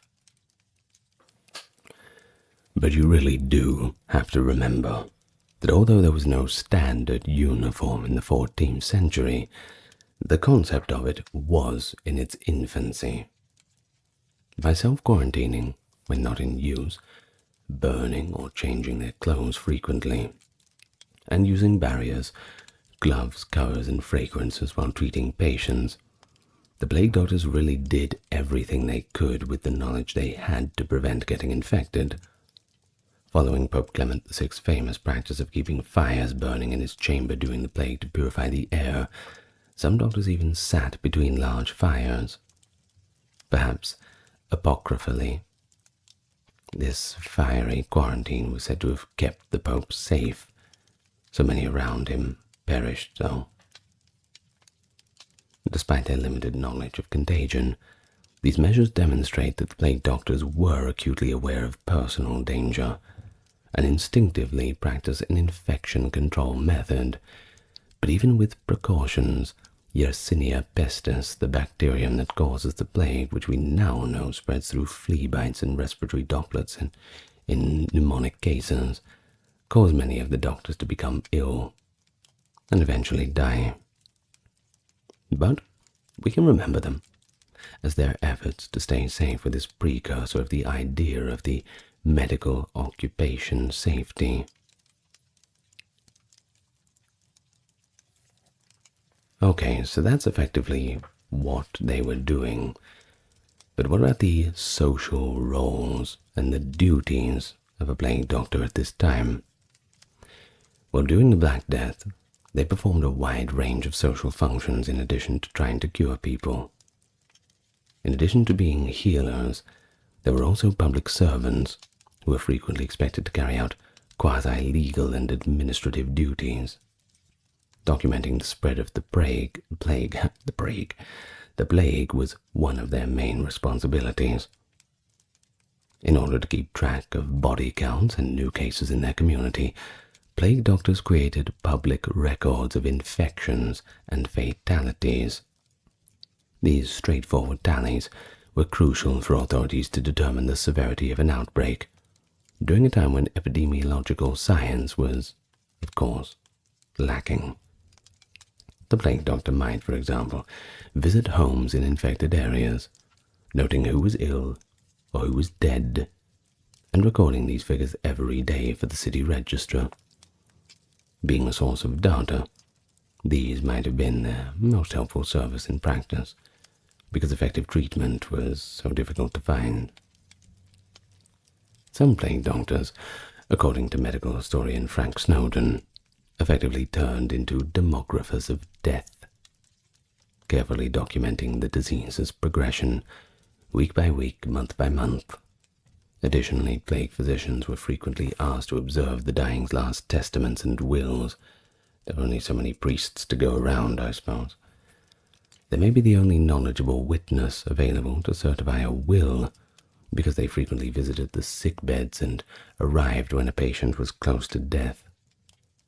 The plague doctor's testimony could be used to confirm that a person in articulo mortis had stated their final wishes, because normal legal procedures in many cities simply broke down during the outbreaks. This established a quasi-notorial role for plague doctors. This was expressly stated in some employment contracts too. In the event that priests or notaries were not available, the doctor would take confessions and wills. As a result, the doctors had to handle delicate situations involving individuals getting ready to die, and their presence gave bereaved families some legal certainty. In a similar spirit, they occasionally gave patients advice regarding their behavior prior to death, essentially telling them to settle their affairs, find spiritual solace, or reconcile with their relatives. After the Middle Ages, medical ethics texts state that physicians should treat patients' souls in addition to their bodies. During the plague, this frequently meant serving as the final bridge, connecting the dying and the community. But in some cities, post-mortem examinations were even performed by plague doctors. In the 14th century, the plague doctors of Florence and Perugia both asked to conduct or oversee autopsies on plague victims. The objective was to gain a deeper understanding of the disease, the pathophysiology, as a prelude to scientific research. Despite the personal danger of handling infected cadavers, a few trailblazing physicians agreed. Although these autopsies were crude by today's standards, they did produce observations, such as identifying internal lesions or disease tokens, as they called them. In fact, according to one story, a physician who examined bodies in 1349 noticed dark patches on internal organs and came to the conclusion that the corruption had spread through the blood. Although they didn't always result in cures right away, these discoveries improved our understanding of medicine. Some plague physicians, such as George Thompson in London, dissected plague corpses by the 17th century. Thompson is renowned for doing so during the 1665 outbreak, documenting his finding in a treatise called Loimotomia, and masking the stench with incense. These deeds date back to the Middle Ages, when a few courageous physicians went above and beyond the call of duty to investigate the mysteries surrounding the plague. But crucially, plague physicians acted as intermediaries between the infected population and the government. They frequently gave town councils advice on sanitation, quarantine regulations, and how to transport the ill. Some physicians were early proponents of patient isolation because they had direct knowledge of the spread of the plague. Medieval city records from cities like Venice reveal that physicians advocated burning soiled bedding and removing corpses from the streets as practical ways to lessen the miasma. Ibn al-Khatib, a Spanish Muslim physician in Granada, who was not a plague doctor by profession, but was rather a modern medical scholar, even maintained that in 1349 the plague was contagious and recommended quarantine, which was in line with what some astute plague physicians actually suspected. Permanent boards of health were set up in Italian cities following the first wave of plague, in Venice in 1348, and later in Milan, Florence, etc. During subsequent outbreaks, plague doctors often collaborated with these boards to enforce health ordinances. I did a full video about the health ordinances in the town of Pistoia, it was quite funny to see how much it was like the modern times that we had dealt with a few years ago in our own health issues. Therefore, the role of a plague doctor was a combination of public health officer and medical caregiver. While others remained indoors, they were out on the streets, giving orders to mark sick people's homes or to hang white cloths on windows to indicate the sick, as was done during the outbreak in Edinburgh in 1645. To guarantee that the disease were handled properly, they occasionally oversaw the plague carts that carried them from their final resting places. Due to all these responsibilities, plague doctors played a great role in the community's response to the calamity. But personal relationships with patients and the public were extremely difficult for plague doctors. They were feared and needed at the same time. For families who are suffering, the doctor's arrival at the door may offer a slim chance of survival or at least some respite. However, it's also frequently heralded disaster. A neighbor who saw the plague doctor enter a home knew that the residents were probably infected and soon would perish. As a result, the presence of plague doctors on the streets was viewed by many residents as a sign of impending death. The satirical broadside Dr. Schnabel from the 17th century, for instance, portrays the doctor as doing nothing but terrify people and make money from the dead and dying. In fact, there were complaints of dishonest doctors, even in the 14th century, who would demand extra fees for fake miracle cures from desperate patients, capturing this mixed reception in later folklore and art. There were differences in the reliability of plague doctors. While some remained loyal to their duties and showed great compassion, others exploited the chaos for their own benefit. Quackery accusations are also included in accounts of the time. For example, Boccaccio refers to an enormous number of ignorant men and women set up as doctors, suggesting that many so-called plague healers were simply incompetents or frauds who blended in with the real doctors. Treating patients was frequently a heartbreaking task for those who were legitimate. Despite their best efforts, they frequently witnessed agonizing deaths due to the plague's rapid progression. Marchione di Stefani, a Florentine physician, described how the streets and homes were so crowded with plague victims that the doctors could only provide consolation, while the victims perished without medical attention. In his account of Avignon in 1348, Guy de Chauliac wrote, "People were buried without priests, died without servants." He observed that during this period of social collapse, physicians did not dare to visit the sick for fear of infection, and when they did visit them, they could do very little and accomplish nothing. This moving statement from the doctor himself demonstrates the emotional toll and sense of hopelessness that these doctors would have experienced. Another quote from the work: "Father would not visit son, nor son his father. Charity was dead." In response, some plague physicians like Guy doubled down on their work. He famously wrote, "Did not flee, unlike some physicians who abandoned their charges," and kept treating patients until he contracted the plague himself. Indeed, Guy de Chauliac contracted the illness, experienced a protracted fever, and developed a large bubo in his groin. After 6 weeks of suffering, he survived.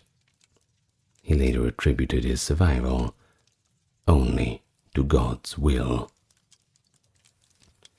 Patient interactions could include anything from brief examinations to compassionate bedside care. Direct physical contact was reduced in many instances. Using his cane to lift clothing or check for swelling without coming into contact with the patient's skin, a plague doctor may examine a patient from a safe distance. Since uroscopy was a common diagnostic technique in medical medicine, he might look at the patient's urine flask if he needed to verify symptoms more thoroughly.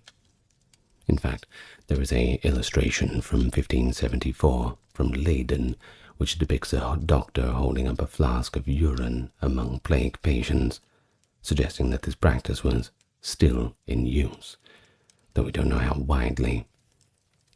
Doctor-patient conversations were probably brief and formulaic.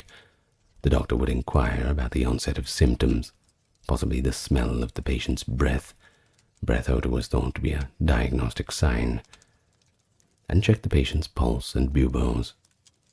In response, the patient or family would be, of course, bombarding the physician with nervous inquiries, asking if they could help, to which the physician may cautiously offer regimen recommendations.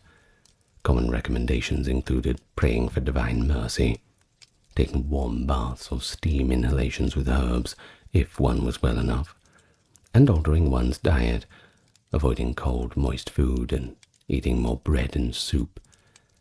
But most doctors, no matter how logical, frequently suggested prayer as a component of the treatment, perhaps not for a medical case, but just to offer some comfort.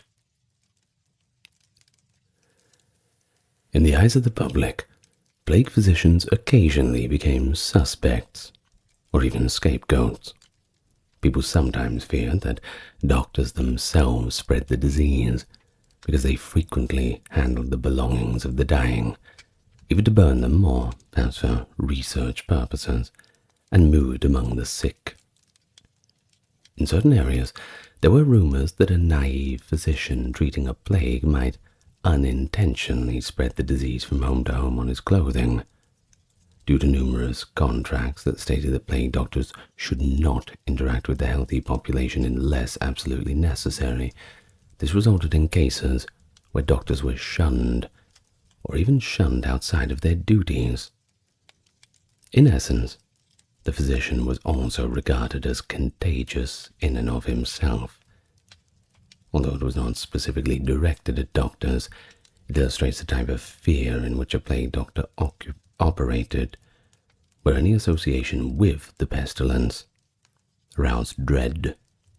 In one extreme case, public paranoia about plague spreaders in Milan in 1630 during a later outbreak resulted in the torture and execution of people accused of purposely spreading the plague, i.e., plague carriers.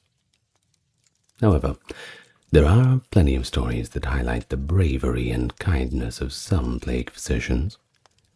When everyone else who could ran away, many had stayed. Even priests would not go into the affected hovels they entered. Some plague physicians became local heroes as a result, at least to those they helped. Venetian city records, for instance, commemorate the sacrifice of a number of doctors who died in 1348 while caring for the ill. Chronicles in England mention doctors who died while on duty in places like Norwich and Bristol, suggesting that they were well respected for their work.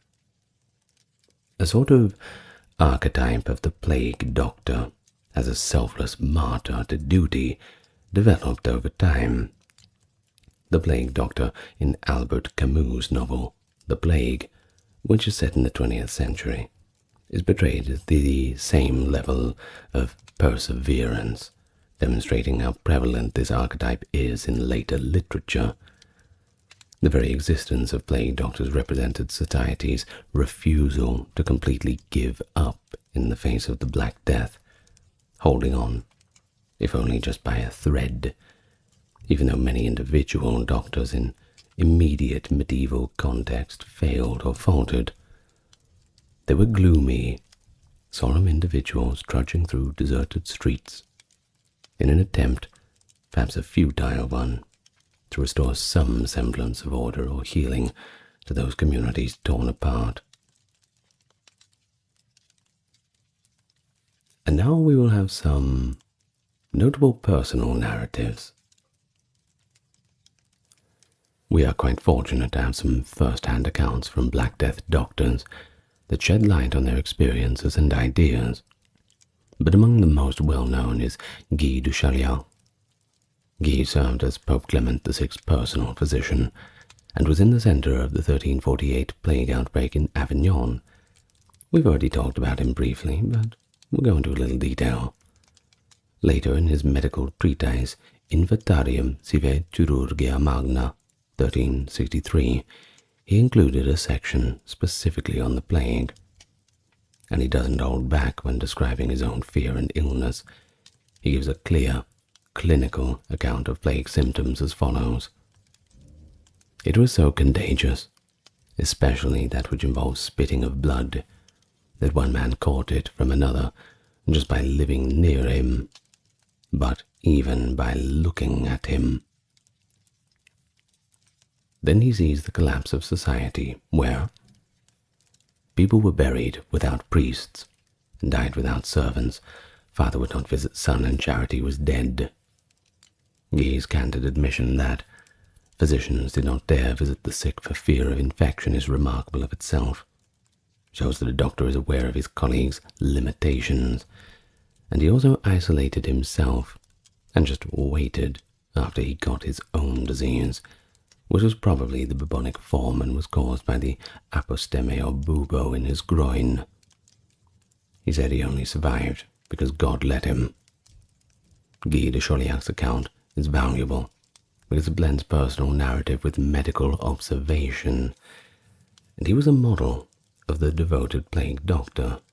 Because of his bravery in carrying on his own work, he even returned to duty during another outbreak in 1360. The previously mentioned Faculty of Medicine in Paris report, 1348, is another recent source. Although it isn't a single doctor's private journal, it does reflect the opinions of the learned medical community at the time. In it, they analyze the causes and then offer suggestions for treatments and a schedule. They suggested wholesome remedies, like moderate bleeding, using laxatives to cleanse the body, eating herbs that aid in digestion, and avoiding taking too many baths. Now, why is that? Well, because open pores could allow toxins to enter. In order to purify the air, they also suggested avoiding swampy and odorous areas, sprinkling vinegar and starting fires in homes. Of course, in a safe manner. You don't want more problems on your hand. This document from Paris demonstrates the official medical position and what doctors would have advised at the time. That is just to stay away from excess, bolster your body's humors, and maintain a hygienic and fragrant environment. Some of the advice, of course, such as avoiding spoiled food or dirty areas, had slight advantages, but the majority was still pretty useless.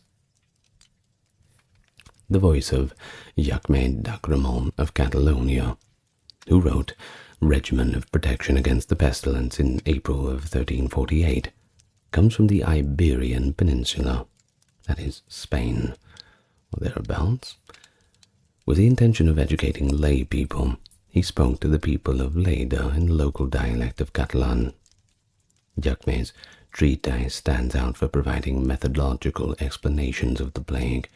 He makes it quite evident that every plague begins in one region, before being conveyed from place to place through a variety of methods. This suggests early comprehension of geographic spread and contagion, whether they knew it or not. Although he did not support the persecution that followed such rumors, he did acknowledge that human agency or evil men could spread the plague, a reference to the widespread fear of conspirators or well poisoners. Jacque's text contains detailed regimen advice because he wanted to calm his neighbors by giving a sense of control. He advised avoiding fatigue, using protective perfumes, and maintaining a healthy diet to balance the body's humors. As one of the earliest works on the Black Death, his treatise serves as a first-hand public health guideline from a plague physician to the general public. Gentile da Foligno, a physician from Bologna, who was one of the first researchers to examine the plague, also provides us with an indirect voice. In addition to writing multiple consultations, Gentile might have conducted an autopsy on a plague victim according to some accounts. He studied the body of a pig infected with the disease in order to comprehend it. That's a good start. He postulated that a miasma had infiltrated the blood, which was the cause of the plague, and like many others, he attributed its beginning to the planetary alignment in 1345. The fact that Gentile died in 1348 while teaching that one must stay to treat patients, well, that's testimony enough. This type of anecdote emphasizes the personal risk that doctors simply had to accept.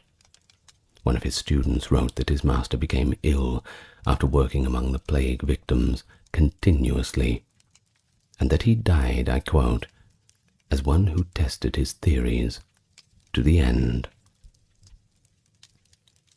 The actions of plague doctors were discussed also by non-physician observers. In Florence, Boccaccio tells of a vivid story about how many doctors were afraid to visit patients with the plague, and those who did frequently failed to achieve anything. Many doctors in England disregarded the oath taken by the monk Henry Knighton, who wrote, "Doctors were bound by oath not to absent themselves." Even when doctors ministered diligently, the outcomes were seldom happy, he continued to write, adding that those who stayed were either extremely compassionate or had no choice. Chronicles such as these, though not from the medical field, support the idea of the plague doctor as a person fighting against insurmountable odds, and you can't argue with that. So let's talk now a bit more about the regulations and the authorities overseeing the doctors. Of course, this is going to be different from place to place and time to time, but we'll provide a general overview and some examples.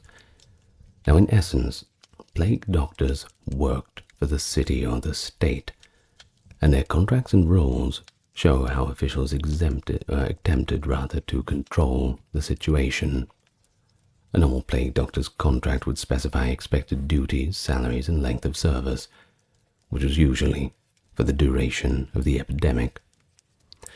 Giovanni de Ventura's contract in Pavia, 1479, for example, probably contained provisions requiring to treat all patients, regardless of class, that he could not refuse to enter homes infected with the disease, and that he could not leave the city without authorization or until the pandemic was over.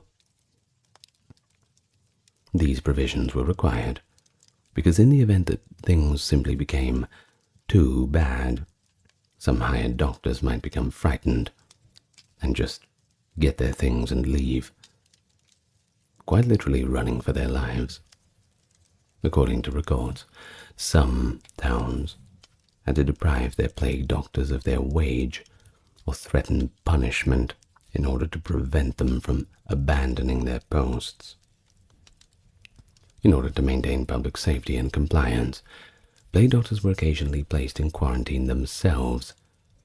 They may have had to reside in a specific home, which could include a temporary medical facility or remote housing. During their tenure, a plague doctor essentially lived in a constant isolation, since they frequently, according to one, had to serve a long quarantine after serving a plague patient.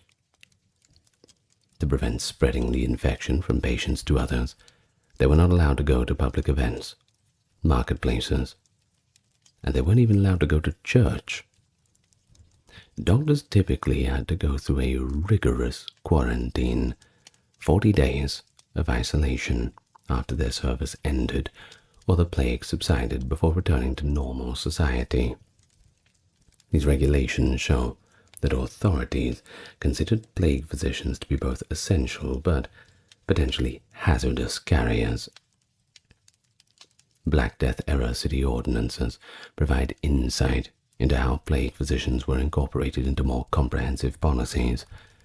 By the end of 1348, public health regulations in many Italian cities had established pest houses or plague hospitals. I mean, neither name is very inviting.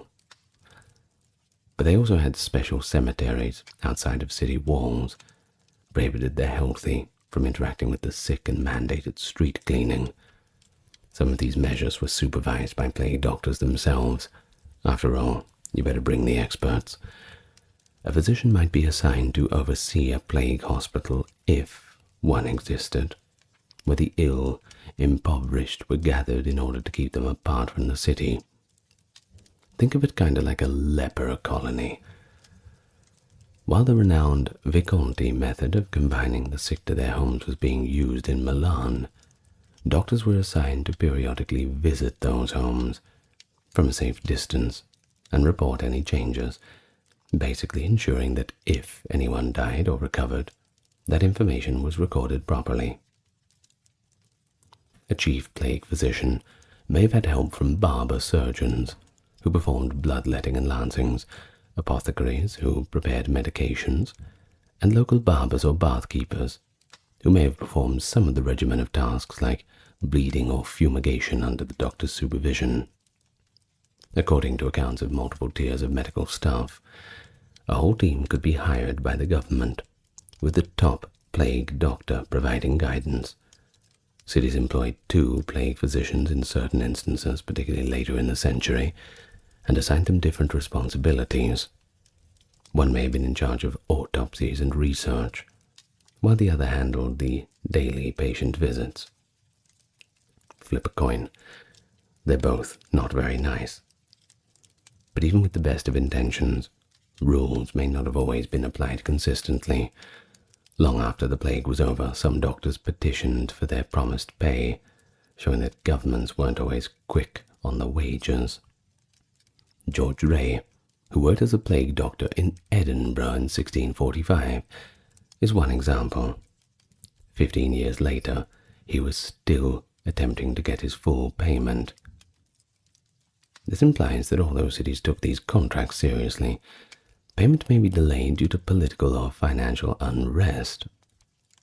Earlier accounts of the Black Death mention town councils rewarding the widows of plague physicians who lost their lives while on duty with bonuses or pensions.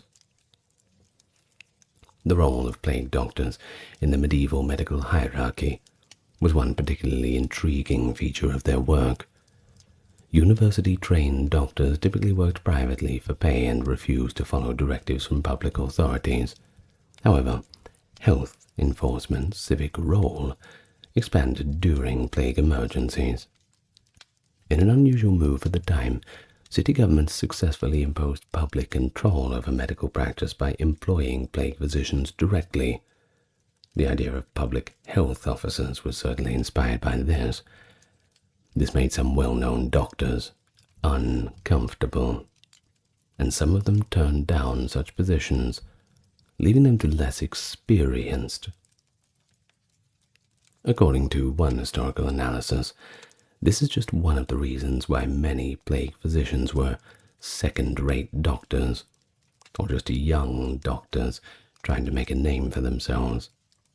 In a larger medical community, accepting a position dealing with municipal plague might have been somewhat stigmatized, because it was risky and less prestigious than caring for affluent patients during peacetime. But occasionally, those who did serve, if they survived, became quite well known. Since he could claim to be an expert in pestilential disease, a successful plague doctor could later use the experience to boost his reputation.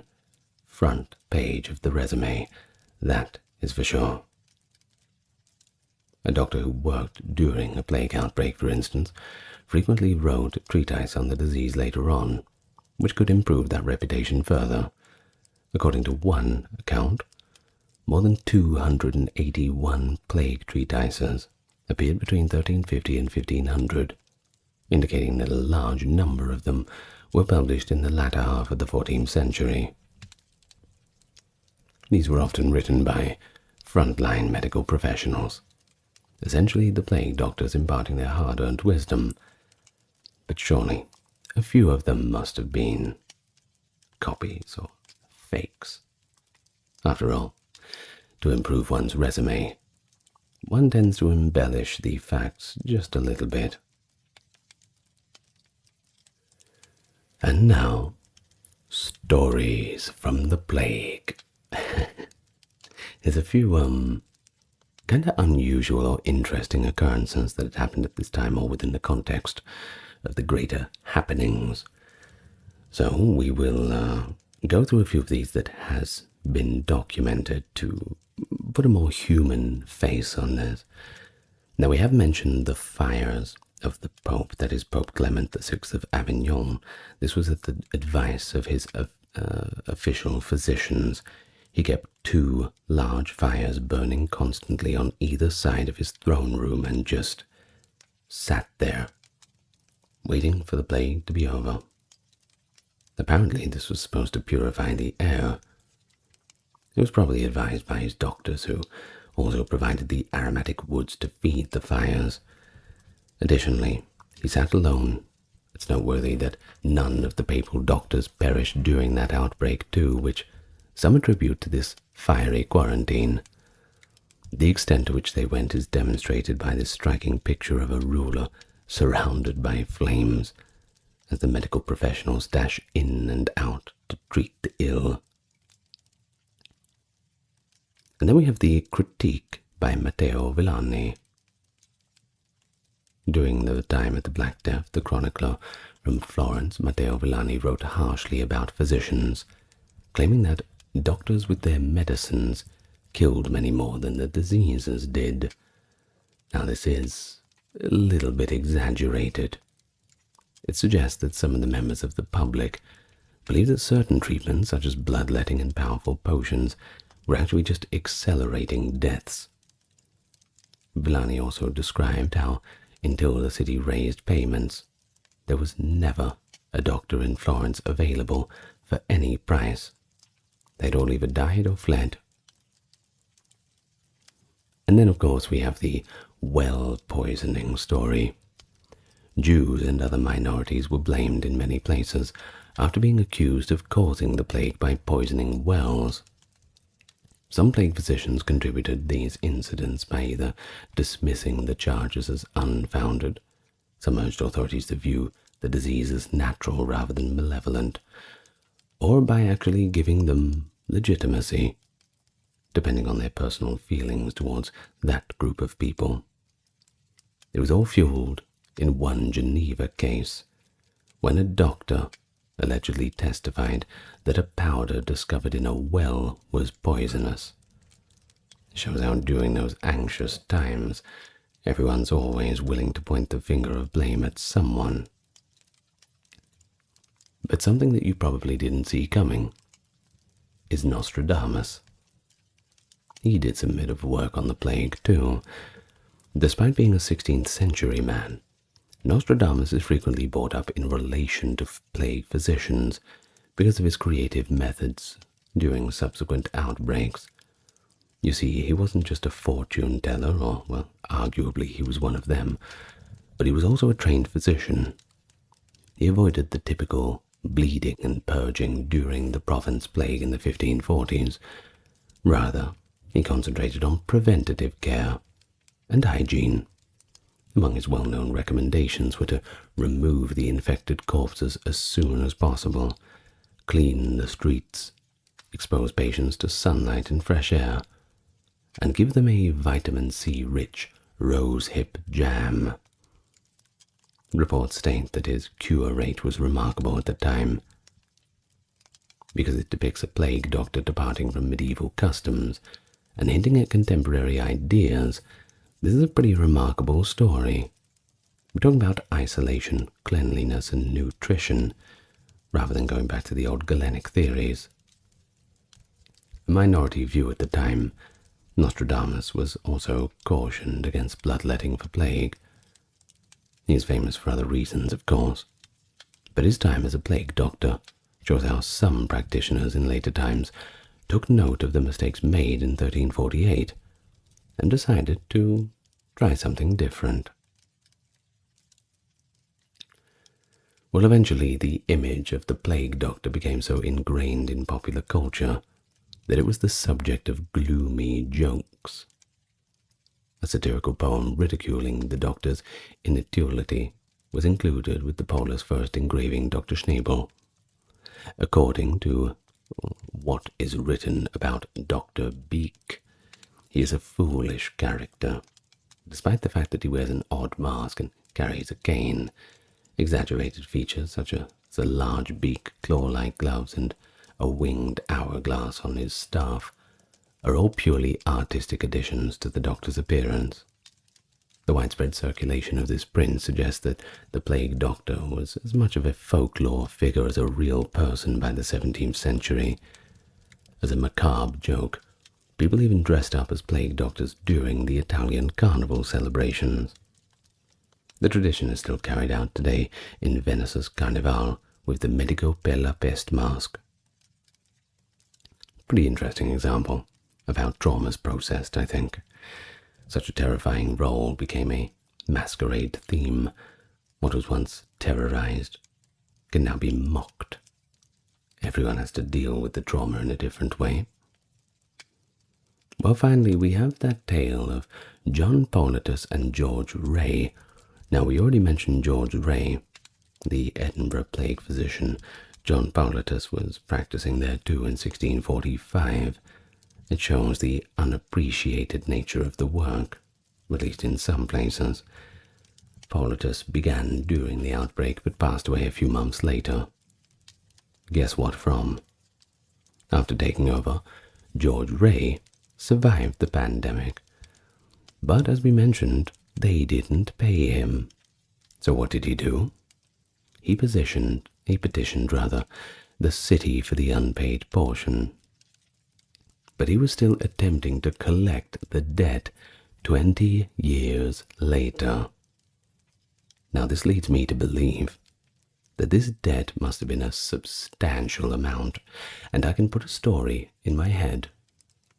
Think about it. We're going into a little bit of imagination here. But after poor old John Politus died, it would have been a little bit hard to find someone's position to take over that one. You think about it. If you're going in as a plague doctor, well, what's the worst that can happen? Well, if you look at what happened to John Politus, well, that is the worst that can happen. You can die from the plague.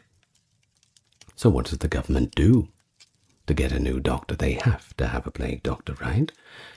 Well, they offer a sum that is so ridiculous that it is too good to turn down.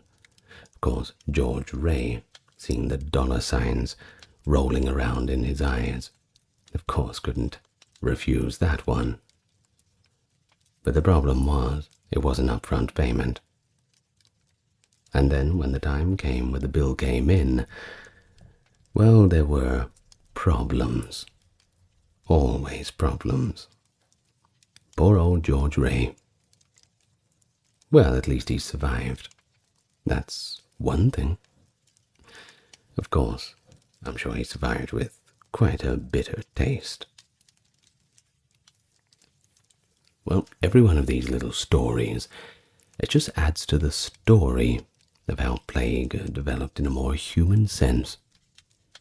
The mosaic of the experiences and representations of plague doctors. Occasionally they too were victims of fate, subjects of art, heroes in retrospect, and villains in rumors.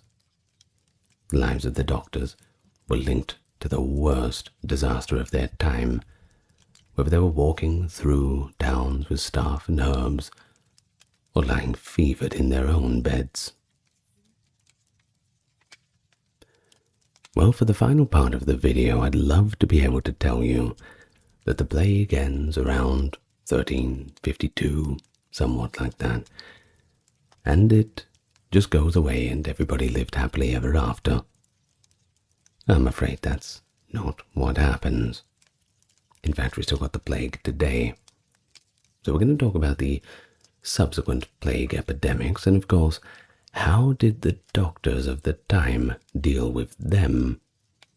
Sure, it's a couple of 100 years, and medical technology and research isn't quite where it is, or it should be, to deal with such a problem. But there were some advancements. So, the plague recurred in waves throughout Europe for centuries following the first Black Death in the 14th century. The function of the doctor evolved and remained constant over time. Societies continued to use designated plague physicians in subsequent outbreaks, ranging from the second pandemic that included the Great Plague of 1665 in London and the Marseille Plague of 1720, to all the little intermittent outbreaks in the 18th century. But as public health infrastructure and medical knowledge gradually advanced, the methods of the plague doctors eventually changed. During the late medieval era, the 15th century, plague struck Europe every few decades. The 1361-62 children's plague, and the plague of the 1370s, etc. It was just an unfortunate fact of life. At the time, permanent health boards were in place, in places like Milan and Venice. But in those days, the plans of these boards frequently included plague doctors too. More formalization is evident in the establishment of quarantine stations, or as they called them, lazarettos, in the use of health passes to restrict travel, and the role of plague doctor as part of the larger response that may have included inspectors, grave diggers, cleaners, and guards enforcing cordons sanitaires. Strict measures, such as sealing off any household with plague, contributed to Milan's success in 1374. They did very, very well, actually, and later in 1630 in controlling the disease. However, doctors continued to visit and confirm cases, albeit from outside the sealed homes.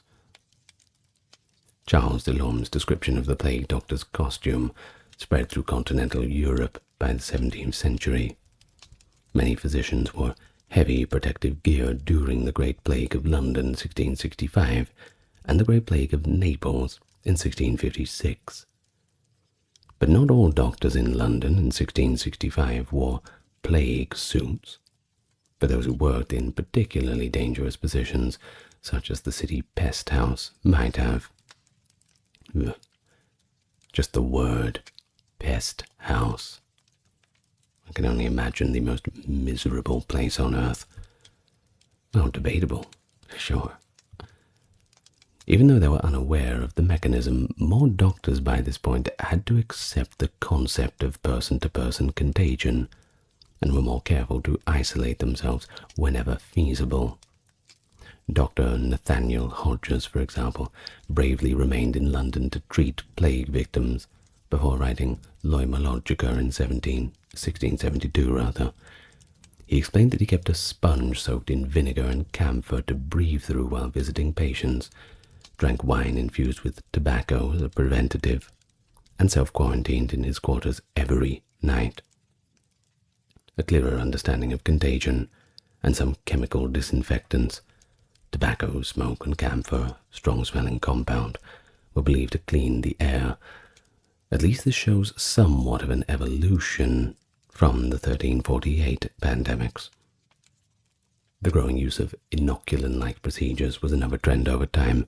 Some late plague doctors in Turkey and Russia tried crude forms of variolation, that is, using the smallpox concept, by applying bubo material to superficial cuts on healthy people in an attempt to create a mild illness for immunity, even though there was no real vaccine for the plague.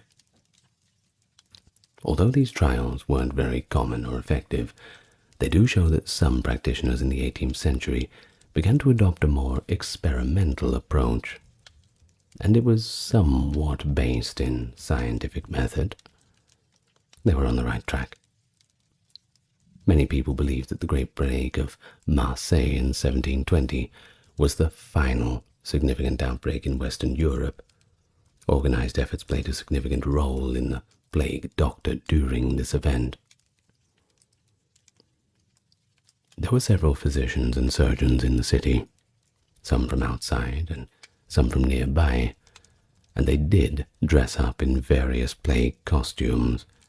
An illustration from that era depicts a physician in Marseille's lazaretto donning a hooded outfit, long waxed robe, boots, gloves, and of course, a crude mask.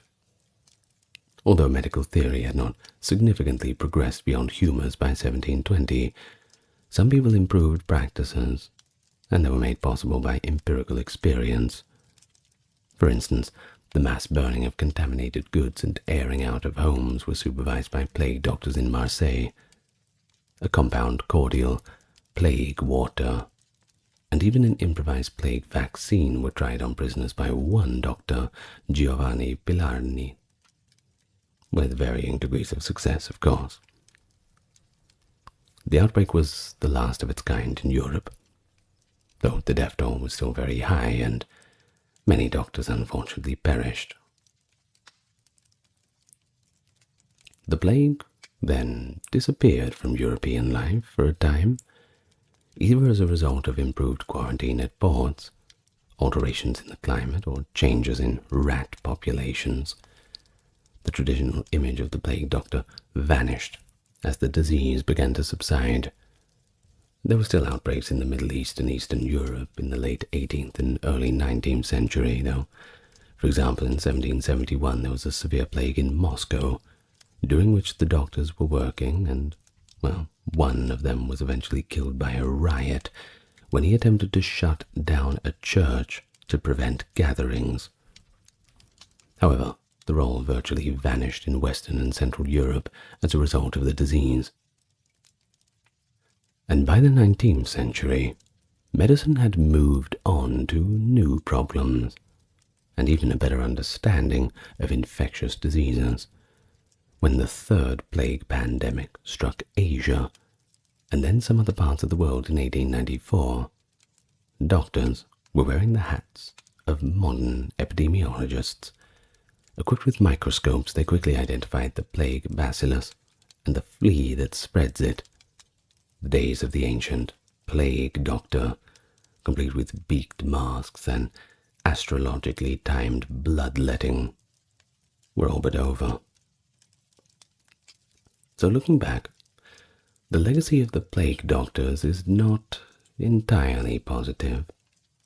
In most cases, they did not significantly reduce mortality or even cure the Black Death. Many of the remedies they used were actually quite harmful, or at least ineffective, and their knowledge was limited. But don't write them off. They were by no means useless. When there wasn't much available, they offered care, albeit limited. They documented important information, comforted the dying, and urged authorities to address the situation. Some secondary aspects of the disease environment were at least addressed by some of their preventative measures, such as isolating the ill, burning trash, and using perfumes to cover up some offensive odors. In a time when escaping was frequently necessary for self-preservation, their bravery, for those who served with true diligence at least, is quite remarkable. As one chronicler put it, like a pilot in a storm with no harbor, the image of the lone plague doctor wandering the empty streets still endures.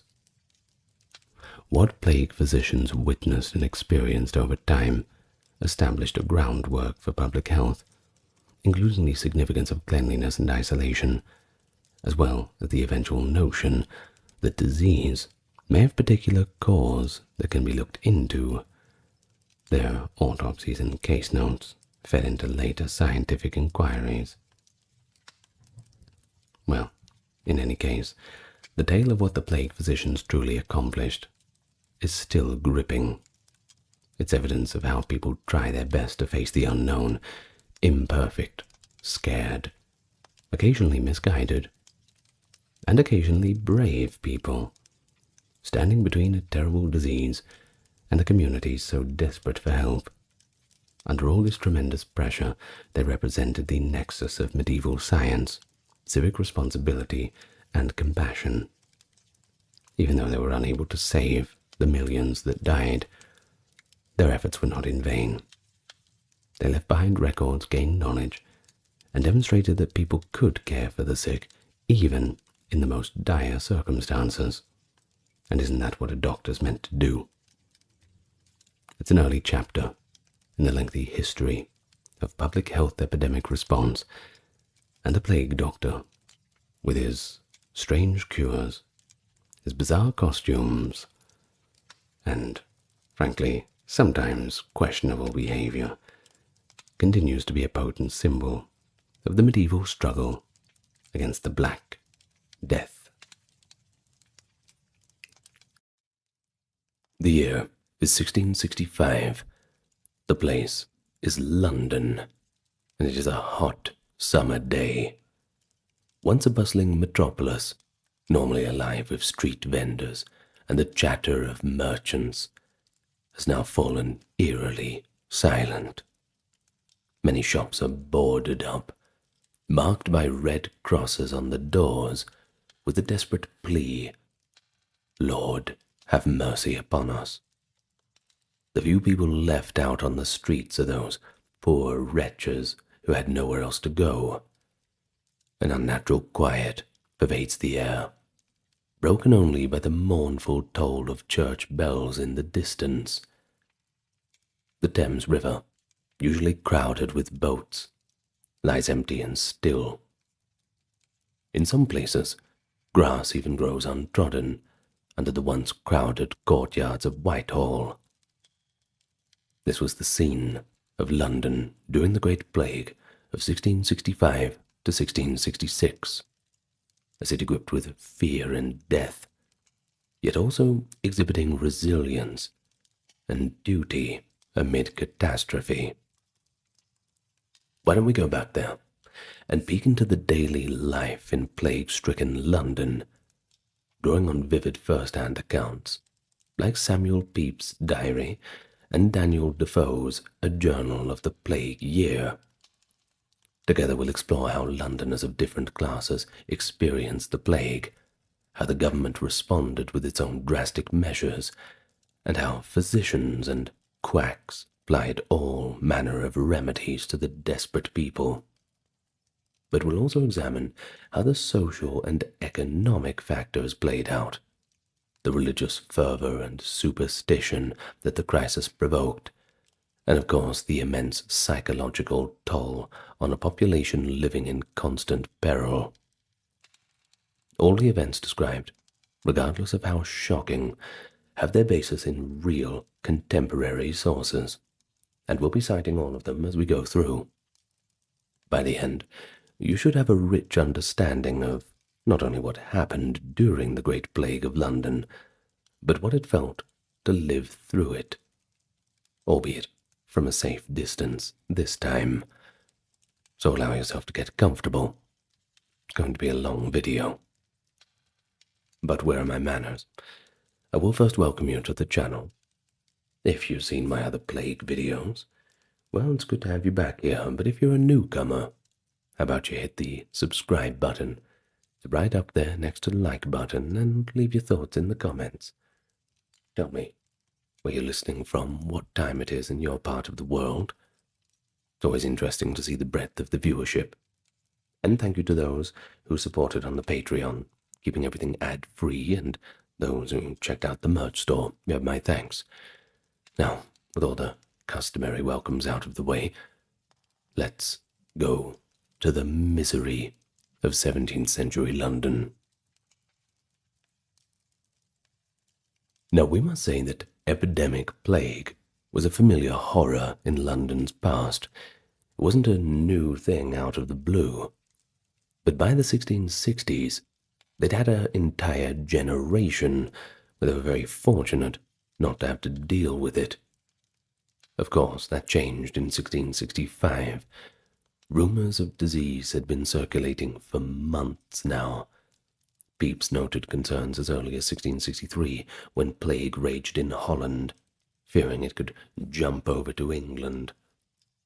His fears proved correct. The first signs of trouble came in the overcrowded parish of St. Giles in the Fields in the spring of 1665. By late May and June, deaths in the city were rising beyond the normal, and the people began to speak of the sickness. They just weren't exactly sure of what it was. But on June 7th, 1665, Pepys wrote, "To my great trouble, I hear that the plague has come into the city." Still, at first the authorities were slow to react. Early cases were often kept quiet.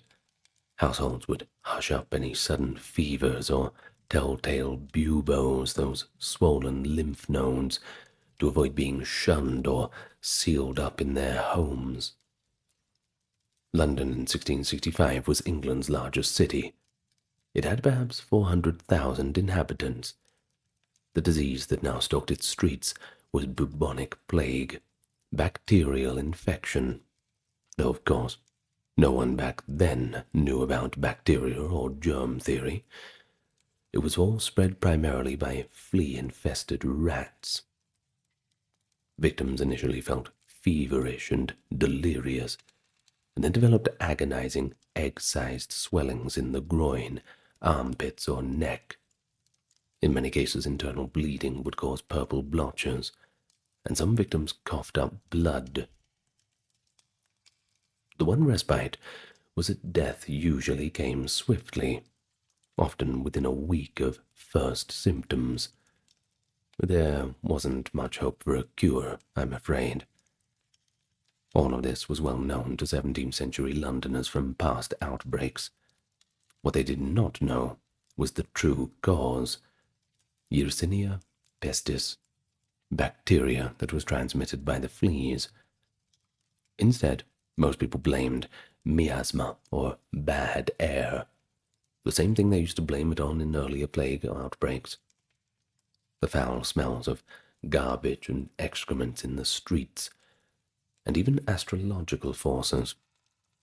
One chronicler noted, many pointed to the alignment of the planets, or the ominous appearance of a comet in December of 1664, as explanations for the coming calamity. And indeed, a bright comet had hung in the sky in late 1664. Both Pepys and Defoe record that some viewed it as a portent of God's wrath, a sign that plague and other disasters would soon follow. And so by early summer of 1665, the reality could no longer be ignored. The weekly bills of mortality, basically obituaries, official tallies of burials by parish, showed a steady rise in plague as the cause of death. Londoners followed these statistics closely, much as we might today track rising infection curves. Pepys writes of sending his manservant weekly to fetch the latest mortality bill, and returning with alarm as the plague death count climbed from a few hundred to over a few thousand per week. Things were certainly going to get worse before they got better. In mid-July, fatalities spiked above 1,000 per week, and by August, the city was losing over 6,000 a week to the plague. But the worst week came in early September, when one report recorded 7,165 plague deaths in a 7-day period. Pepys later recalled this grim week, writing in a letter that he had stayed in the city, quote, till above 7,400 died in 1 week, and of them above 6,000 of the plague. This was a catastrophe on a scale not seen in London since the Black Death of the 14th century, those horrible times that only existed now in nightmares and history books seemed to be well and truly back upon them. One could only imagine the fear. As the reality set in, panic and flight ensued among those who had the means. The rich fled. The poor, well, the court of King Charles II, nobility, and many merchants and professionals all scrambled to escape the city, of course with pockets full of coins and valuables, one can imagine. The king himself, along with his family and courtiers, hastily departed London. First to the cleaner air of Hampton Court Palace, and then further out to Oxford. The law courts and inns of court, that is, training colleges for lawyers, emptied out. Even many physicians and surgeons, those who were most needed, fled to the countryside. They wanted to save their lives as much as anybody else. Pepys wryly noted that some members of the Royal College of Physicians, after decamping to safety, were still writing learned papers about the plague from afar, despite pointedly avoiding the actual epidemic. A large portion of clergy also abandoned the city. Most Church of England parish priests took off to safer towns, leaving their parishioners with little spiritual leadership at first. This exodus of elites and professionals would have profound effects on daily lives for those left behind, and daily life is where we turn to now. Well, all the rich people had gone away as much as they could, but for the tens of thousands of ordinary Londoners who remained, either by choice or necessity, daily life under plague conditions was a strange and terrifying new normal. Contemporary descriptions consistently paint a picture of a city completely transformed, streets that had teemed with the horse-drawn coaches, peddlers and pedestrians, now looked deserted at midday. But Lord, what a sad time it is to see no boats upon the river, Pepys exclaimed, observing the empty Thames. He went on to say, grass grows all up down the Whitehall court, and nobody but poor wretches in the streets. This evocative image of grass sprouting in Whitehall, that being the political heart of the city, was no exaggeration. With the court and upper classes gone, that district fell truly silent. Shops in commercial areas were closed, either because the proprietors had fled, or because there was simply no one around to give them any business. In some parts of the town, entire families had died, or just abandoned their homes, and their houses stood quiet, with doors nailed shut. The sounds, smells, and sights of daily life all began to change. Instead of the din of commerce, Londoners now heard the near-constant ringing of church bells, signaling yet another funeral. So many that eventually the authorities ordered the bells to be silenced to avoid further panic. Bonfires and barrels of pitch burned in the streets at night, set alight in the belief that smoke and flames would cleanse the poison air. Pepys mentions fires burning in the street as a common sight during the height of the plague. The usual smells of the city, the food markets, rivers, tanneries, were overpowered by the stench of burning tar, spices, and herbs intended to ward off miasma. But inevitably, all of those were overpowered by the stench of death. On some mornings, residents would open their windows to a dreadful stillness, only to have it broken by the rattle of cart wheels and the call of "Bring out your dead," as corpse collectors made their rounds after midnight and at first light. It was said that the dead carts creaked through the dark streets like ghostly processions, taking bodies to the ever-expanding plague pits for burial. Ugh, plague pit. Now, though that little word combination, it certainly summons an image up in your mind, doesn't it? So, life for the poor and the laboring classes was especially harrowing. They had the fewest resources to cope, and they couldn't just easily pick up and flee. Many continued to work as long as they were able. Brewers kept brewing, bakers kept baking, but business was slow, fraught with danger. Those who made their living in public spaces, as porters, market sellers, watermen on the Thames, found customers scarce, or if there were customers around, they were too fearful to come near. Pepys noted, nobody but poor wretches were in the streets, because anyone of means was indoors or gone. In poorer parishes, people continued to crowd into ill-ventilated tenements and alley dwellings, which became deadly hothouses of infection. An anonymous eyewitness quoted by Defoe described the whole alleyways desolate, doors marked with red crosses, occupants either dead or too sick to care for themselves. For those unfortunate souls, daily life might mean being essentially trapped in one plague-infested room, with family members falling ill one by one. Life for the wealthy and middle class who stayed was a life behind closed doors. Some gentry and merchants chose to isolate in their country homes, if they had them. But not everybody is lucky enough to have a second home out in the countryside. Others, like Pepys and a handful of officials, remained in London out of duty or necessity, but often sent their families away to safer locales. Pepys, for instance, sent his wife Elizabeth to stay outside the city for a time, and later noted the great expense he incurred by keeping his family long at Woolwich. Those well off enough might stockpile provisions and literally barricade themselves inside their houses for weeks on end, admitting no visitors. One contemporary wrote of people who shut themselves up and kept their own society until the plague had passed, a 17th century version of quarantine bubbles, I suppose.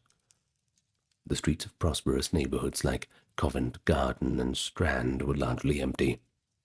Behind many a shuttered window were families anxiously sitting together in prayer that the contagion would not breach the door. Community and class distinctions in some ways began to blur as plague worsened.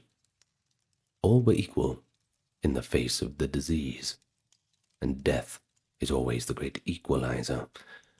Pepys, a high-ranking naval administrator, still travelled across the city for work and was struck by the atmosphere of universal devastation. Quote, "Whole families, 10 and 12 together, have been swept away," and even survivors grew desensitized to the mounting casualties. The usual social activities, coffee houses, gatherings, theatre performances, fairs, they had all vanished. The government had closed plays, bear baitings, games, and feasts by official order. London had become a patchwork of haunted neighborhoods. In some you might still find a tavern quietly operating, or a few market stalls open, but in many others, not a single shop nor public house welcomed customers for months. Daily life, for those who could afford it, shifted to an indoor existence of waiting, watching, and worrying. Yet, even amid the dread, certain routines continued. Essential food supplies were maintained to prevent starvation. Markets adapted by spacing out stalls and cellars. At some exchanges, buyers left coins submerged in bowls of vinegar to disinfect them when paying for goods, a precaution recorded in the letters of the time. The roots of germ theory and bacterial knowledge coming in. They just didn't quite know it yet. Watermen on the Thames, though greatly reduced in number, still ferried a few passengers. Pepys actually often used a boat to get from Greenwich, where he lodged during part of the plague, back to his office in the seething lane. The mail still went out too, although letters were variously scraped, heated, soaked, aired, and pressed flat to eliminate any pestilential matter before people even dared to read them. Now, all these little details show that while normal life was upended, London has tried to devise ways to keep basic commerce and communication alive, albeit with the novel safety measures for the 1660s. Doing their best with the knowledge they have. We must give them a little bit of credit. But what about the other side of society? The government. What were they doing? As the plague spread, the authorities in London, primarily the Lord Mayor and the aldermen of the City of London, implemented a series of stringent measures to contain the outbreak. Many of these were codified in the official plague orders of 1665, which built upon earlier plague regulations from the time of James I. These orders essentially created a framework for quarantine and public health control, in an era before germs were completely understood. They were kind of onto something with miasma. Filth and dirt. I suppose it was the roots of it, just not quite there yet. Well, the rules were strict, and often draconian, but they reflected desperation of officials who had little else in their arsenal. Key measures included 1. Shutting up the infected in their houses. You see, if a person was found to have the plague, he or she was sequestered in the same house immediately, and the entire household was locked in with them. It's all beginning to sound a little bit familiar, isn't it? Well, the order was to keep the house shut up for a month, about 28 days, after the patient either recovered or died, whichever one came first, I suppose. A large red cross, at least a foot long, was to be painted on the door along with the words, "Lord, have mercy upon us," which warned others that the occupants inside were infected. Watchmen were posted outside day and night to ensure that nobody went in or out. The sight of these marked houses became one of the most emblematic images of the plague in London. Pepys described seeing 2 or 3 houses marked with the red cross upon the doors, and "the Lord have mercy upon us" writ there, as a sad sight. And then, of course, we had household examiners and searchers. You see, every parish appointed examiners to find out which houses had sick people, and women searchers, usually older women who had survived past plagues, to inspect the bodies of the dead and certify the cause of death. These searchers were supposed to be of good reputation, and were sworn to report truthfully if a death was due to the plague. They worked alongside the appointed surgeons to avoid false reporting. This was important, because some families, fearing the dreaded lockdown, would try to hide plague deaths or claim a different cause. Misreporting was seen as a major danger that could further the spread of the infection, so orders required surgeons to double-check the searchers' verdicts.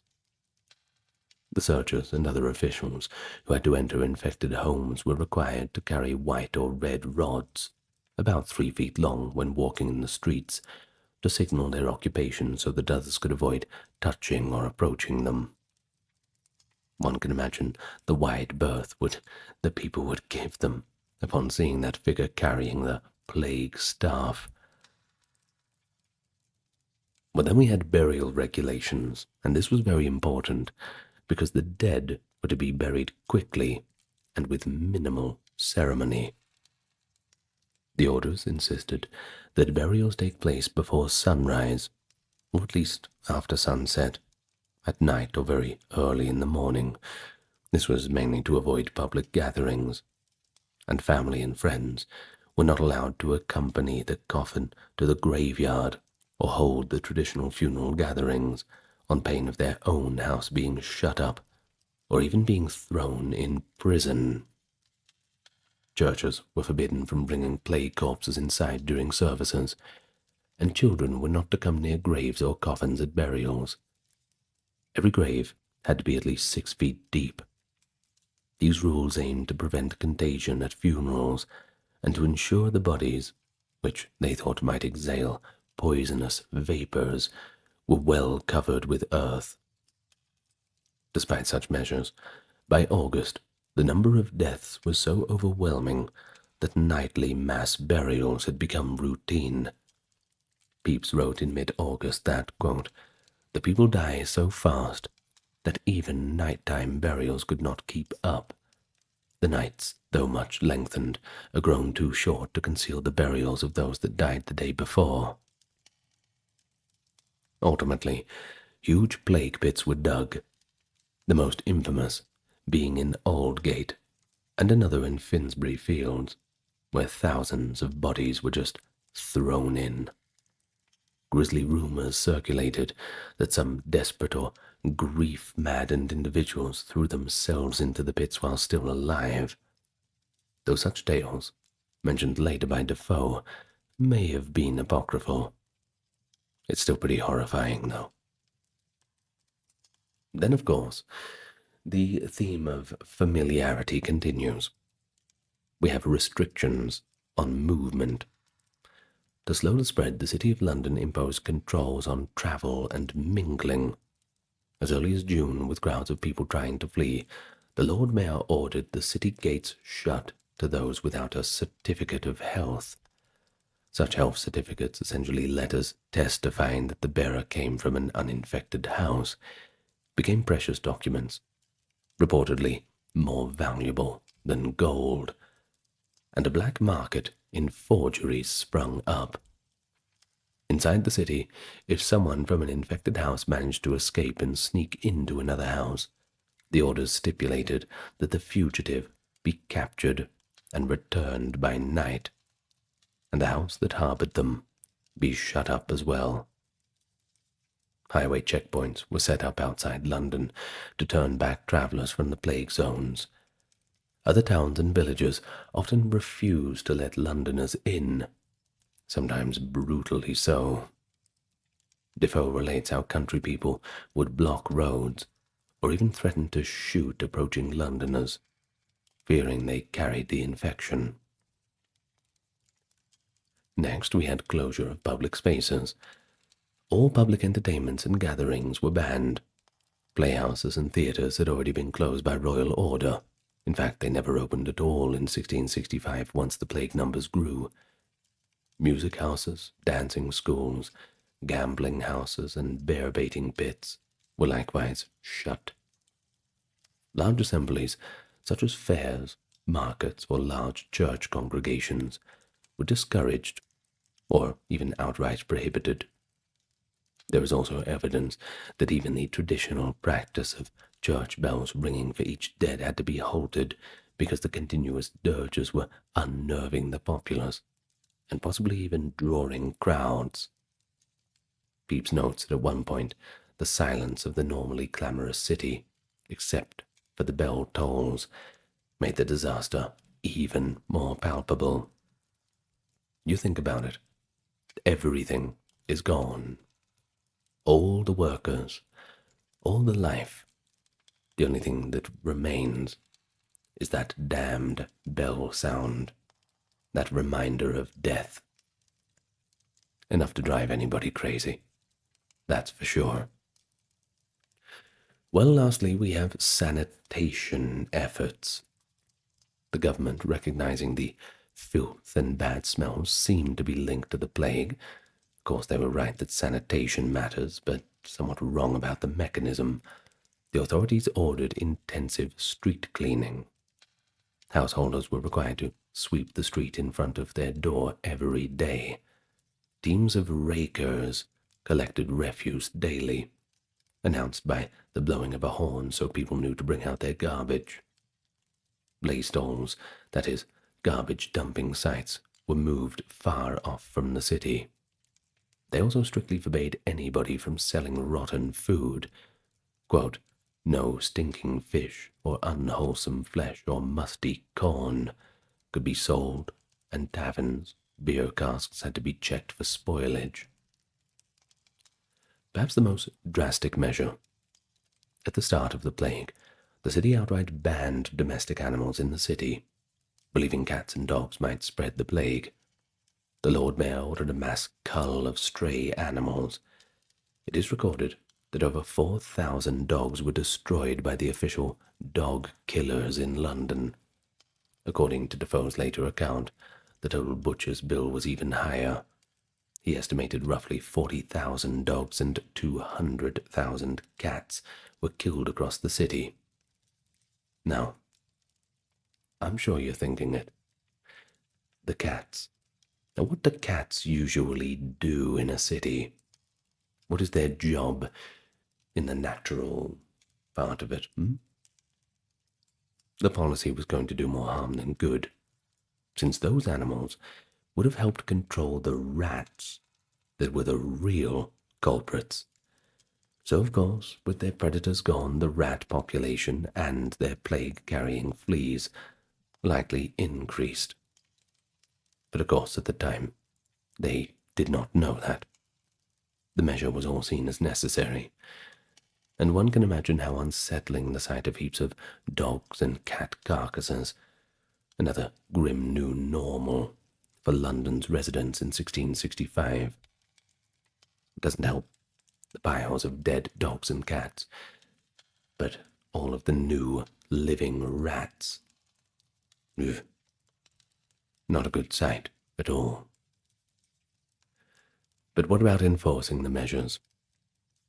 Well, that was an enormous challenge.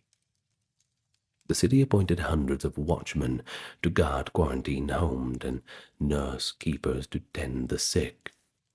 But many were subject to corruption, or simply too scared to do the job properly.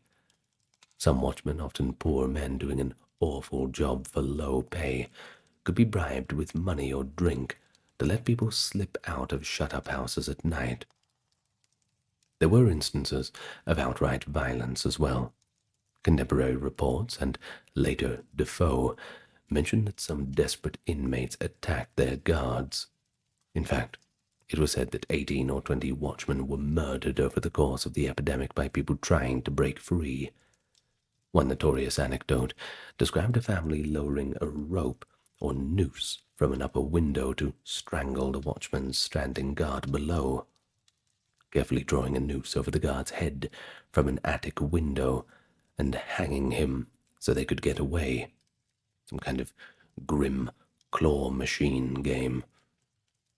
Well, while such extremes were not everyday occurrences, they underscore the fact that the enforcement was often haphazard. Certainly not a popular job, enforcing those rules. Once again, well, it's all quite familiar, isn't it? Well, the threat of being sealed in a house that had become a death trap understandably drove people to some extreme measures. So the government's response was not limited to physical containment. There were also attempts at economic and social relief. Parishes collected alms to support the sick and the unemployed. The Lord Mayor's office coordinated deliveries of food to the shut-up houses, well, at least in theory, so that those confined would not starve. But I'm sure hierarchies were existent in there too. Now, if the occupants could pay, they paid for their own supplies. If they were too poor, the, quote, common charge of the parish would step in and cover it. This was an early form of relief funding, and many wealthier citizens donated to parish funds for this very purpose. Nevertheless, distribution was uneven. We read of tragic cases where locked-in families ran out of food or water, those left behind by poor paperwork. One reason people dreaded the quarantine was the fear of dying of neglect or hunger if the watchman failed to bring necessities.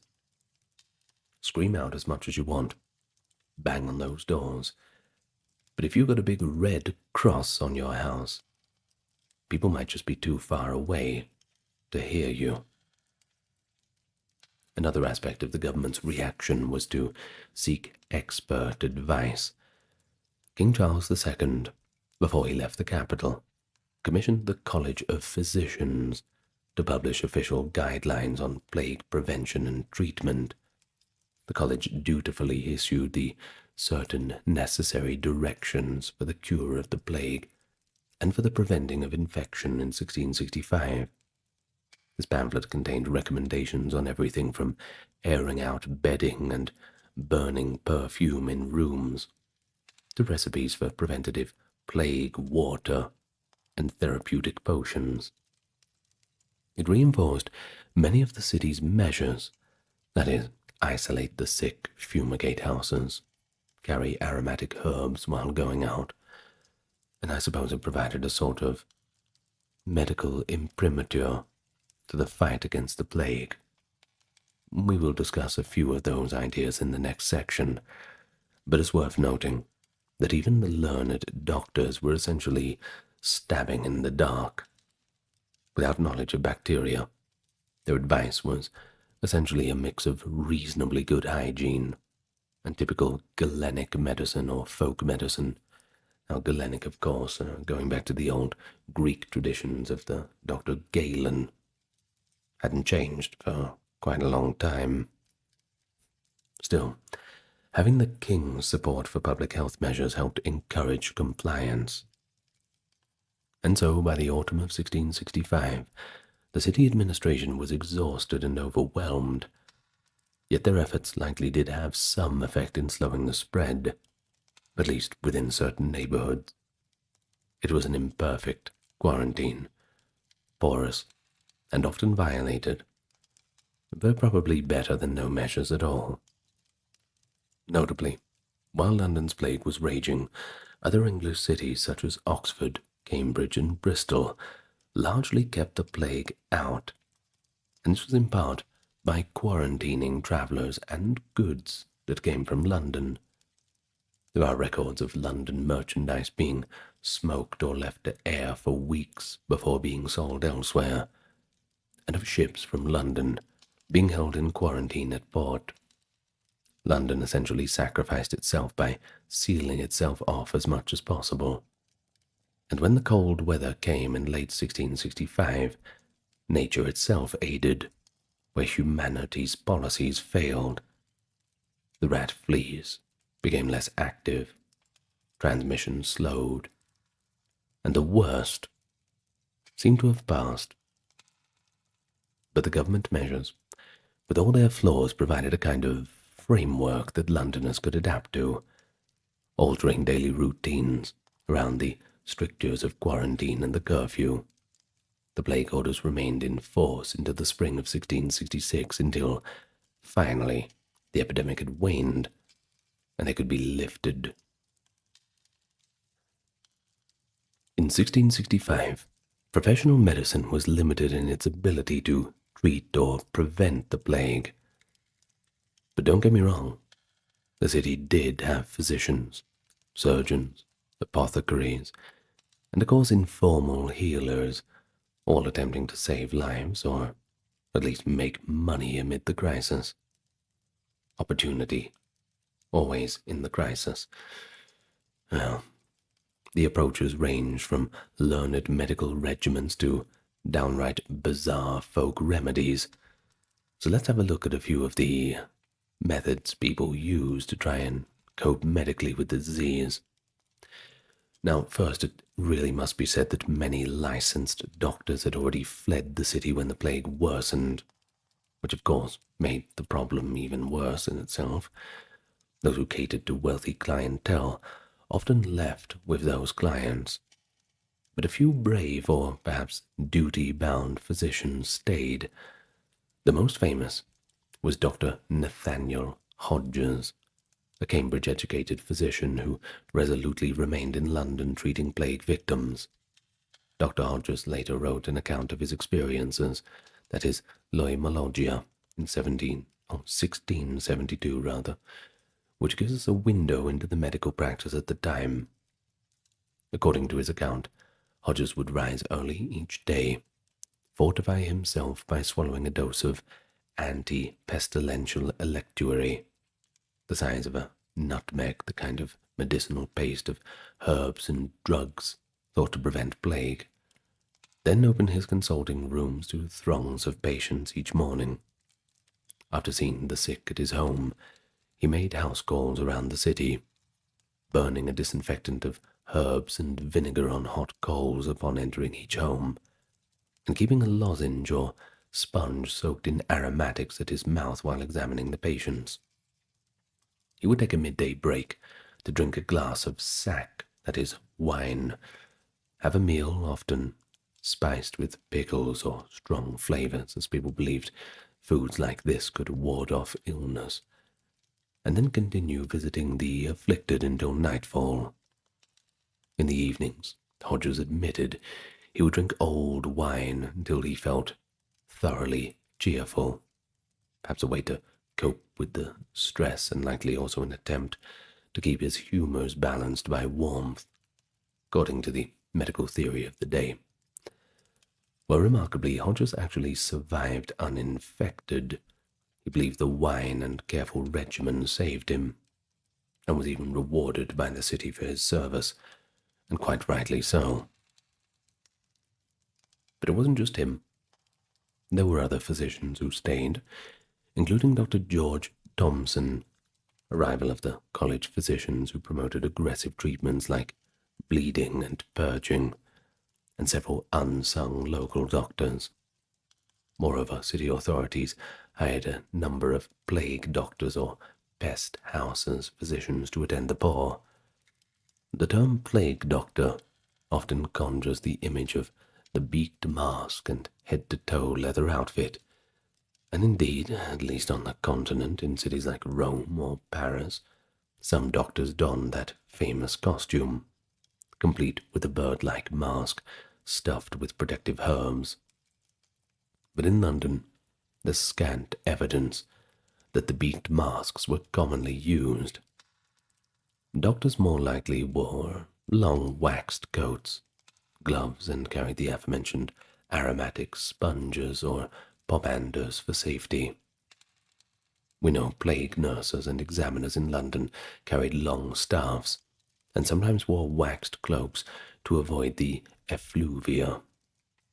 Even without a standardized uniform, the idea was pretty much the same: to shield from contagion by covering the body and filtering the air through sweet-smelling herbs, which they of course believed at the time would purify the poisonous miasma.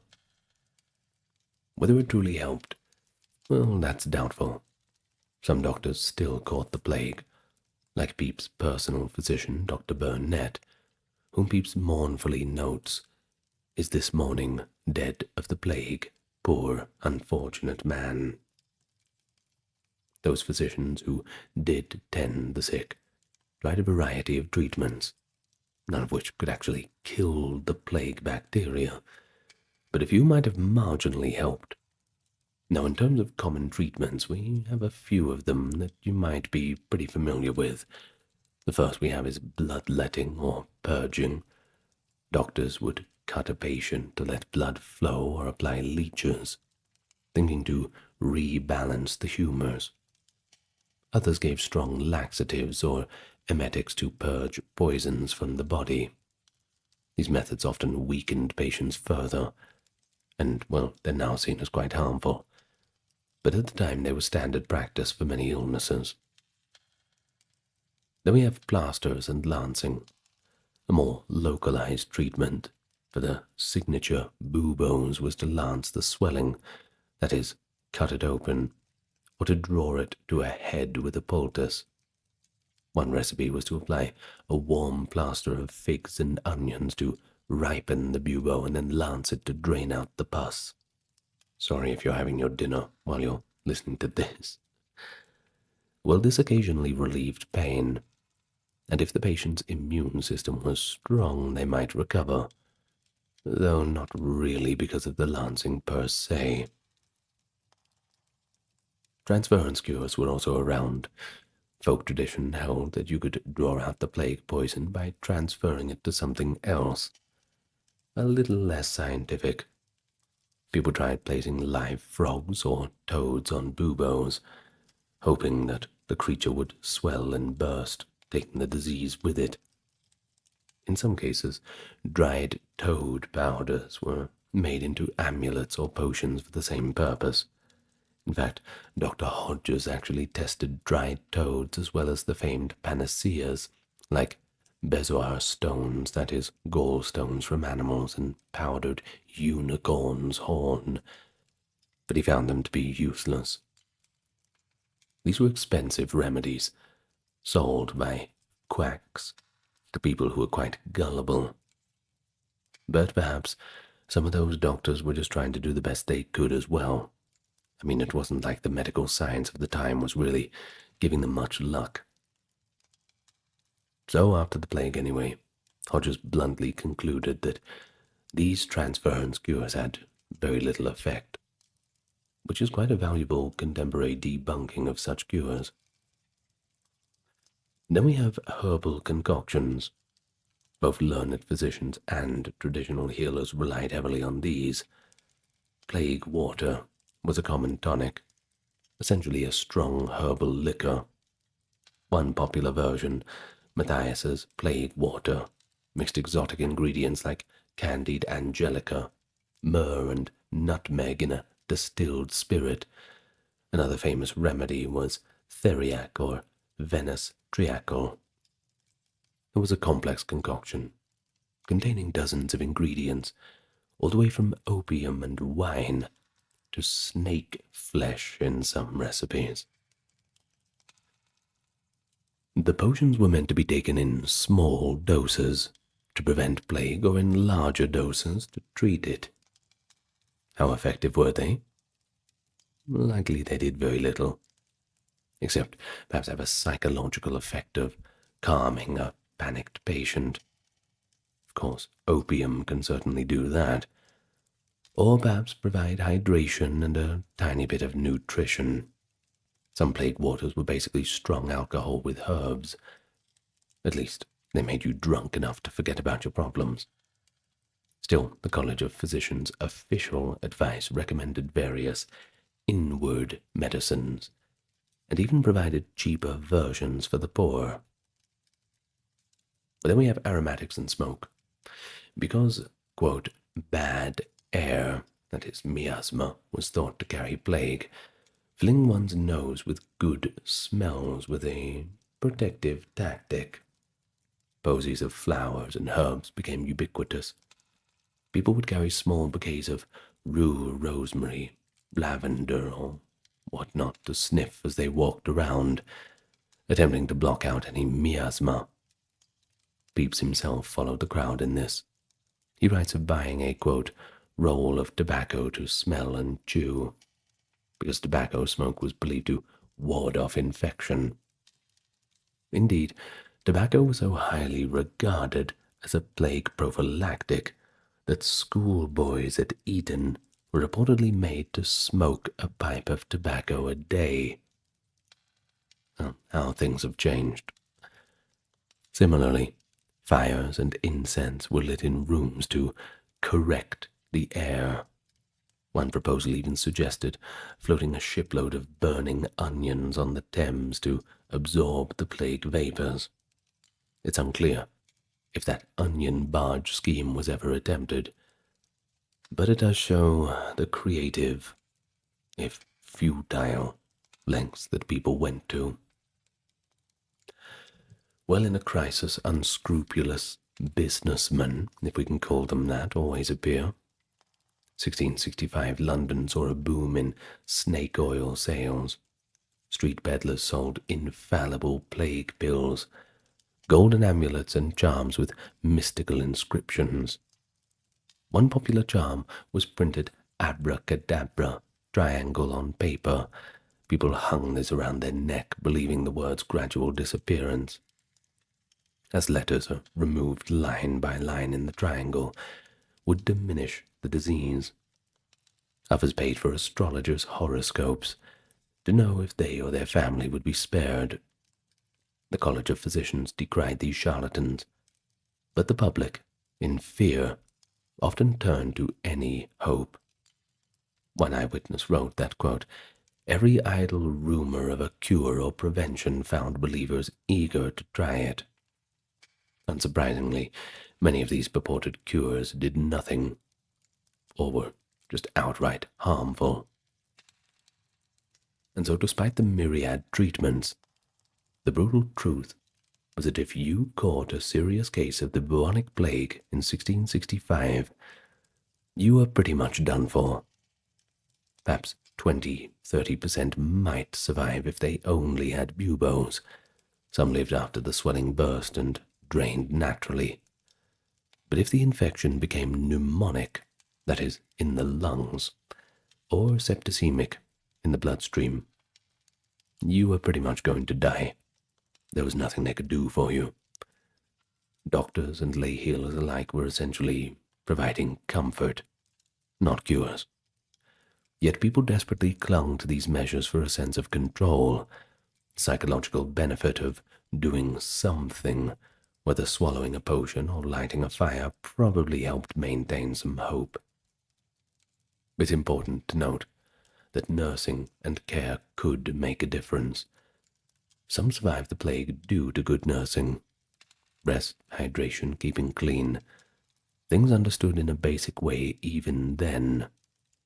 The unsung heroes, of course, were the nurses, often poor women who risked their lives tending to the sick. The city's orders even mention rules for nurses, such as not moving to a new house too soon after tending a plague patient, lest they spread it. Many nurses surely died in the process, but others developed immunity if they had a mild exposure. But finally, the plague did spur some medical insight. Remember Dr. Hodges? Well, he, for example, observed and later wrote what worked and what didn't. He dismissed old superstitions like the dried toads, but praised simpler remedies like serpentary root, a kind of Virginia snake root, which he found promoted sweating, that is, fever relief, and spirit of hartshorn, that is, ammonia from deer horn, as a stimulant for collapsing patients. These observations, though not revolutionary in any sense, moved medicine slightly forward. Unfortunately, it takes catastrophes like this for any real progress to happen.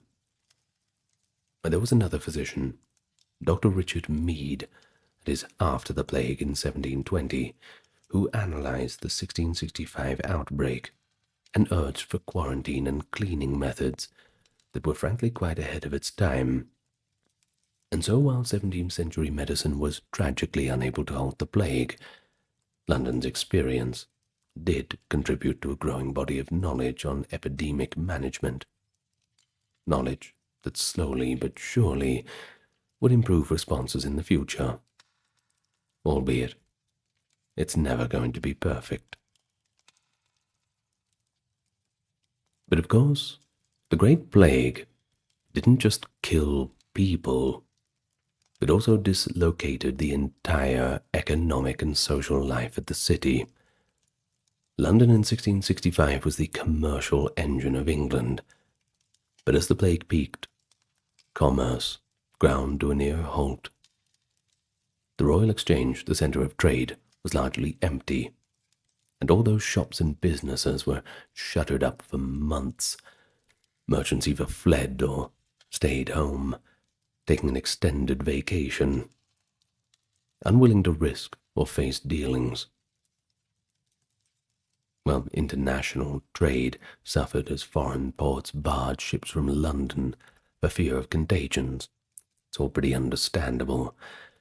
For instance, English trade with the Dutch and other Europeans had already been curtailed by war and was further hampered by quarantine measures. English exports had to carry certificates of health, and some goods were burned or fumigated on arrival in foreign ports. The Port of London saw greatly reduced traffic. Insurance records and correspondence from 1665 indicate that many merchant ships simply delayed voyages or diverted to other ports. Within the city, certain trades were hit particularly hard. Shopkeepers and artisans in plague-infested neighborhoods lost their clientele. Blacksmiths, cobblers, cloth merchants all saw businesses completely dry up.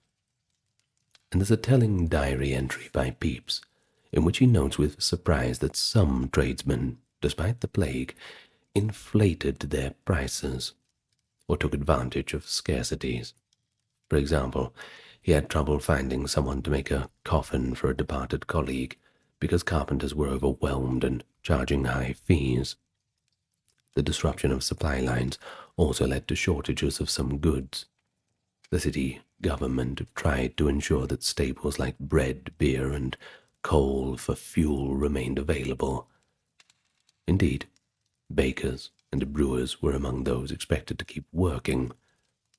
The Bakers' Company and Brewers' Company took steps to protect their workers and keep production going, sometimes isolating workers on site to avoid infection. The labor market also shifted in a strange way. With so many dead or gone, certain services were in high demand. Coffin makers, grave diggers, or rakers for pits, and watchmen, for example. Just a few of the new trades that had quite a few openings available. They could command higher wages due to the mortal risk involved, too.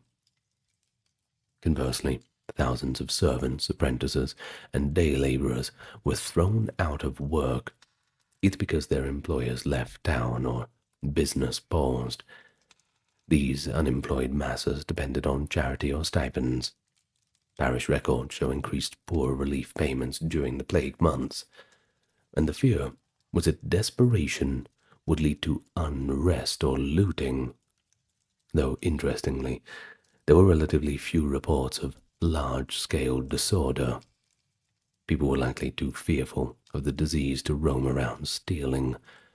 Also, many houses still had somebody inside even if they were sick, so it wasn't as if the entire city was empty at one time, ripe for the picking. One significant economic effect was on rent and property. As death emptied homes, many landlords lost tenants without hope of replacement during the plague. Oh, the poor landlords. Rental income plummeted. Conversely, some people could suddenly afford a better lodging because rates fell. One could rent a larger house for a song if the previous occupants had died there, though one had to be brave enough to move into the recently plague-stricken house. By late 1666, property transactions show an unusual churn. Heirs selling off houses of diseased relatives, opportunistic buyers snapping up cheap real estate, etc. After the plague, real estate prices in London actually dipped, then were upended again by the Great Fire in 1666. Not a good time to be in London at all. Not a good time. So the plague year was economically chaotic too, followed by the rebuilding after the fire, making it hard to isolate the plague's economic impact alone. What they were left with was it that situation because of the plague or because of the fire? Perhaps everything just came at once. Wages for those in essential services did apparently rise. There were notes of sailors and dock workers being paid extra to stay near London. You see, the Navy needed to keep functioning for the war against the Dutch. Plague or no plague. Pepys, working in naval administration, kept Navy business going as best as he could, and mentions having to navigate many colleagues' absences. For example, in July of 1665, he notes that the Navy office clerks were thin on the ground because some have fled for fear of the sickness. He also had to arrange for victuals, that is, food supplies for ships, without using the city contractors who were out of commission. Another subtle impact was on the social fabric and class relations. The plague in some ways leveled society out. See, both rich and poor could die, though the poor, of course, in greater numbers and in more miserable circumstance. Pepys observed with a mix of concern and curiosity how even wealth offered only so much protection. You aren't going to buy yourself out of the buboes, that's for sure. One day he might hear of a nobleman's coachman dying. Another day that a countess had succumbed after fleeing to the countryside. However, the poor of London still bore the brunt. Estimates suggest that the poorest district, like St. Giles, Whitechapel, and Cripplegate, had mortality rates far higher than the richer areas that were more sparsely populated, or where residents could escape. The communal life of the poor so centered on crowded markets and parish gatherings, was shattered, and this could breed resentment. Some pamphlets after 1666 accused the wealthy of abandoning the poor in time of need.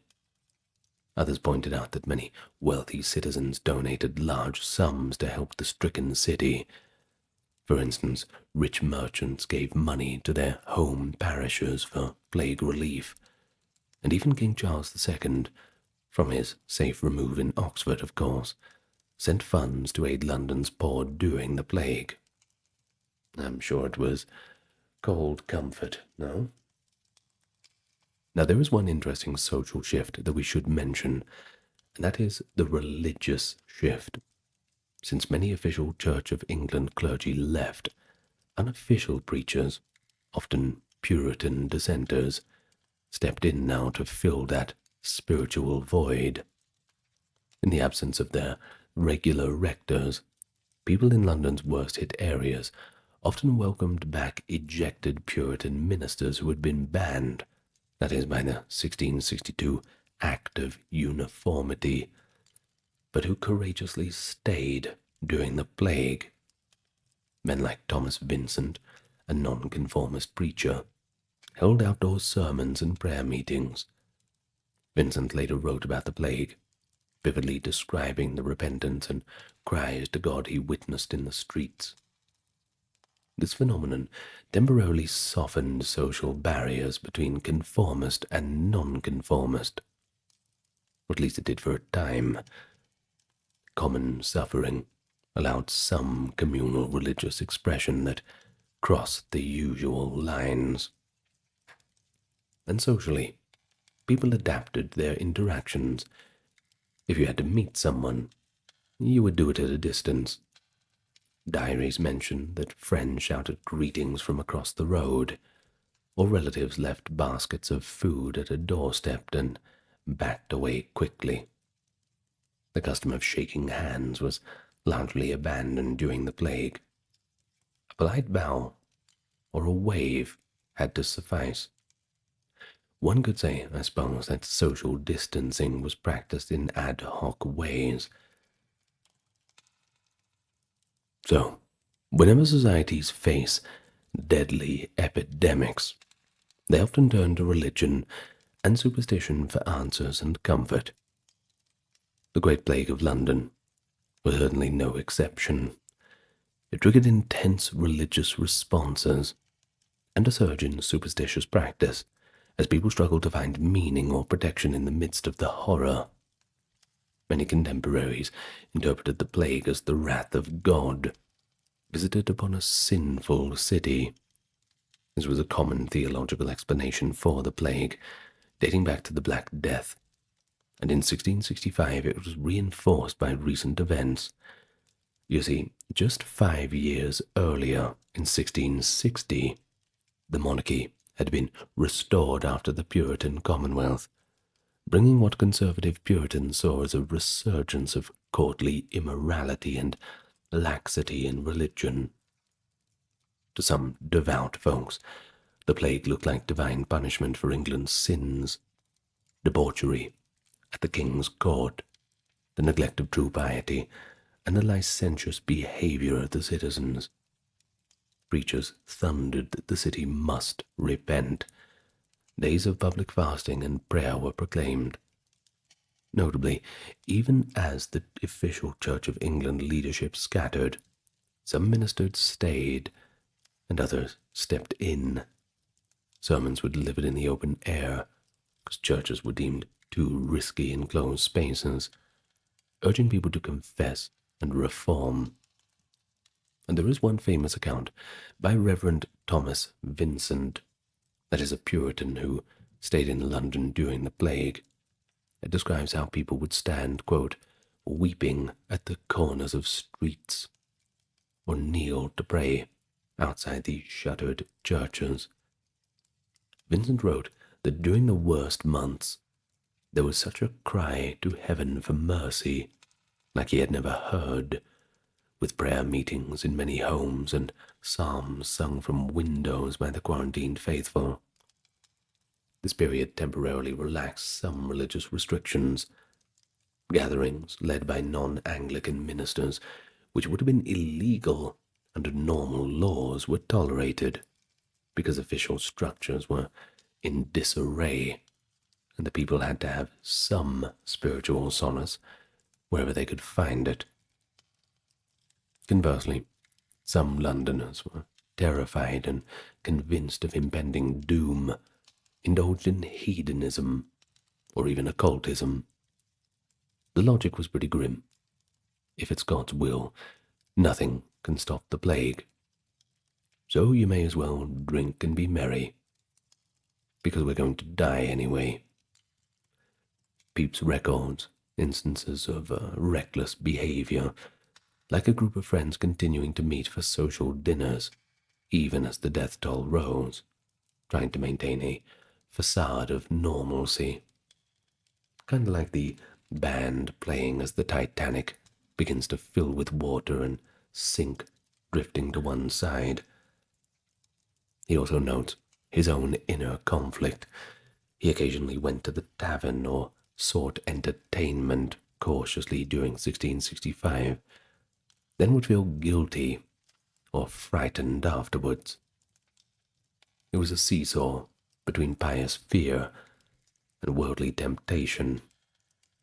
Very real, very human. And of course, superstition would fill the gaps where science and orthodox religion failed to provide those concrete answers that everyone was seeking. Aside from the quack remedies we've already talked about, there were many omens and charms that people turned to. The appearance of the comet in 1664 had been taken as an omen of war and plague. Later, in 1666, another comet appeared, feeding a frenzy of apocalyptic predictions. 1666 was feared to be the year of the beast, you see. 666. And indeed London saw plague and fires in those years. Astrologers like William Lilly were in high demand. Lilly even published a pamphlet in 1665 with astrological observances about the plague's course. People eagerly sought horoscopes or almanacs to tell them when the pestilence might end. Personal talismans also proliferated. One widely used was the magical word square, the abracadabra triangle that we mentioned earlier. But there was another. Another charm was to carry a packet of arsenic trioxide, a poison. Just put it in your pocket. Bizarrely, it was thought that since arsenic was poisonous, it might attract the plague poison and keep it away from your body. Witchcraft accusations did not become a major feature of the Great Plague in London, unlike some earlier plagues in rural areas where witches were blamed. In the metropolis, blame tended to be more diffuse. Bad air, God's will, foreigners, things like that, rather than pointing the finger at witches. It might surprise you that the witches got off pretty much unscathed in this plague. Well, still, some individuals likely practiced folk magic quietly at home, reciting incantations, using protective sigils, or seeking out a cunning man or wise woman to provide charms. So in a broad sense, morality and charity were tested. Some accounts praised those who showed Christian charity, neighbors leaving food for sick families, priests like Vincent ministering without concern for themselves, physicians who gave free treatment to the poor.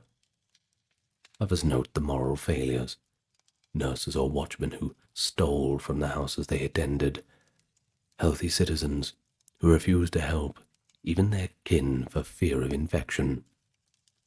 The plague magnified both selflessness and selfishness in society.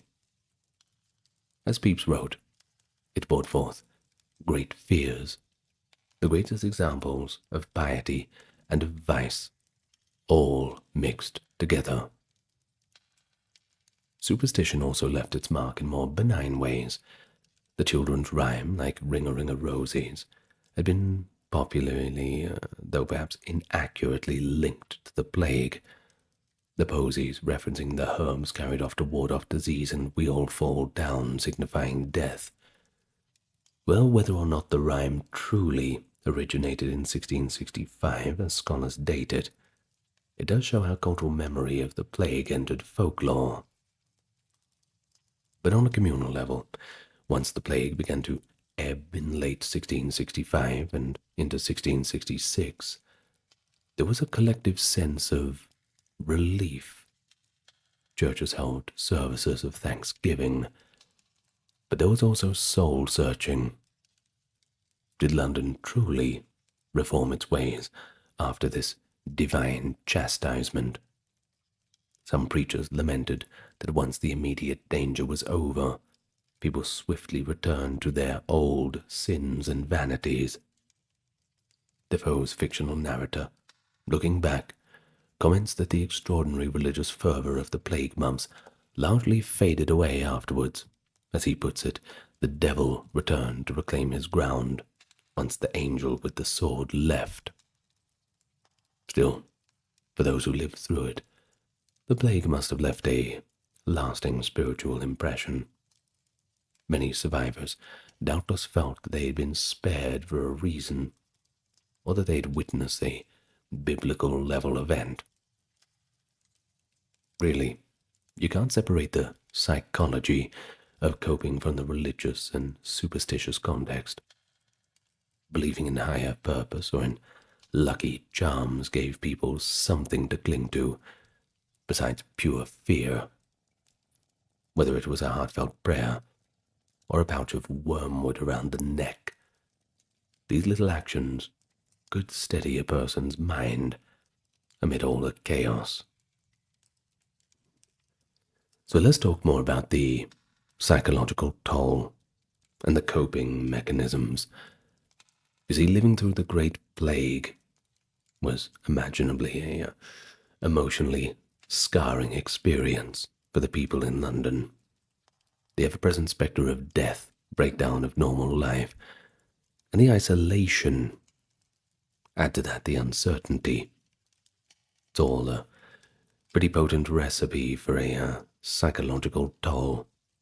Contemporary diaries and letters allow us to glimpse how people felt and coped or failed to cope during this time.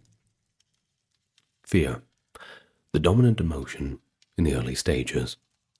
Fear of catching the disease, fear of losing your loved ones, fear of what happens after. As the death count rose exponentially, many people experienced an acute sense of dread each day.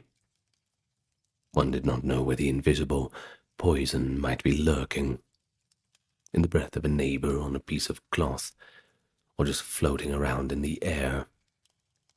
Pepys in June described the great fears of sickness here in the city, and by July, when the plague hit its own parish in St. Olave's, he wrote of his apprehensions, noting he was so alarmed that he put his affairs in order, updating his will and organizing his important papers. A pretty common reaction among the better off, making wills, settling accounts as a precaution. But imagine the psychology there, essentially acknowledging that you might be dead next week.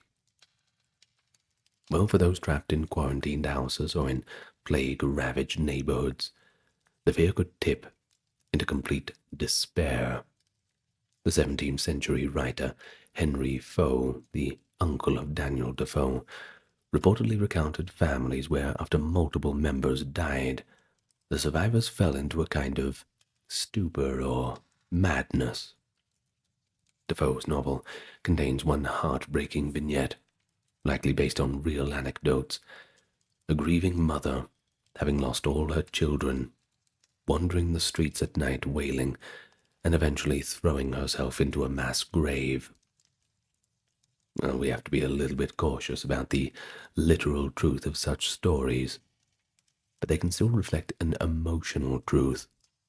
Many people were pushed to the brink of sanity by stress and grief People were said to be taking their own lives at greater rates, though the exact numbers are unknown. Some might have been recorded as plague deaths. One psychological phenomenon noted by Pepys and others was a sort of numbness or desensitization that set in over time. Pepys admitted in September that after months of daily exposure to death, quote, I am come almost to think nothing of it. This numb acceptance was perhaps a kind of coping mechanism, the human mind's way of surviving an unbearable reality. When you see dead bodies that frequently, and every single day brings news of another acquaintance lost, all that horror can become quite routine. Of course, people still felt sadness, but it was as if a collective stoicism or perhaps fatalism had descended. Defoe's character, H.F., observes that by the height of the plague, many who remained were strangely calm. Having witnessed so much tragedy, they resigned themselves to fate. Some contemporary letters describe how even children became used to the sight of coffins being carried away through the streets at night, whereas at the beginning of the outbreak, such a scene would have caused panic. That said, not everybody adapted peacefully. Anxiety disorders, although they wouldn't have used that term, were surely widespread. We hear of individuals who became hypochondriacs. Every small ache or heat rash of the skin triggered a panic that it was the plague token. People in isolation sometimes hallucinated or imagined symptoms. The term plague fright was used to describe somebody who was so afraid that they fell ill from fear itself. Indeed, Defoe notes that many experienced what we might term psychosomatic illness. They got fevers and bubo-like swellings that were not actually the plague, but stress-induced. And they often recovered once assured that they were not truly infected. So how did they cope? Well, different people had different strategies. As discussed, turning to prayer, scripture, and a belief in God's providence was a major coping strategy. It gave a framework that, quote, this life is not all, and death might be deliverance, alleviating some terror. Congregational singing of psalms, even from windows or at a distance, also created a sense of solidarity and emotional release. We then had community support, uplifting accounts of neighbors banding together. In some parishes, those who were healthy organized to help deliver food to the sick, or watched over orphan children of plague victims. Knowing that someone would help your family if you fell ill was a comfort to many. It's not coincidence that we have detailed diaries from this time either. Pepys and also smaller journals by others. Writing was a therapeutic outlet. Pepys' diary, although often focusing on his personal life, gives him space to confide his fears, sorrows, and even guilty reliefs, like when he notes being thankful still to be alive while others perish. But there's also evidence that some Londoners coped by making grim jokes or understatements. Pepys at one point, after describing horrible scenes, will suddenly shift to a trivial matter, like being annoyed about a lost shirt sleeve, as if to normalize things. There's a dry wit in such letters, like a merchant writing to a colleague in one says, London is much altered, only the rats and grave diggers have prospered. We others keep chiefly to our homes and prayers. The kind of dark humor, though subtle, can be a way to mentally manage fear by laughing in its face. And it is quintessentially British, I suppose. But then some also coped by just drinking heavily and relying on other vices. Taverns were technically supposed to curtail operations. But plenty of drinking went on privately. Pepys mentions having wine or taking strong waters, that is, spirits, on anxious days to settle his nerves. One advice was to drink fine wines as prevention. Many likely took that advice liberally. Finally, we should mention the aftermath psychologically. Those who survived experienced something akin to what we'd call survivor's guilt or PTSD. Pepys, for instance, after the plague had ebbed, visited a churchyard in January in the following year, and was shaken by the sight of piled graves. Quote, "It frightened me to see so many graves lie so high. I was less afraid when snow covered them." He had been relatively composed during the crisis, but afterwards the full weight hit him emotionally when seeing the physical aftermath. Many survivors likely carried the trauma of that year for the rest of their lives. There was probably a heightened appreciation for life's fragility. Pepys famously celebrated when the plague was officially declared over, feasting and rejoicing that the plague, thank God, is decreased to very little in the bills by February 1666. Yet as fate would have it, some of those same Londoners faced the Great Fire months later, compounding their trauma. Of course, imagine surviving the plague, only to have your house burned down later on. And so the psychological journey of 1665 was one from mounting fear to shock and horror at the peak, to a kind of numb endurance, and finally relief tinged with sorrow. Londoners cope through faith, community, routine, sometimes denial or distraction. Their writings convey both the individual and mental battles, such as Pepys chewing tobacco nervously while resolving not to panic, and the collective emotional atmosphere that hung over the city like a fog. It was a trial of the mind and the spirit as much as it was of the body. And so, what really emerges is a portrait of a city that, while devastated, did not descend into complete chaos. Social order bent, did not break. Essential services continued at a basic level. People, by and large, helped one another, or at least refrained from harming one another. The rule of law persisted. Courts might have been closed, but the Lord Mayor's edicts were largely obeyed. In many respects, the plague in London foreshadowed how societies handle pandemics even today. Quarantine rules, travel restrictions, reliance on healthcare experts, misinformation challenges, economic pain, and a profound mix of fear and hope. And so the Great Plague of London stands out as one of history's stark reminders, not just of human vulnerability, but also of human resilience. And that's where we end off today.